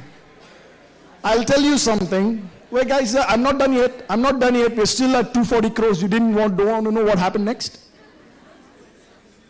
That was just the beginning. So if somebody who can do, I was always a last bencher. I'm going to tell you, if I can do it, everybody in the front benches have better chances of doing it. And you know what really helped? What really helped was somebody told me how to do it. The direction was more important. Because sitting where you are, you can't see the future, but you can see the direction. Well, let me continue the story because the fun fact is yet to come. So now we got the money. We were Web3 company officially now. And now in 6 months, the company gets listed in the Web3 world. Can somebody take a guess for how many crores that the company got listed for? Listed and it went public. So what was the value of the company that, can somebody tell me how many crores? Better guesses? it was over 2,500 crores.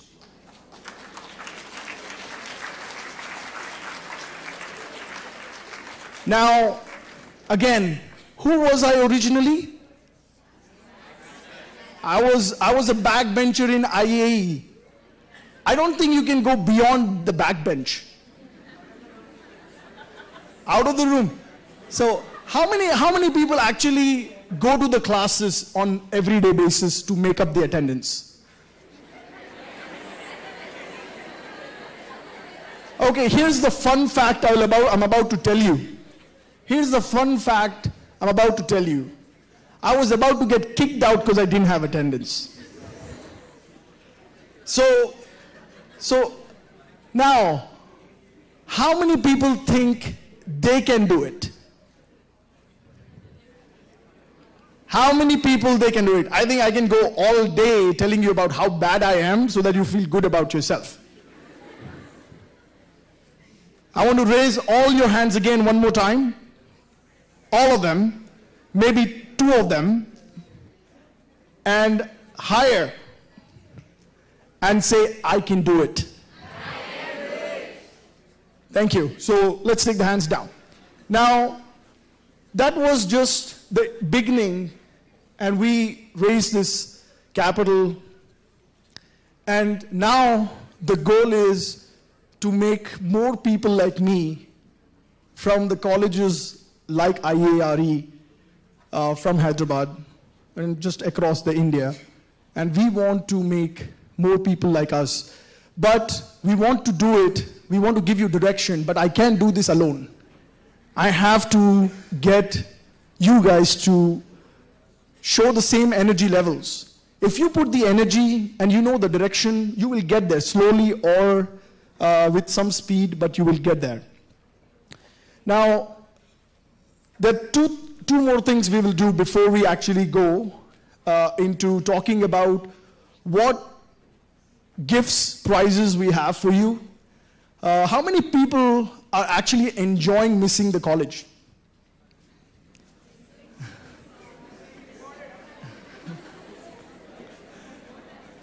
So this is a good change, huh? All that effort in writing the exam and just, getting selected. Just so you know, you are the lucky ones, and a few got lucky more.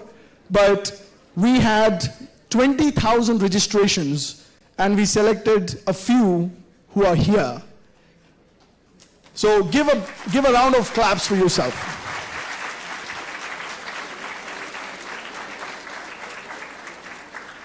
And I'll tell you why you should take this opportunity very seriously, because if you want to leave right now, there are at least 19,000 students waiting to take your seat.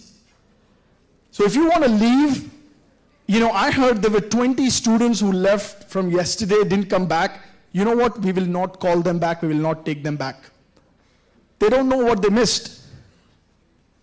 Because we are about to put you on a journey to the moon where you will end up where I am, at least if you try. The worst thing, the only way you can fail on this track is if you don't do anything about it. Because we are opening up all the Pandora box to tell you what's happening in the world and how you can get, faster than I did. It honestly took me close to around 10 years to figure out what I did. But if you follow this program, you might get there in 2 years. I'm not kidding. 2 years. That is the cycle speed if you follow the directions we are about to give. So how many people want to take their companies or build a company and take a company to 2,500 crores? At least want to. I'm not saying you can or cannot. I'm saying how many people want to build a company 2,500 crores? In 2 years. I'm sure it'll buy you some bags, some shopping, some gifts. But you know what? It is totally doable, I can tell you that. A few kids like you participated in a 2018 conference, and I'll tell you some facts. I'm not ready to start the presentation yet. So, two people who started a company called Matic. How many people know a company called Polygon?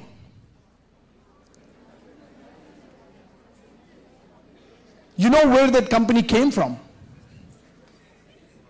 Tell me. It came from the IBC program 2018.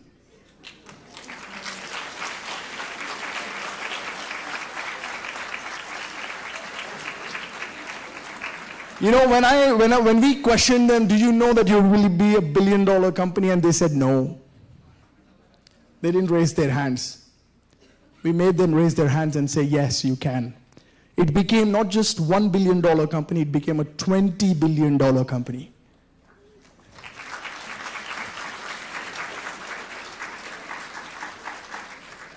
So the number one thing you have to believe is the step number one. If somebody tells you you cannot, then you say you can. Well, if somebody ever tells you you cannot, do something funny. Give them a pen and paper and ask them to write it and sign it and give you in writing that this cannot happen. And you know what? Nobody can give you in writing that you cannot do what I'm talking about. So I'm not here to convince you whether you can or you cannot do it, but I'm telling you one thing, that if you leave this program, we will not call you back. We will give that seat to somebody who is already waiting. The 19,000 students that we did not get them here. Very important. If you use it or you lose it, but once you lose it, you're not getting it back for sure. Now, moving on to the second point. So we'll do some wake-up exercise, and I want to hear, you like your colleges you're going to right now? Well, you have no choice. So first off, to celebrate the fact that you came here because of your colleges, let's give some credit, right?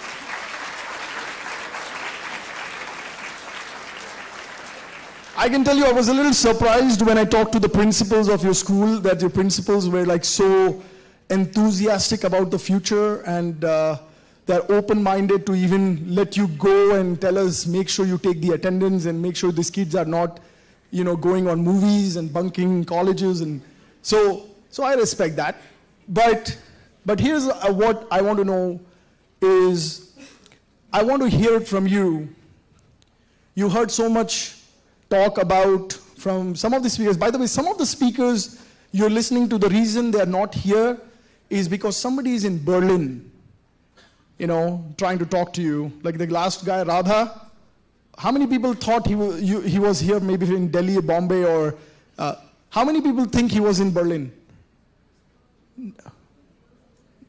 You thought he was in Berlin? I thought he would be somewhere else because the way he speaks is completely different. Understood. So I just want to tell you that the whole idea of getting you in the room and getting some of these speakers come and speak with you is because Web3 is global, and the people you're listening to are experts in the field, and they are not all available in Hyderabad. But we do have some expert trainers. Silva sir, how are you? And people who have decades of experience. Silva sir, thank you so much for coming. And we also have thought leaders, influencers. We have a whole 9-day agenda for you planned. I'm sorry, can you guys hear me at the back? Okay. So we have a 9-day agenda planned with mentors, speakers, and training, and ideation, and team building, and all sorts of things. We honestly didn't plan for the food, but we somehow managed it. So I do want you to appreciate that just because the people are not here, and they're on the screen, we have to show them respect, because these guys are taking very valuable time Just so you know that 1 hour of time is worth at least $400. And a lot of these people who are sitting here waiting for you to get educated, they're spending a lot of valuable time. And they're not here because they're not local, not just to the city, not state, but the country. They're coming from all over the world to come talk to you. So I want to hear it from you. How many people want to be a Web3 developer?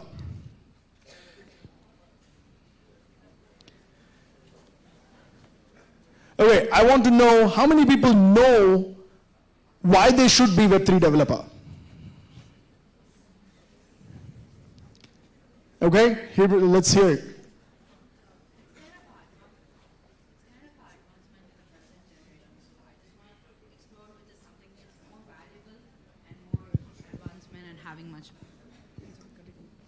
So I just want to have a furthermore duration and also have things which are really interested and fun about the future, which is like Web3, which is also a good part of the future. So I just want to be the best part of it, that's all.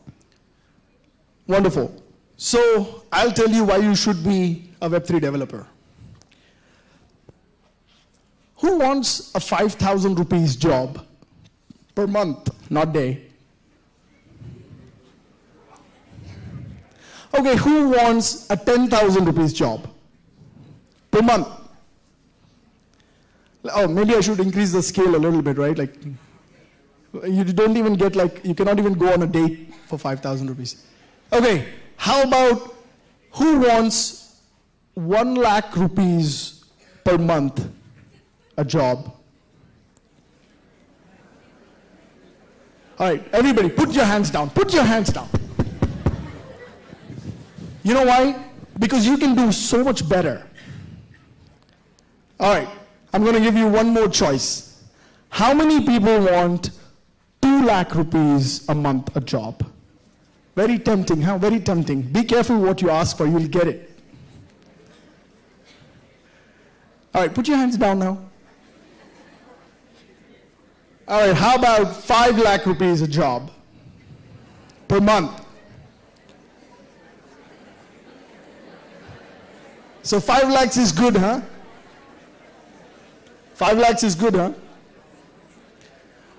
Wow, okay. How about 20 lakhs a month?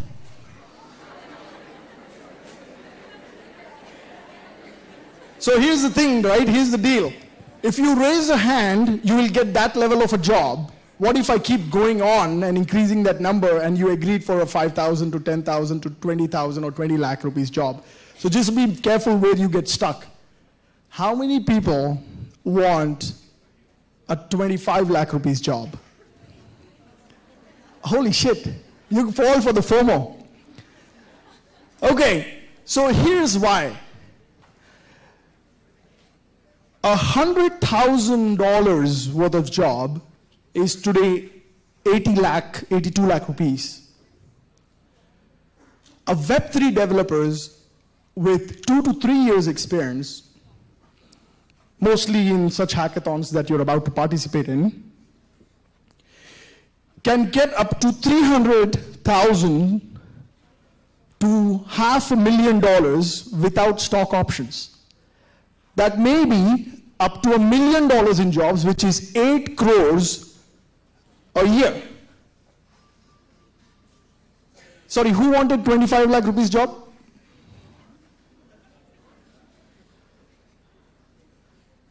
Now let me ask you again. Why do you want to be a Web3 developer?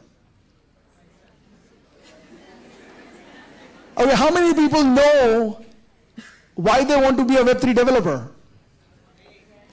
Raise your hands. I mean, guys, I only told you not to raise your hands for answering those financial questions. Now we can raise hands. So how many people know why they should be a Web3 developer? Come on, if I give you 8 crores, you won't take it? Raise your hands higher. The lower you are, you won't get it. Exactly my point. Oh, these girls definitely don't want it. So my point is, beyond the fact that this is the most exciting thing happening in the world, beyond the fact that this is where the next Facebook, next Google, next Apple is getting created. The fact is that, can I sit down if you guys don't mind? Can you guys see me? Thanks to the auditorium. So my point is, the jobs that we are talking about are not just giving you the best quality of work, the best lifestyle, but even the highest paid jobs in the whole wide world. Now, and it's not just jobs. Even if you want to build a company and you want to raise capital, this is the best place you can, the fastest way you can. And guess what? The world is a playground for Web3. So now I'm going to make you get up from your chairs. All of you rise.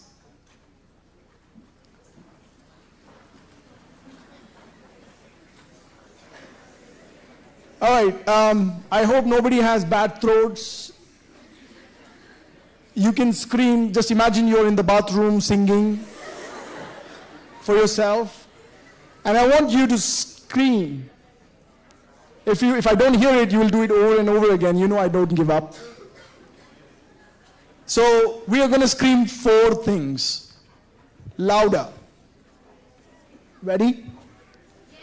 Okay. So the first one is, hold on, is somebody recording this? All right. So this is witness, by the way. So we want to, hold on, that way. Okay. So I want to know what I initially asked you for the first time. Can you do it? No, you say, I can do it. I can do it. Right.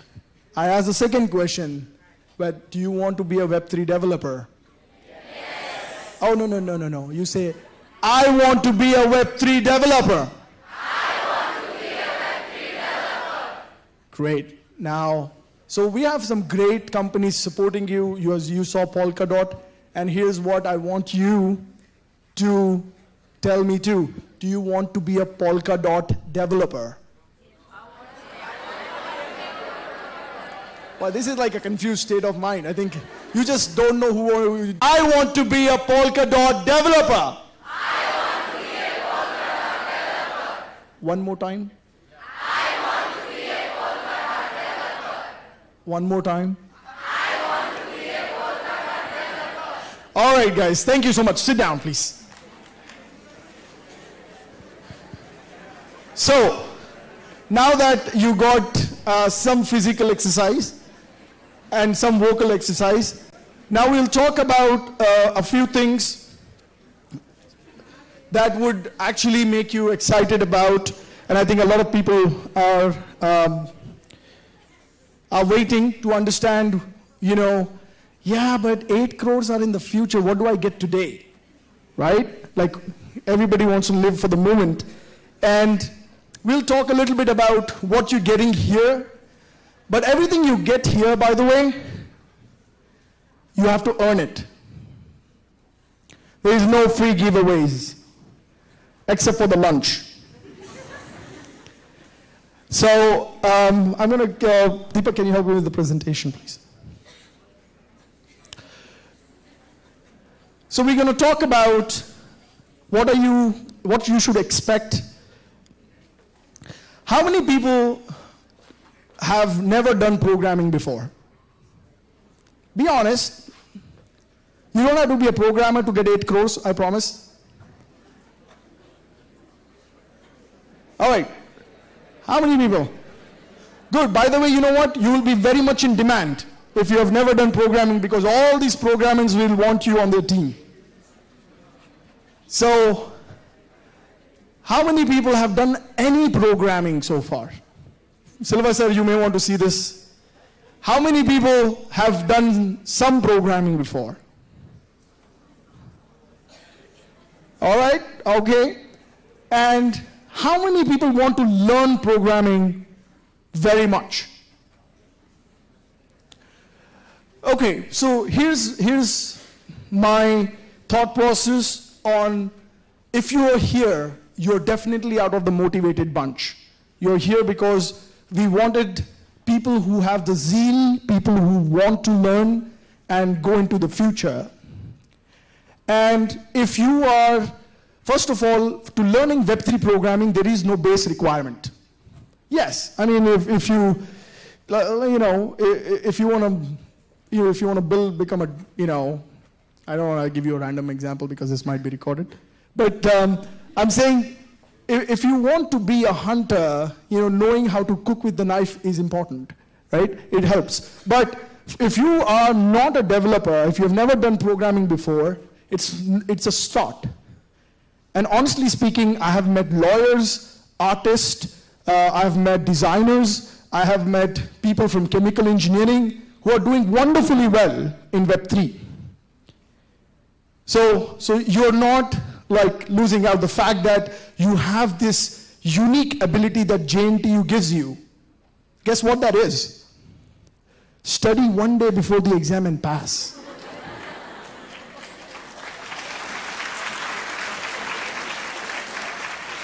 You have this gifted ability as an engineer to study one day before and grasp everything. And then just fill out papers and papers and papers. Right? So you have this ability, unique ability to learn and become good at something is marvelous. And that's what Web3 is needed the most. Because you're learning so much, so quickly. And guess what? The fun part is, you're not somebody who don't know how to read technical stuff. Because you have read so much new technical stuff so fast, quickly to learn, you are a very good Web3 compatible student. So please give a round of clap for yourself.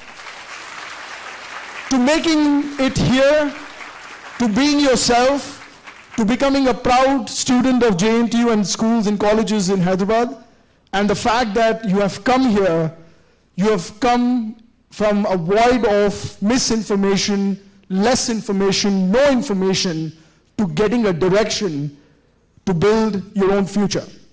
So let's talk about how we can create, some good incentives for you to learn. But again, everything here is earned. It's not a giveaway. So, Deepak? Okay. So we will talk about what is the journey. You remember, this is a journey. This is not a one hackathon agenda. This is a journey where, can you leave the lights on? Yeah, sure. Guys, can we leave the lights on, please?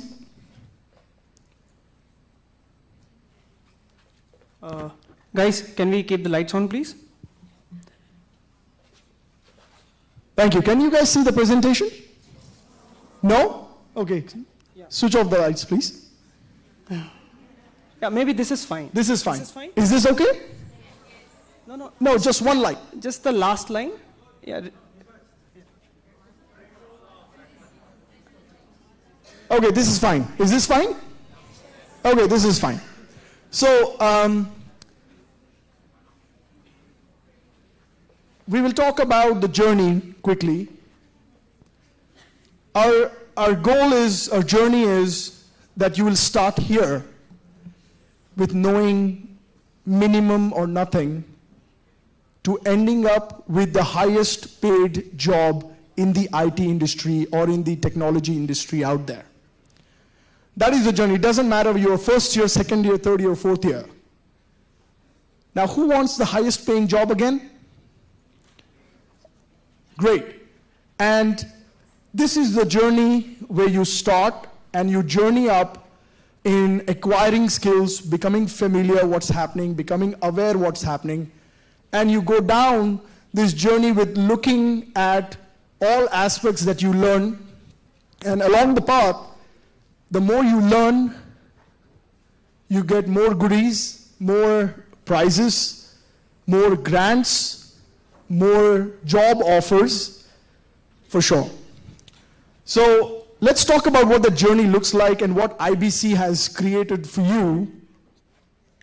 So this is a 5-year journey We want to do education across 1,000 engineering schools and other schools. We want to create 1,000 startups. So if you're having a brilliant idea and you want to become the next Polygon, we will make sure you get the resources to get there. We'll make sure you get the support, mentorship to get there. Industry partners to get there. We want to train 1 million developers, 1 million friends, 1 million Abhisheks, 1 million you. And then we want to celebrate your success with the government, with the colleges, with the industry leaders, with the investors, with everybody who is just thrilled to invest in you and the companies. Now that's an awful lot of help for just sitting in a chair right now. But did you ever imagine that so many people are looking for you to become successful? But let me just clarify, don't be fooled. It is not because they want you to be successful, there is a purpose behind it. The purpose behind it is if you do well, the country does well. Because you make a company and you employ a lot of people. If you become a good engineer, you know, the government looks good, the colleges look good, the investors who invest in your company makes money. So everybody has an aligned purpose. What is important to know is there is an alignment in your success. But at the same time, you have to have gratitude to make sure that you are getting the opportunity to be part of that alignment. Now, this journey will happen over a period of next 5 years.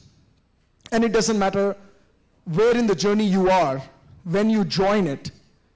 The fact that you are part of this journey, you will get accelerated into the future to getting the highest paying jobs. Now, this journey includes education and certification programs. This journey includes 20 hackathons. So if you started building something now, you can continue in the Hack 2. Or you can continue building with the trainers. You can build it now, and you can join and bring in more teams. There will be more people joining. But obviously, the sooner you build it for yourself, the faster you get fast-tracked. There is startup competitions that you can participate where the prizes are even higher. If you have a startup idea, you can very much pitch your startup idea. You have other competitions, other education competitions like DeFi competitions, which tells you how the future of money will be. Then we have the main conferences with the government. And I would like us, how many people have actually seen the 2018 conference? Holy smokes, you guys are missing the main part. Deepak, we need to play that video right after this. So I want to show you what that looked like so you know what to expect, where will we celebrate your success and how many people will join. So we'll follow that. Now, this is your journey. Your journey will start with IBC Hack 1, where you will almost get awareness, orientation of what Web3 is, what Web3 developer means, what is a blockchain, what is this new language that people are talking about. So far you are listening, all about Windows, Solitaire, who played Solitaire here today? I'm just saying, the language has evolved from Web 2 to Web 3, but the point is, you will learn the orientation, you get the training, the mentor, and then you have great mentors like Mr. Silva here, who would be also helping us build some exercises where you get to participate in the Hack 1. Here's the cool part about Hack that you are participating in. If you get selected as one of the finalists, then you get time to build and you will be part of the main conference. That's a huge deal to take your team to the final conference. Now, as you progress, you will start building things first with the trainer, and then you start building things independently. And then, if you are a good builder, and you are building something meaningful, and we showcase it to the world saying, XYZ developer is doing extremely well, and she has applied for this project and she has done well, you get independent grants, like individual grants, and guess how much those grants can be? Can somebody want to take a guess? How much somebody would want you, like if they want something to be built, how much those grants can be? Take a guess. Who is good at guessing? How many exams did you just guess? Multi-choice. Do we still have a concept called internals? Yes. Oh my God. Yeah? So there are multi-choice questions. I almost guessed all the time. So coming back to the point where, you know, you can easily expect that you can get anyone anywhere between $25,000. You were expecting rupees? $25,000 to $250,000 in just personal grants to build something in Web3 on a particular platform. This is before even you getting a job. You can do this as a student. Who would like to get some personal money? What do you call this? Pocket money. Right? Who wants pocket money of $250,000? Right? Exactly. So you will start building independently, and then you get jobs. Once you build with the trainer, you submit. So the whole secret of this entire journey is to make submissions, not just attending training. You need to learn how to make a submission. You might make better and better submissions over a period of time. You need to understand how do you go from, you know, not just learning, but see,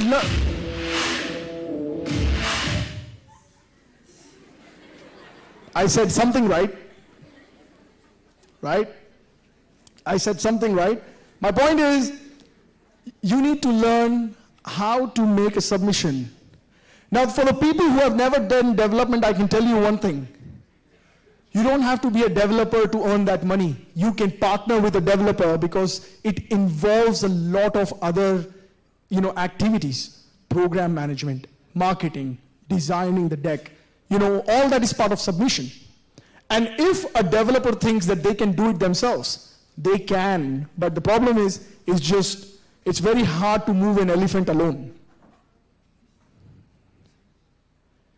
Right? So my point is, please know that this is a journey, and the more further you are, the more participations you do, the more hackathons you participate with us, we will keep exposing you those opportunities. And not just that, our whole agenda is to get you a job. You may stop after one thing, but we will not stop until you get a job. And we are better than all placement offices in all colleges, I promise.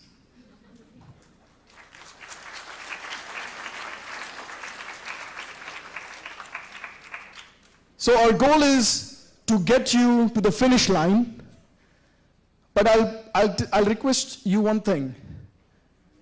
The more you want us to push us, the more we will go after somebody else who is running already. Now it's your choice if you want us to push you or you want to run and we give you skating boards to go there faster. Right? Now, you will be shocked years from now, a few years from now, I'm going to track all of your journeys, by the way, and we'll talk about governance a little bit. The whole idea of tracking individual performances, progresses, is to show you, not anybody else, how many people in this room have done extremely well. So now let's talk about some of the prizes.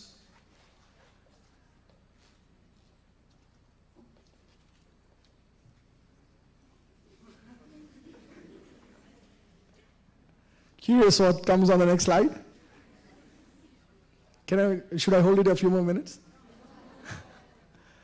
Okay, so we purposely did that, by the way. We just, so you can't read it. But I think the pictures tells you all. We have t-shirts, swags of the event.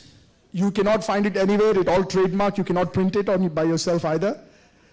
We have conference tickets, the main conference that is happening. We have hoodies for the people who make the first submissions. There are only a few.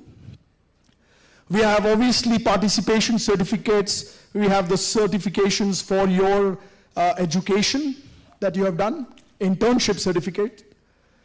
So participation is for education and internship is for submission. We have very cool smart cup water bottles that shows you the temperature. If you really want to know how warm the water is. We have sponsor prizes. The prizes for this sponsorship that will be given at the conference goes up to over ₹1 crore worth of rupees.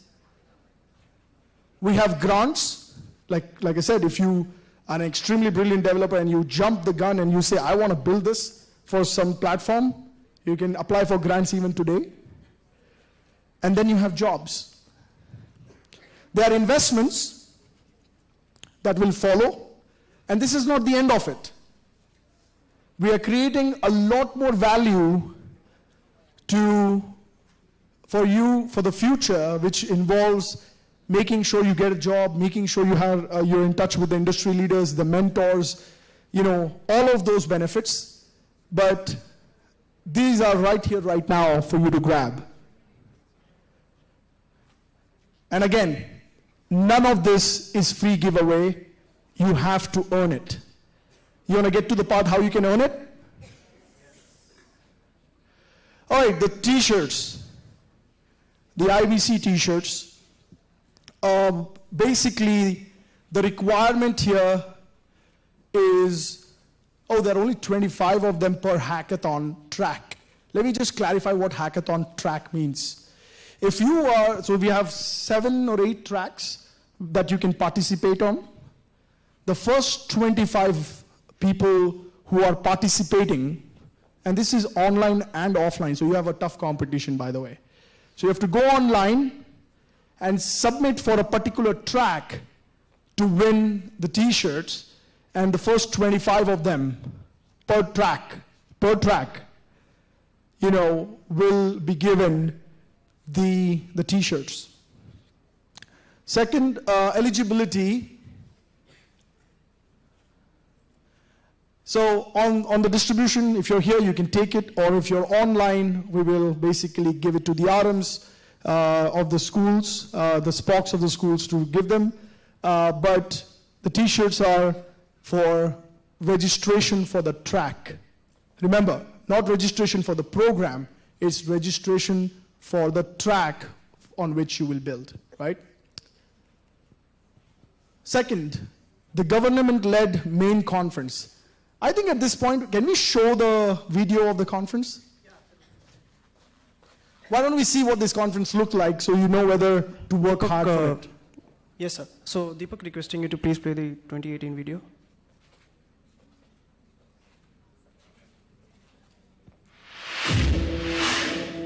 Not visible. Yeah, we can start again, please. Thank you.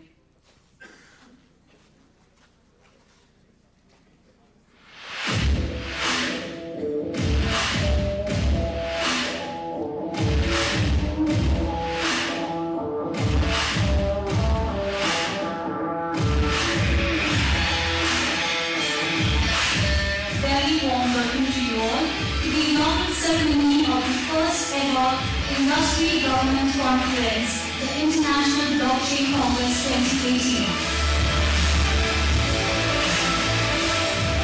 Blockchain government, credibility, accuracy, efficiency of the practices while reducing the risk of fraud.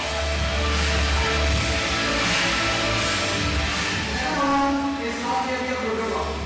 It's a complete ecosystem itself. And this is going to be one of the most powerful organizations that's going to come together to change blockchain forever from India.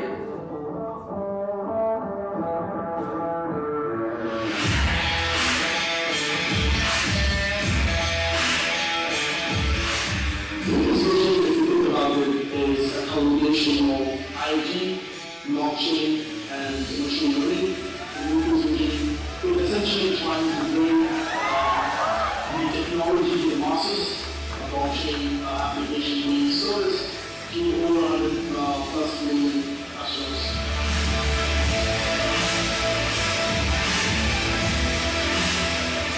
Together in this partnership model with the government, the industry, academic institutions, we can really take India to one of the leading blockchain proponents in the world today. So we were very keen on bringing forward a center of excellence for blockchain in Goa, and we'll be happy to collaborate on this initiative.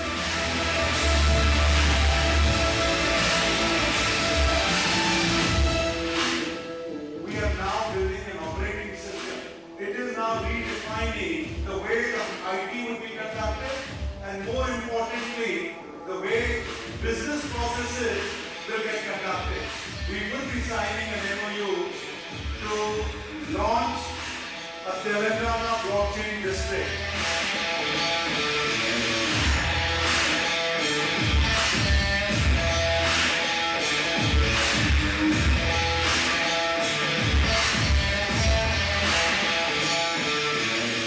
We promise that this platform will be 10x the size next year. You will see a major leap from where we are. We thought this is bigger, we will make it large.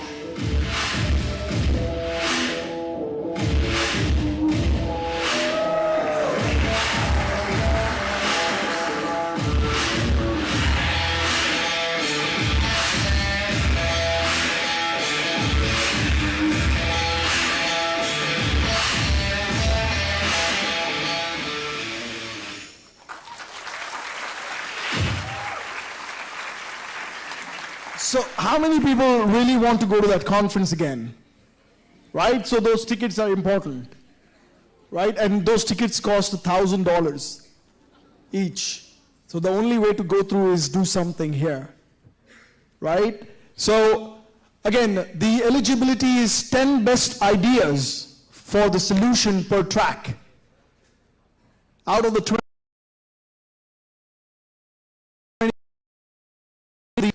Let's say you miss the t-shirt, you still go on a track, and then you submit the best idea.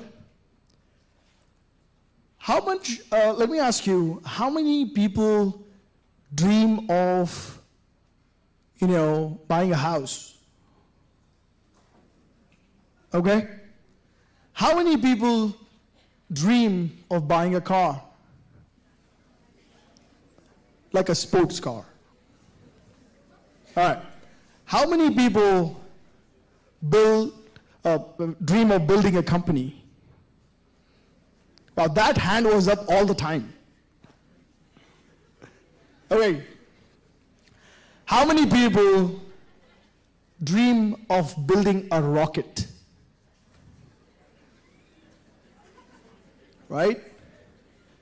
All right. There are a few people. How many people dream of going to Mars?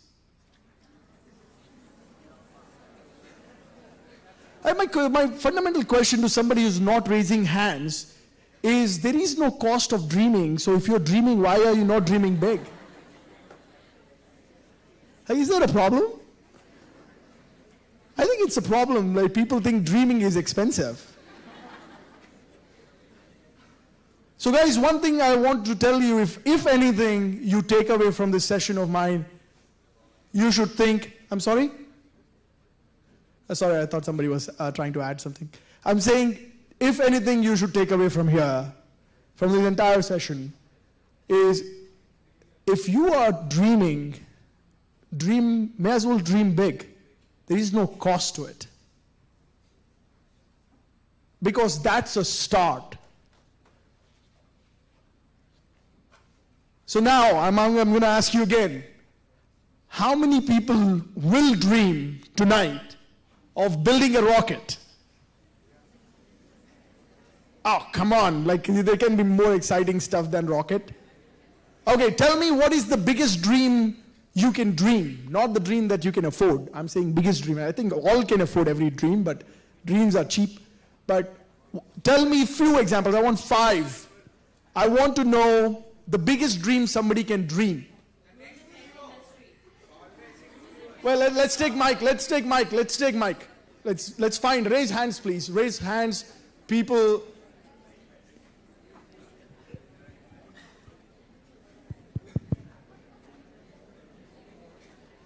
All right, these exercises don't happen in college, right?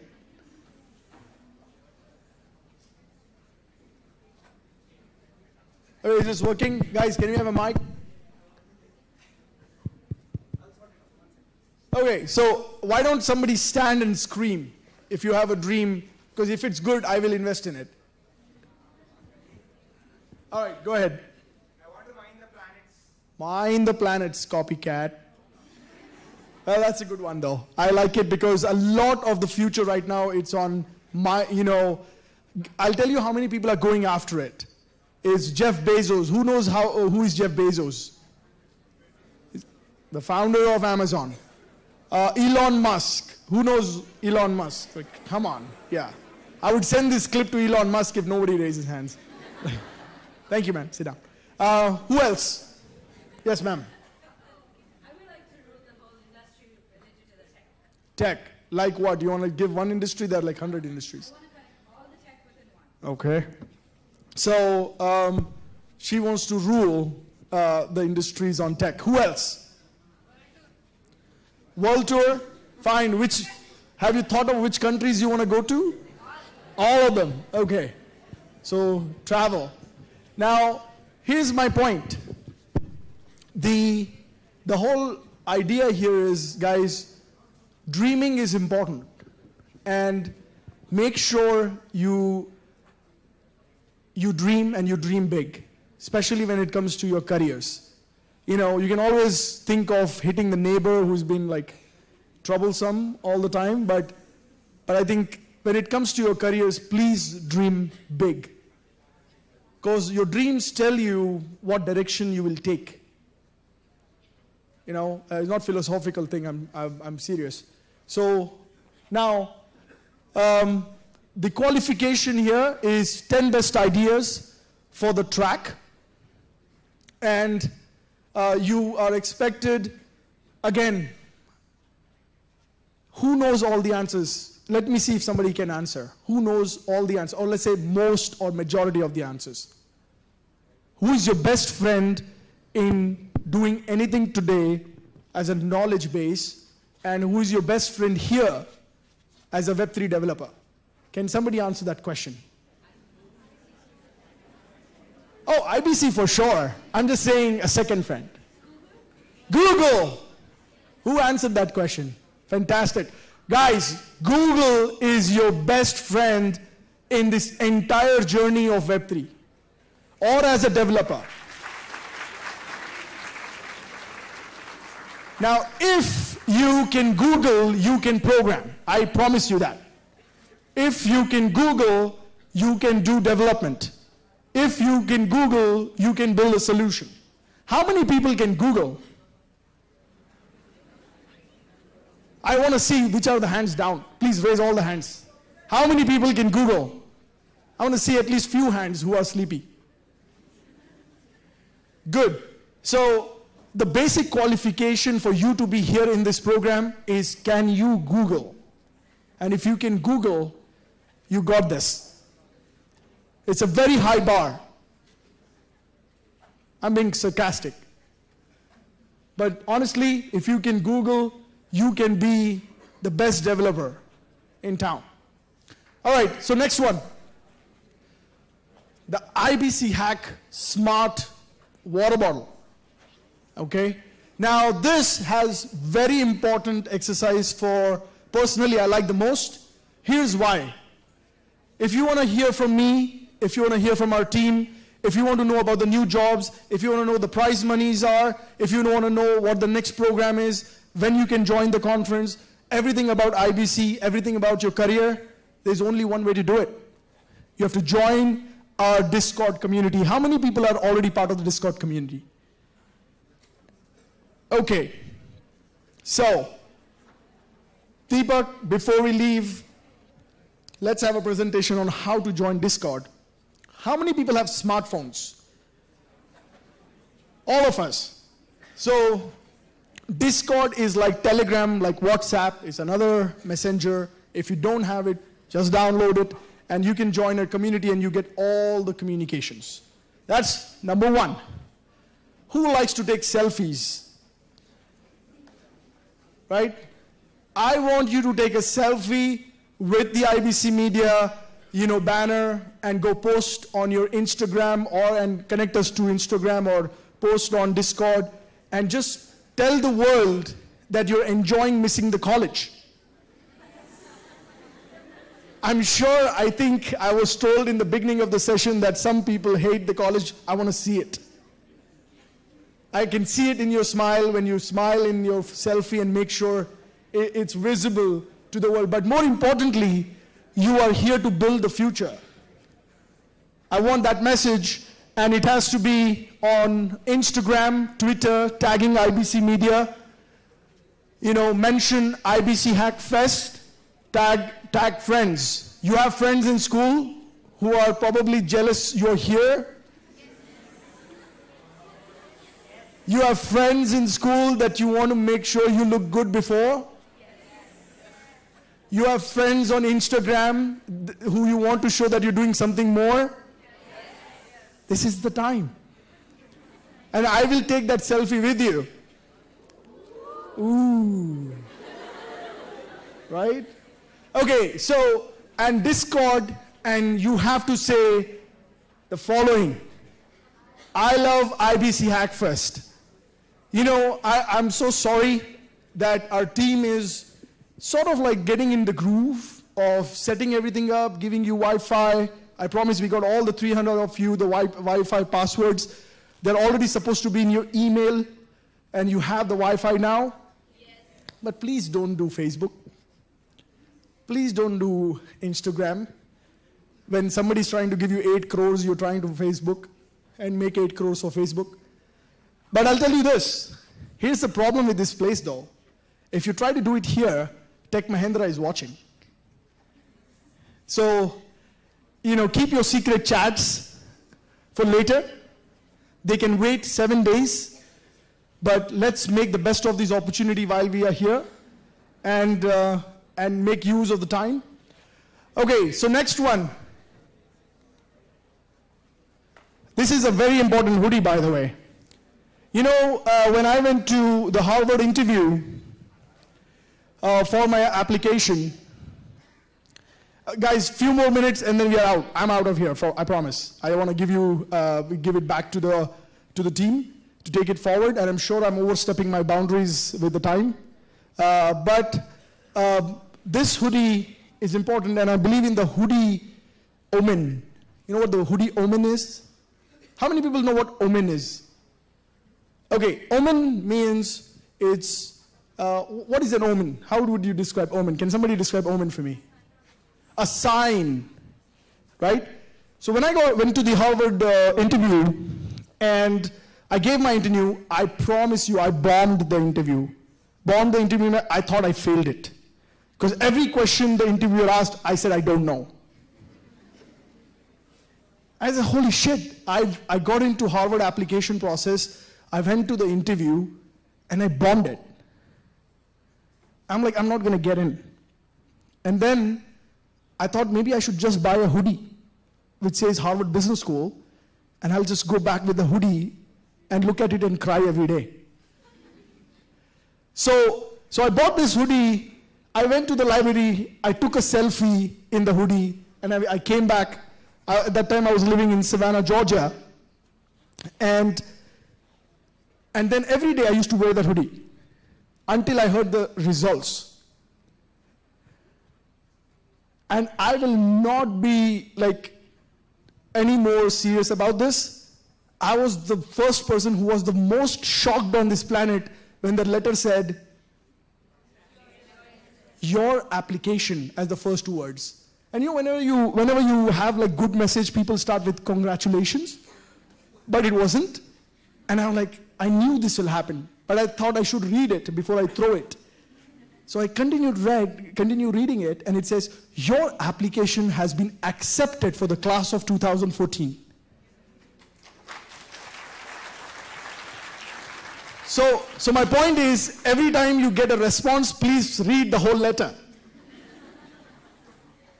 So to the point I'm trying to make, there is a hoodie culture that I follow since then, saying every time you want to be successful, buy a hoodie and wear it.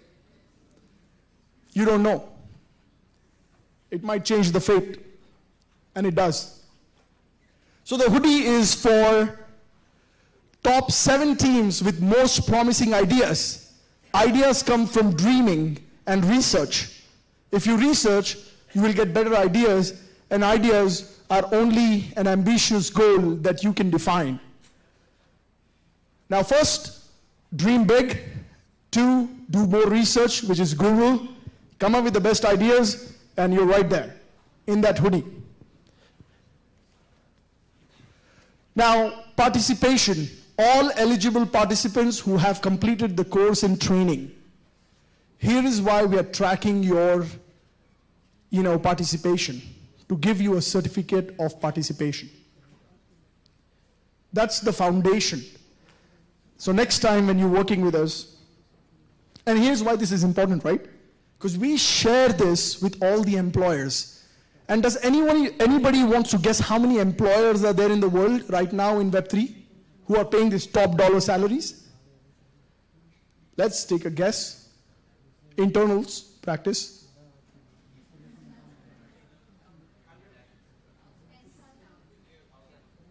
Higher. I mean louder. 19,000 employers. 19,000 employers. Can you do that many applications yourself? No. Do you want us to track your progress and give them the progress report? Right? It's always easier when there are people interested in your profile and reaching out to you versus you reaching out to the world. Right? So, here's what we will do. The more hard work you show, the more hard work you do, I promise we'll work harder than you.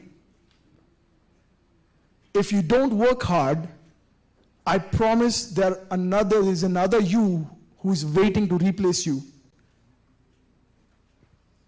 You understand? Simple. You work hard, we work hard for you. If you don't work hard, there is somebody else willing to take your seat. And honestly, I would request you to please make use of the seat you have been given. Because I want to be fair to the other 19,000 people who did not get this seat. So if you're not interested, it's okay to walk away. It's okay to walk away instead of taking that opportunity from other 19,000 people. And I'm open. I'll drive you out to wherever you want. But if you are making use of the seat and participating in the program, I want to make sure that you are making full use of it. And the harder you work, whether online or offline, and sometimes there are legitimate restrictions that you may have to do this online. But if you're offline and you're here, then you are taking away that opportunity from somebody who wants to be here, missing the college. Right? So that's next. So certification of promising ideas. These are 2 out of 5 where we make you a thinker a dreamer, an entrepreneur, because the better your ideas are, because you have to understand, when I got the 2 crore check that was given to me based on my idea. So ideas are not just free, but they're very valuable. Don't take your ideas for granted, because ideas can be worth millions of dollars and crores of rupees. So, guys, we want to value that idea generation.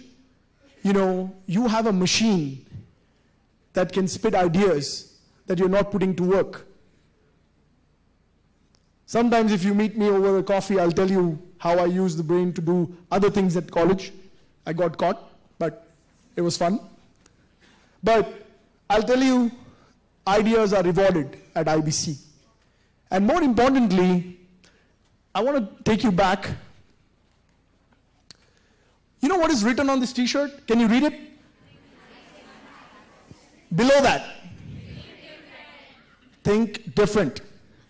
Honestly, we stole it. You know who we stole it from? Jobs. Yes. We stole it from Jobs. You know who Steve Jobs is?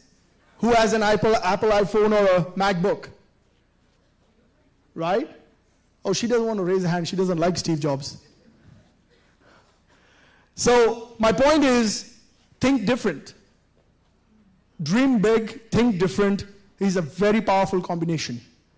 Somebody did, that's why you have a phone. Somebody did, that's why you have MacBooks. Somebody did, that's why you have bikes and motorcycles.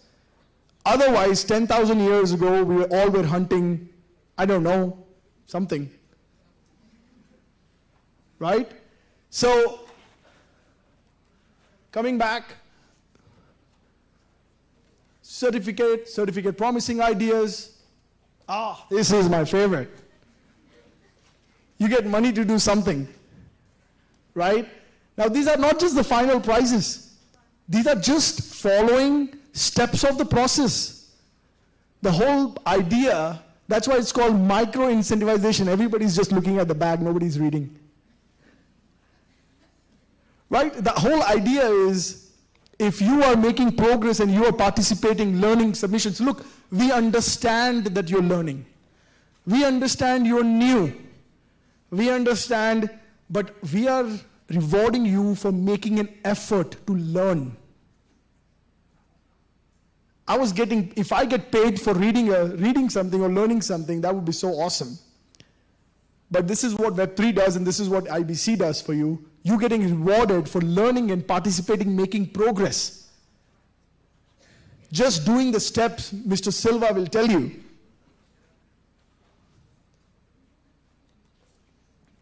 So here's the cool part. Here's how micro-incentivization works. So if you go through registration, you get 10%. You get idea submission, which is free for you. You get 15% others. And again, this is limited to the first few hundred people, so just be mindful that you have to speed up. Then you submit MVP, 25%. You have MVP acceptance, another 10%. You have pitch submission, 20%. And then you have demo presentation, 20%. So we are allocating 20% of the prize monies for each track to give you these micro incentives that you are earning along the way, if you are one of the first ones to do it. It doesn't matter whether you win the final prize or not, but you're still getting these micro incentives. This will also help you understand how Web3 money works. The whole idea is, you will get this presentation for you to review and make sure you plan it, how you will make the most of it. But we are rewarding behavior and progress. Now, this is the difference between us and other hackathons. Other hackathons say, you complete the whole thing and that's when you win something. For us, and typically what happens in those mechanisms, there are only 3 people who win. But here, we have broken down your journey so that many people can win. well, the top 3 people still win something meaningful, but you're still not going homes empty-handed. So the sponsor prizes, now this is the big ticket items, right? Where you not just win the money, but you get sponsors. The sponsors like you, they basically accept you as jobs, they give you jobs or grants or whatever that trail might continue. It might convert into a startup, you might get investors, all that follows, but there's sponsor prizes. And there are judges who will be industry experts, talking to you, nurturing you, mentoring you in the end, also jury your progress. That is, like the Shark Tank. That's the Shark Tank. How many people know what Shark Tank is? Okay, a Shark Tank is basically a bunch of investors sitting, and if they like if they like your idea, and if they like your product, what you have built, and they will give you a check. Whether it's $2 million or $1 million or even 25 lakhs. Well, technically you pitch your idea, you pitch your... So here's the cool part of being in tech industry, right? Here's the cool part. The cool part is, if you go and tell somebody that I want to make a shampoo, they'll say, get out. But in tech, if you go tell somebody that I want to make the next generation of Facebook, the first thing he'll tell you is, please sit down. Tell me how. Tell me what is your thought process. Tell me how much have you thought about it. Have you built an MVP? Have you built a prototype? Do you have a team? There is nothing crazy about tech or people in tech.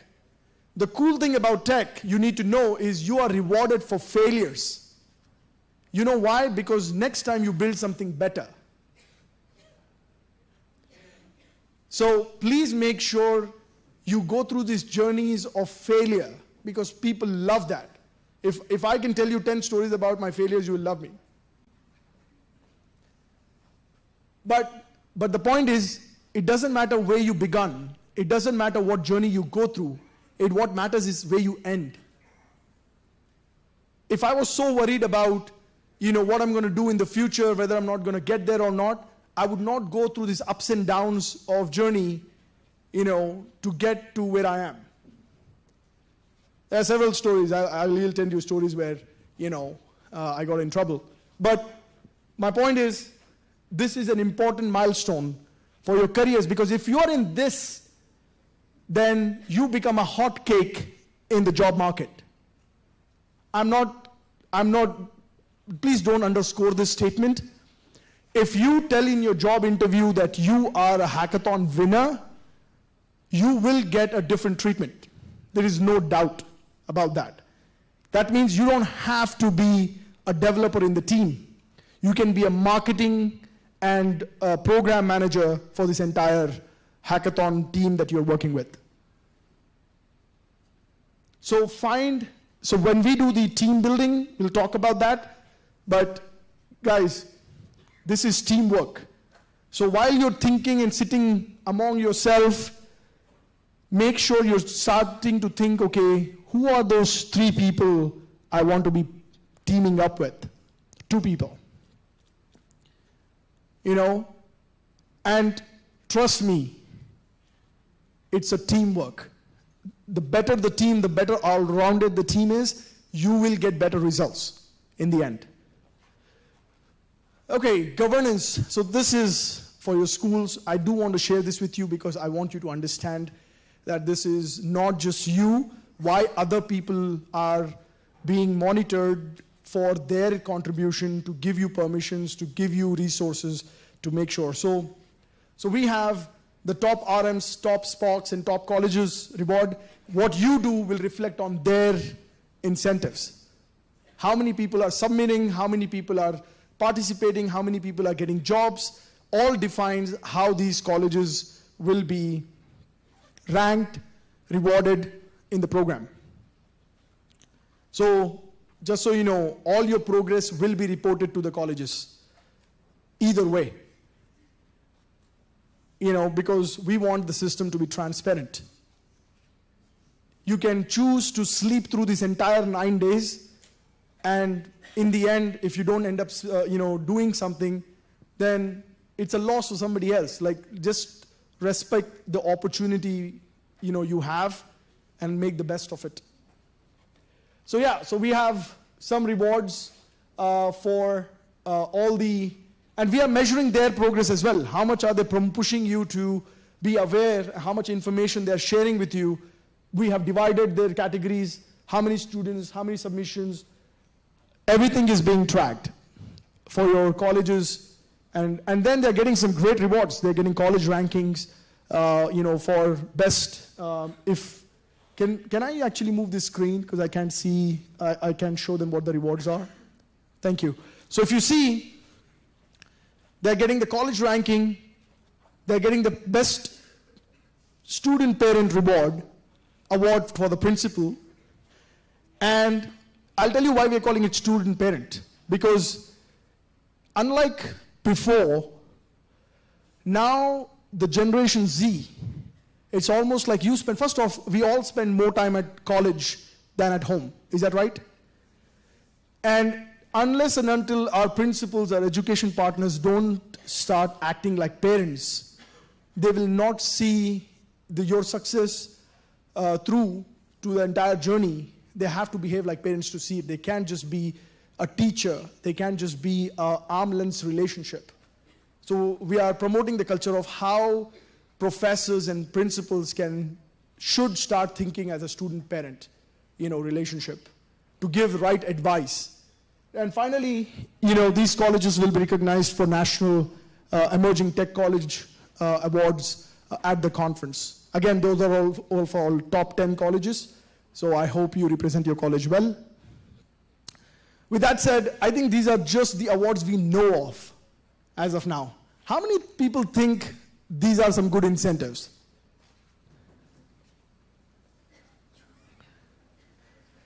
Thank you. And how many people really think they want to win it? So I'm looking forward to it too. I'm looking forward to a very engaging next, I would say, 7 days. Our team has worked very, very hard to get people from around the globe.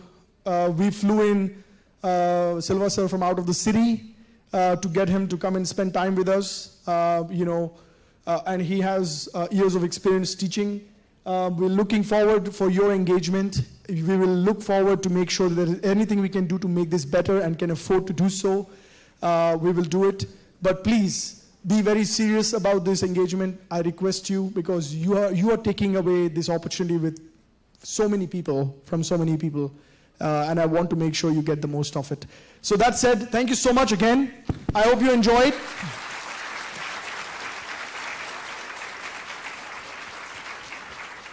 Please don't forget, I do need selfies with all of you. So we hopefully will reconvene. We'll meet again very, very soon. But thank you so much, Deepak. Over to you. So guys, that's how you do it. Thank you so much, sir. So we can exit from here? Yeah. Okay, that was quite a ride. Now we will move on to the next thing. So just a quick update because of the session here with Abhishek sir. Keeping things in interest of time, we have postponed the session of Mr. Selva Raju, and we will be having it today. So he will be beginning the day with you all. So I think we will be able to cover it. That works, sir? Yeah, perfect.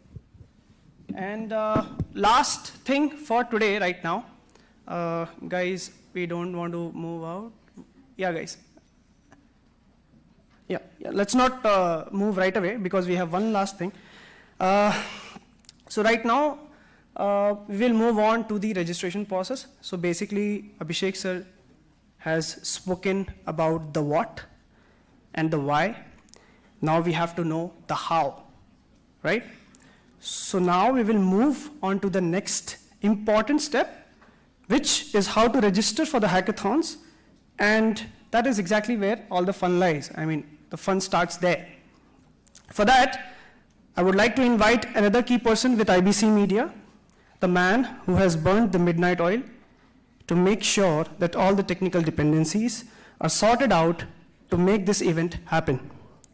The man who wears multiple hats, actually so many hats that we are now out of hats.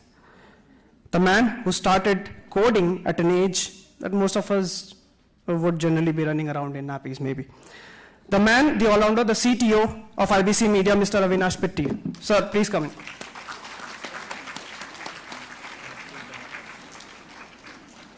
It's okay, you can speak.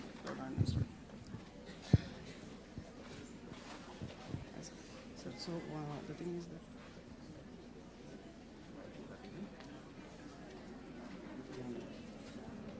that's your job. Technical difficulty. Can you guys hear me? All right. I want to be a Polkadot developer.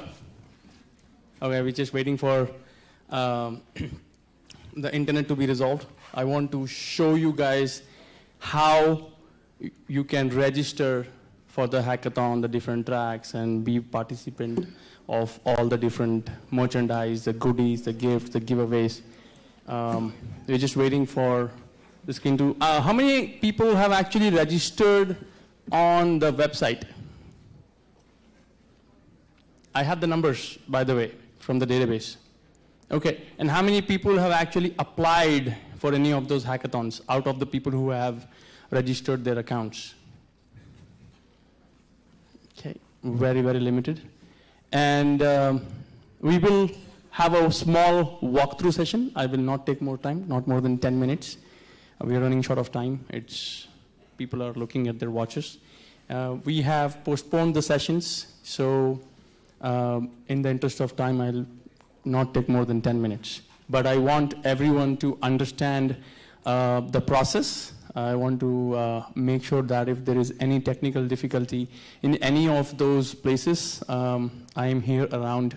So any escalations, any coordinations, any confusion, please escalate, and we are here to help you fill out all the applications.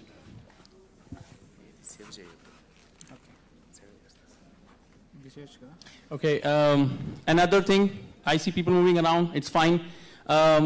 One very, very important thing I'll tell you, I have noticed we have been hiring a lot of tech people. And when Abhishek was talking about people liking Google, I'll tell you one instance where somebody was being hired, and in the resume, as part of hobbies, people have mentioned, one person mentioned, I like to Google, and that person was hired. So it's very important that you show interest in research, show interest in learning and finding information. Are we good? Yeah, so guys, yeah, thank you so much. Sir, we can begin the... All right. Mic testing, okay. Good, no, we're fine. All right, so this is an evolving page. This is our website, ibc.media. If you scroll around, so I need a mouse. I'm used to a mouse. I'm a developer by profession. So scroll down, you'll see all the information, and then you look for sign-up/login. It'll take you to this application. It has all the information about all the hackathons. So right now, when you talk about tracks, we have 3 hackathons active right now.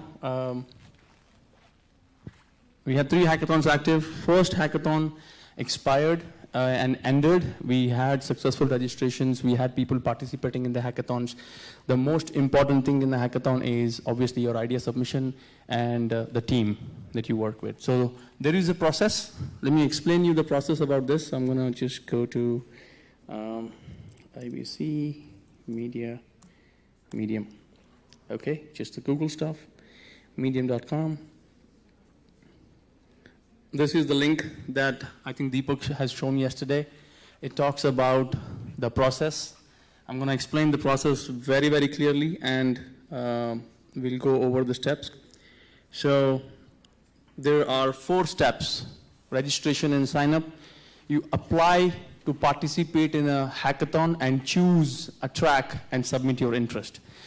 At this point of time, while we are learning, let's say Polkadot development or any of the blockchain related concepts or anything, we want people to understand what is a track and then obviously submit your idea on the platform. Now, idea submission does not mean that you have to do coding. Idea submission does not mean that you have to use software development tools or anything to do this. This is idea submission and showing the use case or any, I mean, for example, let's say you want to build an application related to supply chain management or solving a problem. All that ideation process, the track submission, the ideation process will be explained over the next I think 2 to 3 days. And then we have a documentation process where you will upload the document, and we will also see how a format of a document is, what is the meaning of uploading the relevant document and submitting the application. So it's an idea. When you submit an idea, there has to be supporting justification backed by data. Why do you think this will work? And what are the parameters that you're tracking? What are the user interfaces? And all those attributes that will be part of the document. So we still have time for the 4th step, but we want people to follow this process. Step-by-step guide is here. I will go over the real application, so at least people understand and follow the process. So I'm going to split this into 2 parts. First part is I'll do a live registration myself. I have a Gmail account. I'll register. I'll follow the application, and then follow the second step. Go to the second step, which is apply for a hackathon, choose a track. And when we say track, here we have so many sponsors.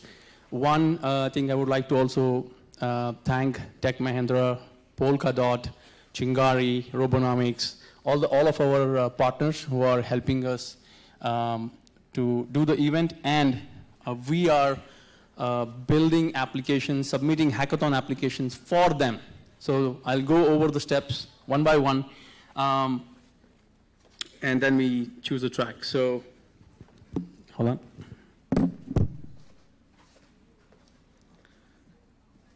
Just let me know if you have any difficulty in reading the font. I know that earlier sessions where it was smaller font on the IDEs, people had difficulty reading, but I think this is clear enough in terms of an application.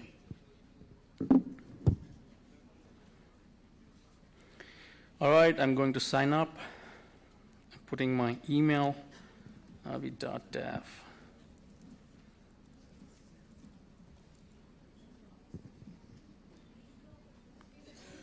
I am not a robot. All right, check your email for verification. I'm sorry, I need to log into my email.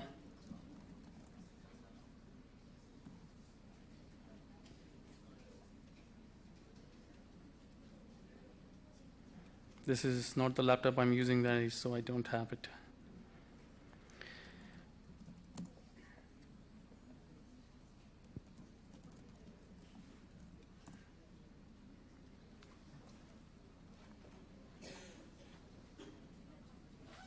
All right, user email verification. Thank you for your interest. Verification of my email. All right, so email has been verified. You can use the same email that you have used for your registration here, so at least we can also match your participation offline and then registrations online, because when we have this merchandise distribution and when we have this price distribution, we are also tracking the attendances of people who have visited offline and registrations online. So you can use your same email. We are absolutely fine with that. If you have another email that you're using, we will do an email verification, and then we can link that to your offline participation here. So we are on the same page with any of the accounts that you're using. So any email you can use here. It'll be nice to use the email that you have used for the participation here.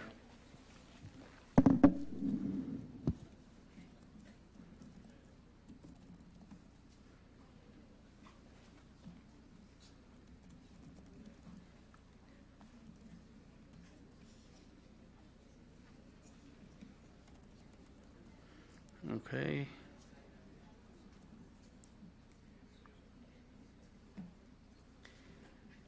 We have different roles here. For now, I'm choosing myself as a student. I'm registering. All right, so my registration is complete.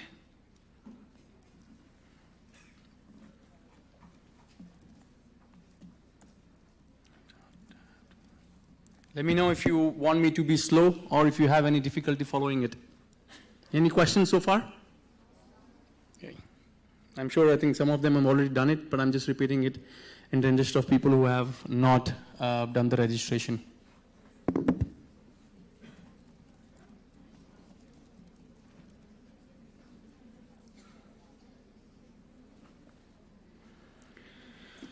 All right, so once you log in, you have a list of all the programs, you have a list of all the hackathons that are active. Now, for you to choose any track, for you to participate into any hackathon, there are a few things that are required. Okay, so as you see, the hackathon 1 is ended, hackathon 2 is active. I'm going to go into hackathon 2. And then I get some details about Web3, blockchain. This is for people who would want to, let's say, be part of Web3 or learn blockchain, who are learning blockchain. So it's for students and professionals. It doesn't have to be like people who know coding. Even if you do not know coding, we will work with you and make sure that you participate in this hackathon. So when I say apply now, there is a series of, it's a 7-step process where you fill in the personal information, professional information, skills page, team foundation, team details, program selection, and final details. I'll make it quick. I'll run through the steps so you guys understand what is required and what is not required.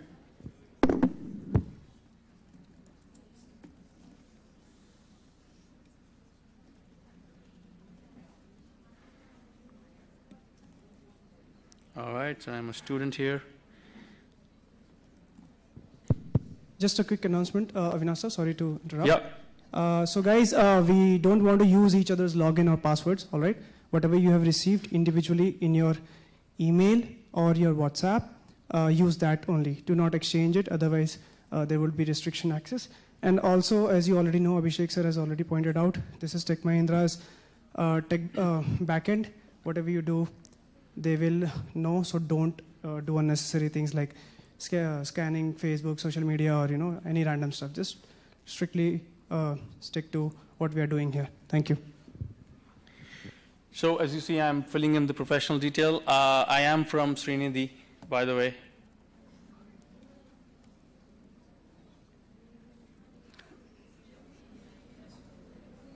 BTech, I would say 23, major computer science.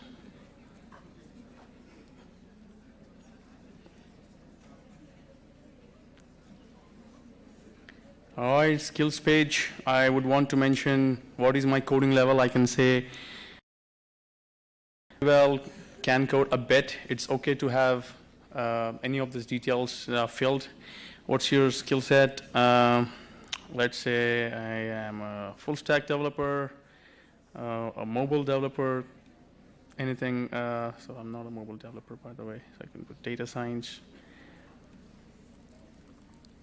What languages are you familiar with? Let's say I'm C, C++, Java guy. Anything is fine.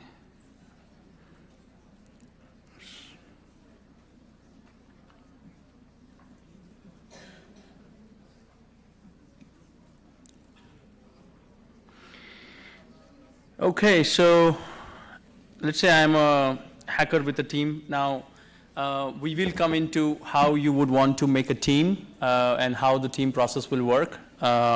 If you are applying individually or if you're applying with a team, we can figure out. I think having 2 or 3 people together, working together is always helpful.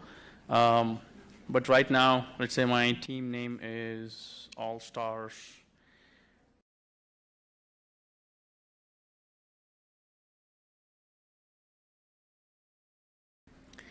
Member count is 3. Social media. Let's say incubation.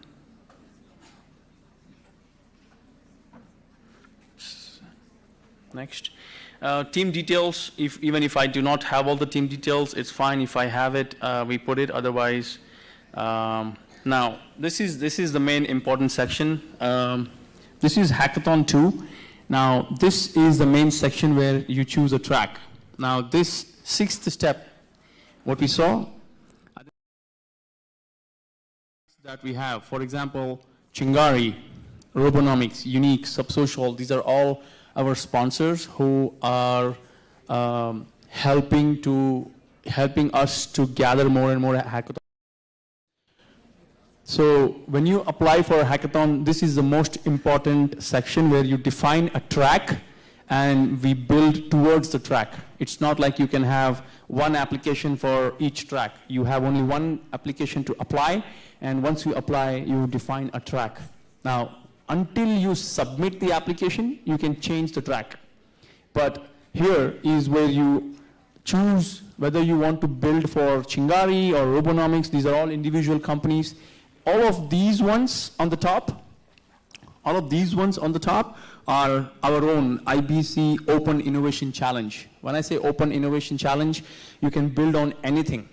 It doesn't have to be, it can be like a new Twitter on Polkadot. In which case you would choose the first track, which is Polkadot Hack Impulse. I want to create, like earlier Dr. Radhakrishna was talking about how you can create on Polkadot. You can either create your own blockchain, or you can also create palettes. But I think choosing the right track will help us identify which user is applying for what track. And then I could be like a DAO or let's say NFT platform that I would want to create. I'm just in the interest of this thing, the problem statement in about 100 words. This is a test application. And then I could say register your track and exit, or proceed to idea submission. So once you click on register your track, interest, and exit, this is where I record the track.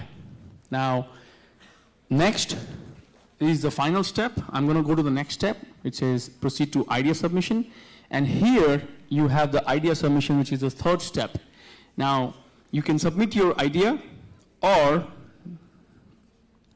and you will have to upload your idea in the document format. So we will work towards it. We do not expect people to upload documents right now. The format of documentation and a few other things will be improvised, and we will have a lot of feedback back and forth. If there are like 30 teams or 50 teams coming out of this, we will work with individual people to help you refine these documents, refine these ideas, brainstorm these ideas, and put this information in the right format so it reaches the right teams in the direction. I need people's attention. If you want to leave, please leave. But if you are here, we want to make sure you are attentive. This is very important in terms of an application. All of these giveaways and your effort of applying into an hackathon and focusing on a particular track, this is the process that we have to follow. Now, any question anybody has in terms of choosing the track, changing the application, we will do it just after this, okay?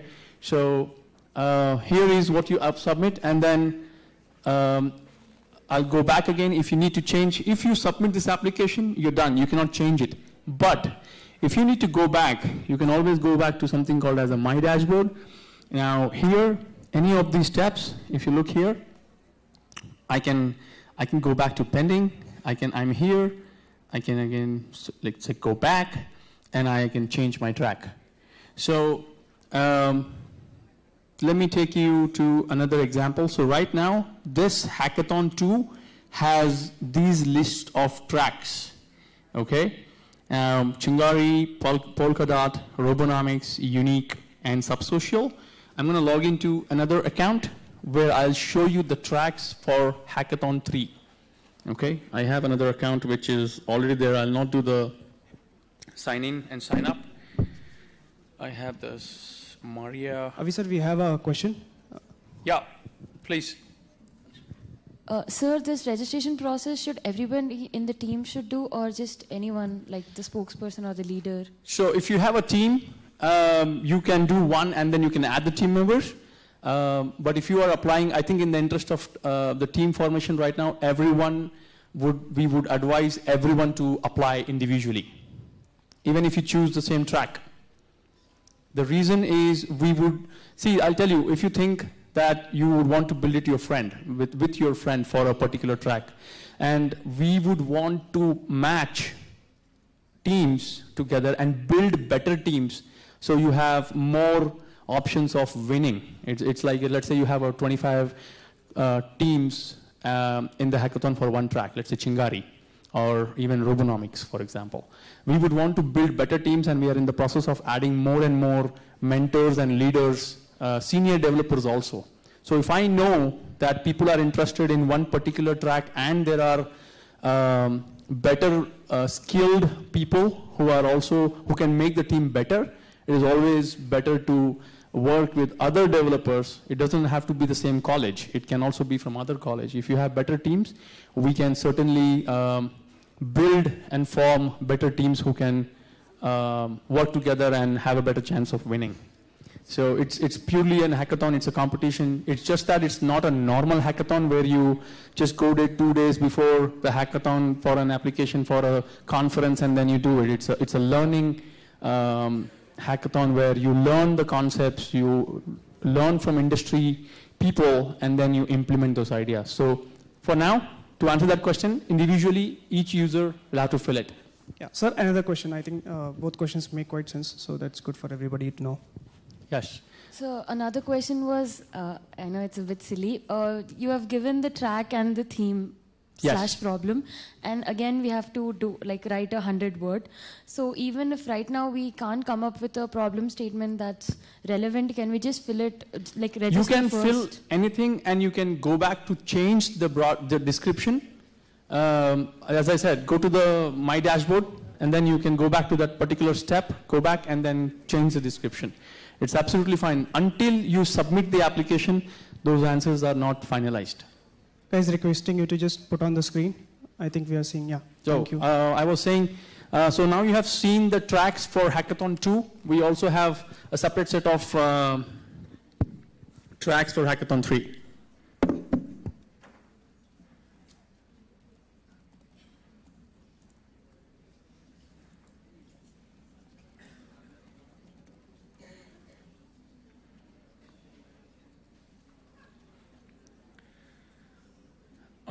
So here I already have Hackathon 3 that I have already applied, but not filled fully. So if I go to here, program details, and if you look here, I have 3 tracks for Hackathon 3, which is Polkadot, IBC Innovation, and then Fala Infinity. So because Polkadot is our headline sponsor, Polkadot comes across different hackathons as a track. You can choose Polkadot track across hackathons, and then you can fill the application. You can anytime go back and change the track, anytime go back and change the description of your problem statement over the next 2-3 days, and whatever the timeline is. You had a question?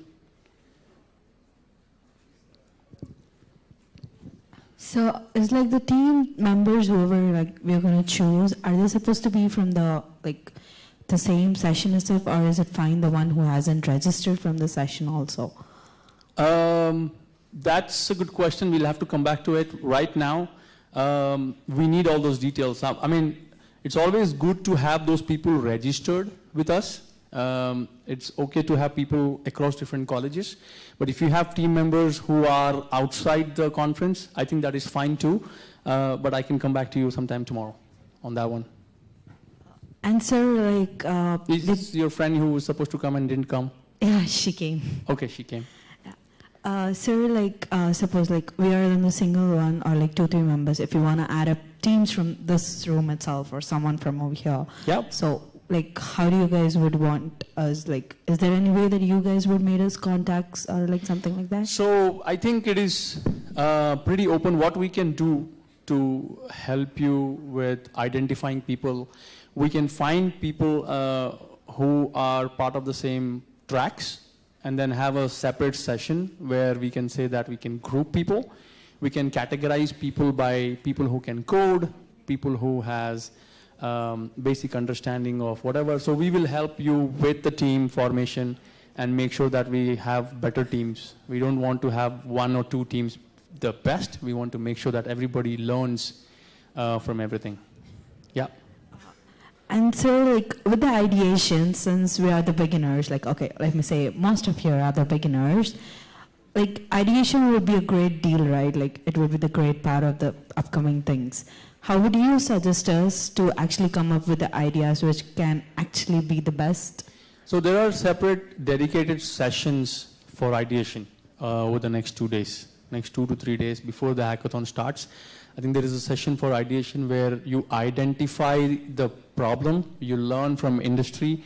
I would certainly suggest people should go to Google, go to these companies, let's say Chingari, Robonomics, any of those polka dots, understand what they are doing, what problems they are facing, learn from them, and then learn from what they're trying to solve, what is the type of community people are getting, and then solving one of their existing problems is always a strength, because they also, when we do a demo day and then we showcase every participant, there will be like a presentation, there will be the solution, there will be an application that you are presenting.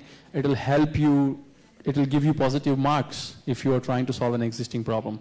So there will be separate dedicated sessions for ideation, but at the same time, a lot of research and effort is required from participants to understand their existing problem statements. Sir? Okay, yeah, so I was having a doubt, like if I'm planning to have my friend in my team, then how shall I need to add his name in this application? Yes, you can just add it, add team members. You can add the team members in the team formation, team details section, and then you can submit the application. Okay, so he'll be getting some unique... Are you saying they are not part of the... No, they'll be a part of this, but yeah, he'll be getting some unique ID or something like that, which I need to mention over there. No, so we will filter it by the team, by the application. So in this application, if you're adding him, we will get his name, the details of the team member. So if you go back to the team details, you have the team details. So I have the team name, contact number, email, and then you can add multiple members. I'll have to fill in the mandatory fields, but you can add multiple team members to this application. Again, you can go back and edit, you can add more members, you can remove members, and then you can add the details here. So I'll be applying this from my application, right? So Yes. he even need to do the same as... The reason I mentioned yes, because we will also have his details of personal details, professional details, first name, last name. So right now we do not have all those details, right? Whether he can code or not, what is the interest, what is the professional details. We have LinkedIn. If you guys have all those details for application. Individually, yes, to answer that earlier question, everyone will have to fill the application. It doesn't matter whether, it's not enough if you only fill the team details. Every single person has to apply for individually accounts. So at the same time when I'm adding his name in my application, he need to do the same in his application. That is the format currently, but we will improvise the format. Okay, thank you so much, sir. You might add him, but he might not add you.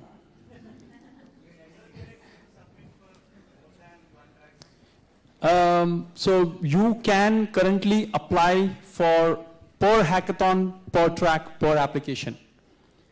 So if you are hackathon 2, you can only apply for one track.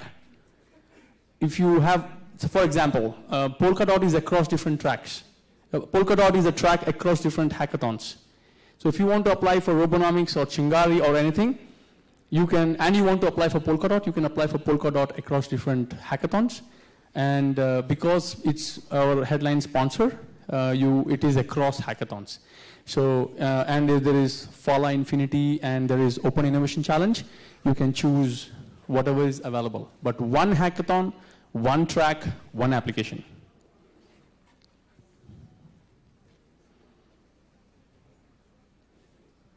Any other question?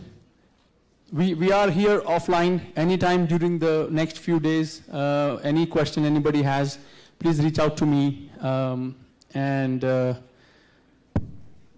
No questions. I think the platform is good enough. You start getting emails once you register. So I get respective emails for registration, application submission, and then we will have different statistics. Every day we track about how many people have come. So for example, when Abhishek was mentioning about first 25 people who will get t-shirts, per track, it's all the way till the 6th step. Once you choose a track and you go to, let's say, verify interest and exit, that is when your interest per track is recorded. So please make sure that you go over the platform, register yourself, use the same email as what you have used for the registration here offline, so I can know that this is an offline registration versus online registration, and then you go back, apply for the hackathon, fill in the details, and choose a track. I think over to you. So, guys, first off, big round of applause for Avi. Did he mention he's from Srinidhi? So you see, like we all are from the same chairs that you are coming from. Now, let me ask you, if I send you on hunting to hunt a tiger, and I give you a bow and arrow, or let's say I don't give you any weapon at all, can you do it? Sounds a little excessive, right? Right? If I don't give you proper weapon to go kill a tiger, you will come back either hunted. I don't even want to imagine the state, right? Now, that said, the reason I mention it because you're going on a journey for the next 9 days, which will require you to have a laptop. And tomorrow, if you don't have a laptop, you'll be almost like in a jungle, hunting a share, hunting a tiger, and you won't have, any weapon. So, how many people will show up tomorrow here without the gun? I mean, the laptop. Thank you. So, because that was a mandatory requirement, because this is a hunting season, and you guys need to hunt for the next 7 days. And you cannot do that without a weapon. So, it's not that we are trying to be, not flexible about it. It's just that you need it. Because that's the nature of the game.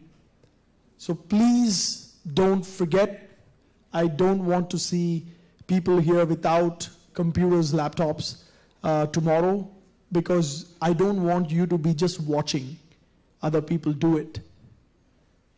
This is going to be a very hands-on experience. Nothing like yesterday and today. Unless and until you do it yourself, you will not know what you're doing. Even reviewing notes, everything here we're trying to share, we'll share all the presentations with you so that you can review it, as we do it. But you will need, you will need the weapons, the right weapons to go hunting tomorrow onwards. So please make sure you are here with the laptops to make sure that you are making a difference in your experience. I think that was done.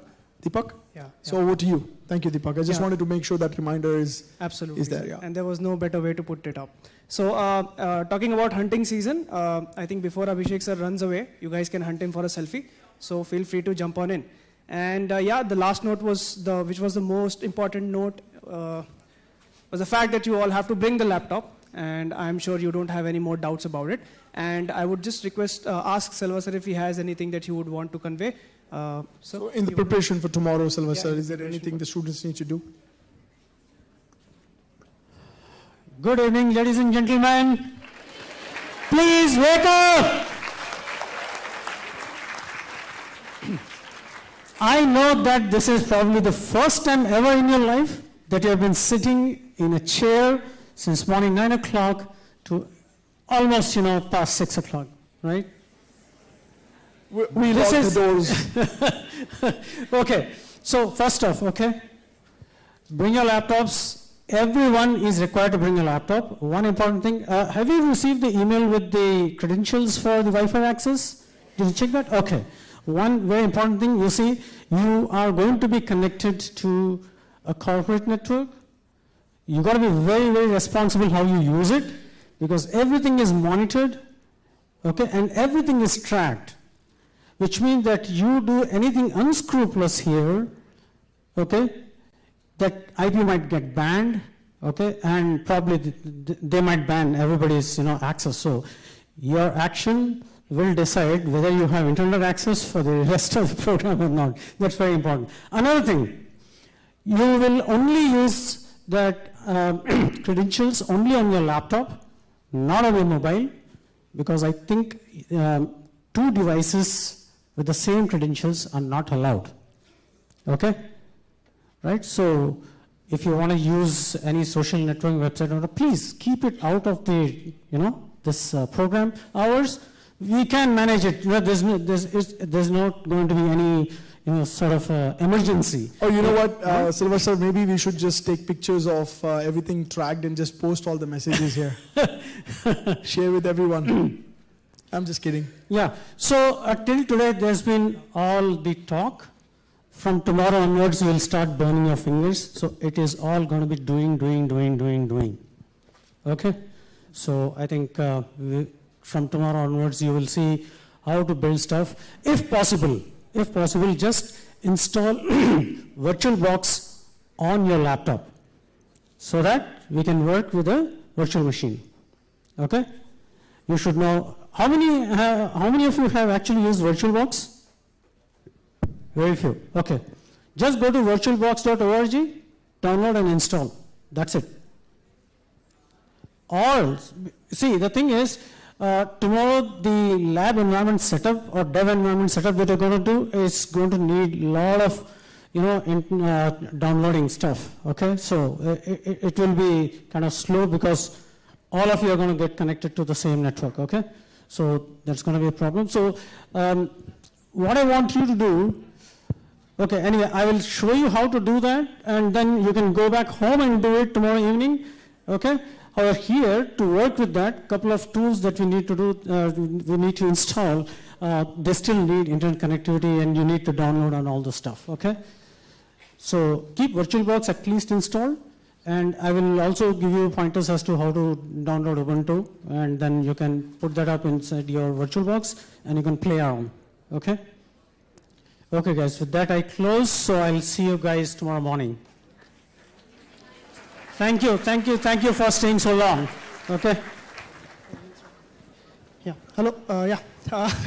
So I guess that was a trailer to what is going to come tomorrow. Thank you, Sylvester. Guys, we can play the 2018 video right away. Guys, the best time just to end the day on a cool note and see what your predecessors have done, why don't we watch the 2018 hackathon video? How many people have seen it? Or a few? A few?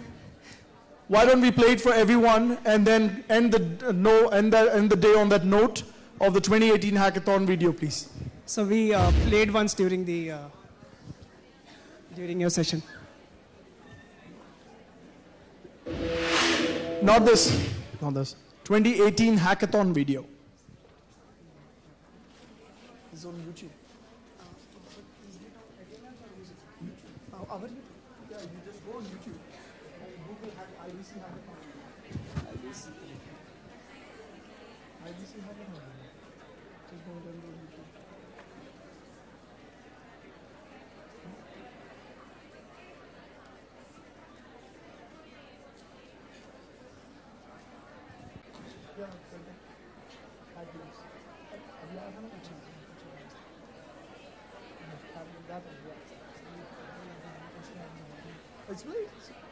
JP's FBI International is ready.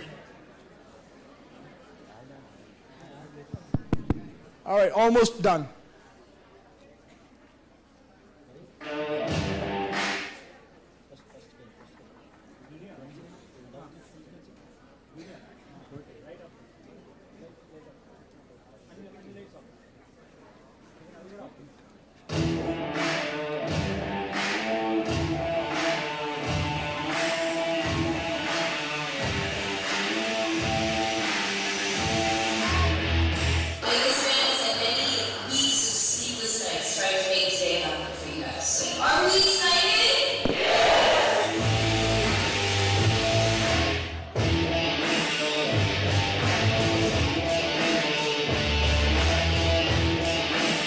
That's what makes things like hackathons interesting. For anyone who says it's an event, this is the story that you should not tell. That this fosters imagination and dreaming. The power of dreaming is what allows people out there to develop people like you, to take us to the next level.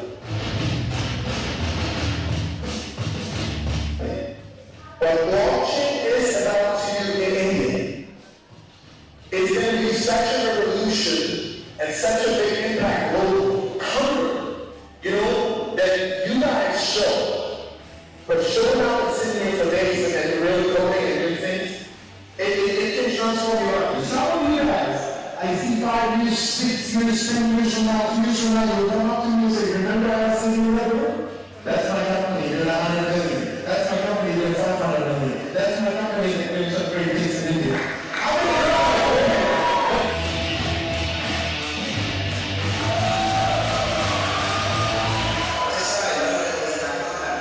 It's just so amazing. I would strongly encourage all of you to continue this conversation with your teams and other teams.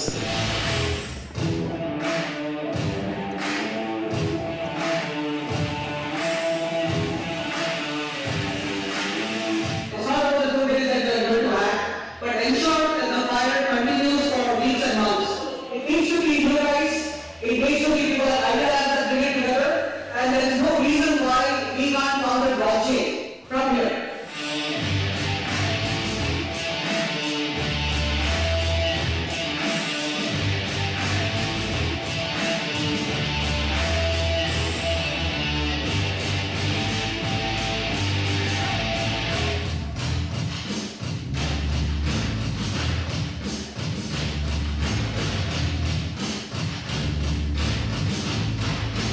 First of all, I want to thank all the industry leaders, collaboration, joining, and everybody here across 12 states. And we have almost 40 plus mentors in understanding for organizing this. I think we've done a fantastic job in bringing this together. The team has worked really hard.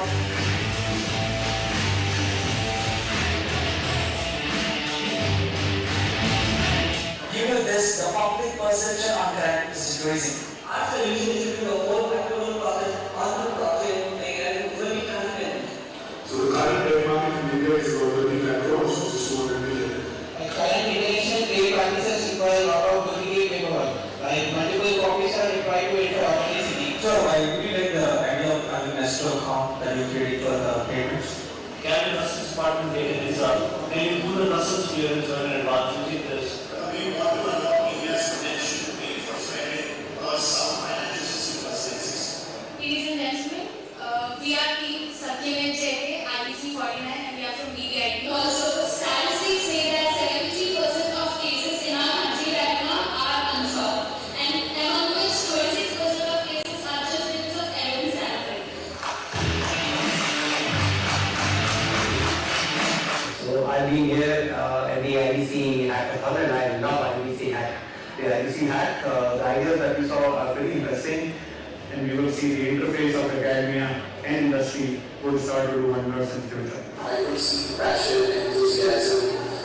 I think firstly we have to give a huge round of applause to Mahindra. This is one of the finest hackathon I've seen. It's really good to see you people taking new technologies and fish to water.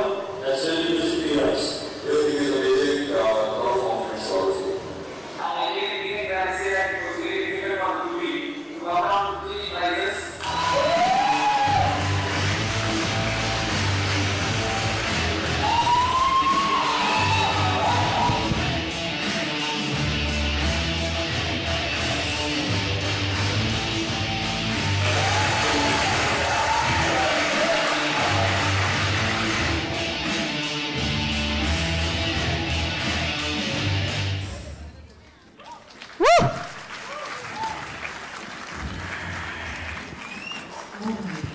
Guys, are you ready for the ride? Yes. Do this again? I want all of you to be in that video. So we're going to be having a great video session. We almost have professional videographers shooting you every time. So make sure you have that smile and make sure you have, the best of, coder face in that video. But we look forward to this journey.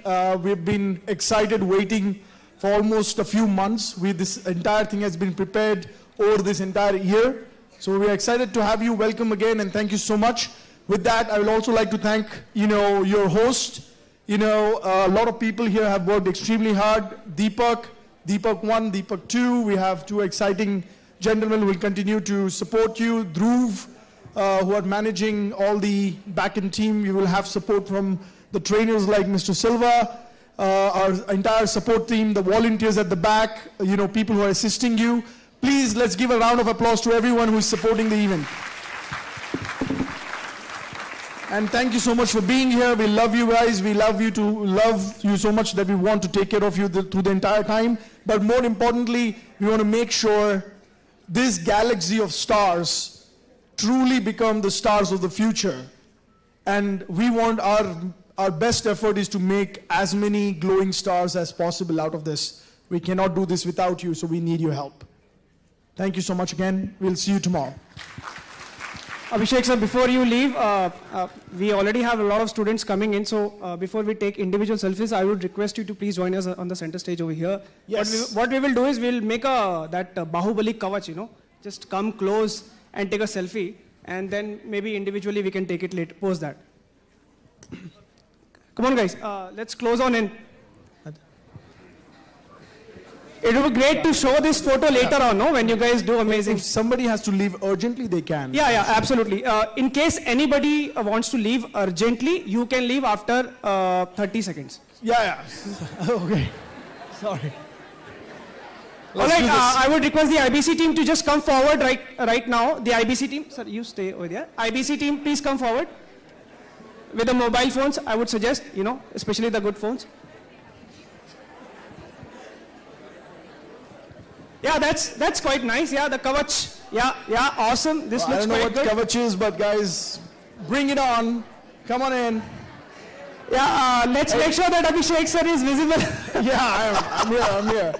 So let's do this. Make sure you guys are visible more than I. IBC team, guys. Come here, no? Come from this side. Guys at the back from IBC, please come forward to click the pictures. Obviously, the selfies are going on right away, but let's have a memory for ourselves as well.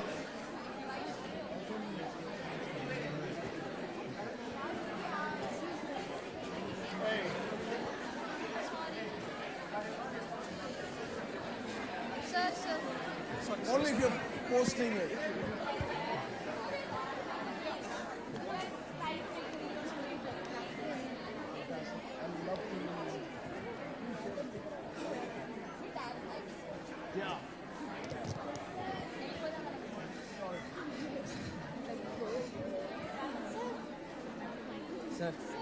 Are we doing it with everyone, right? Yeah, in case people don't want to leave urgently, you might want to leave now because Abhishek sir might want to leave. So. All right, Deepak, what's the plan? Sir, maybe 30 seconds more. Okay.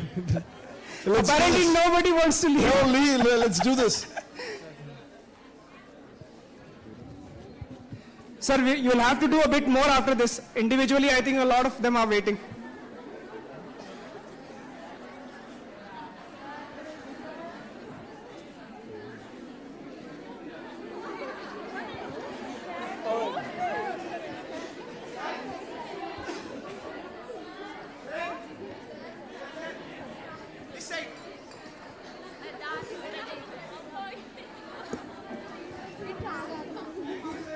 You can discuss ideas also right now with Abhishek sir. Just to make sure he waits a little bit more. I am stuck. Can we bring in are we doing this or? Yeah, we are doing it, sir. It's all being recorded.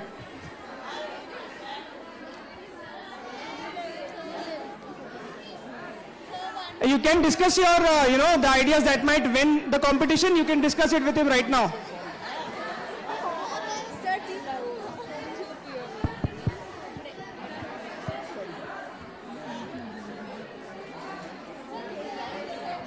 And keep these photos archived, yeah? This will be useful after a couple of years when your companies become billion-dollar companies.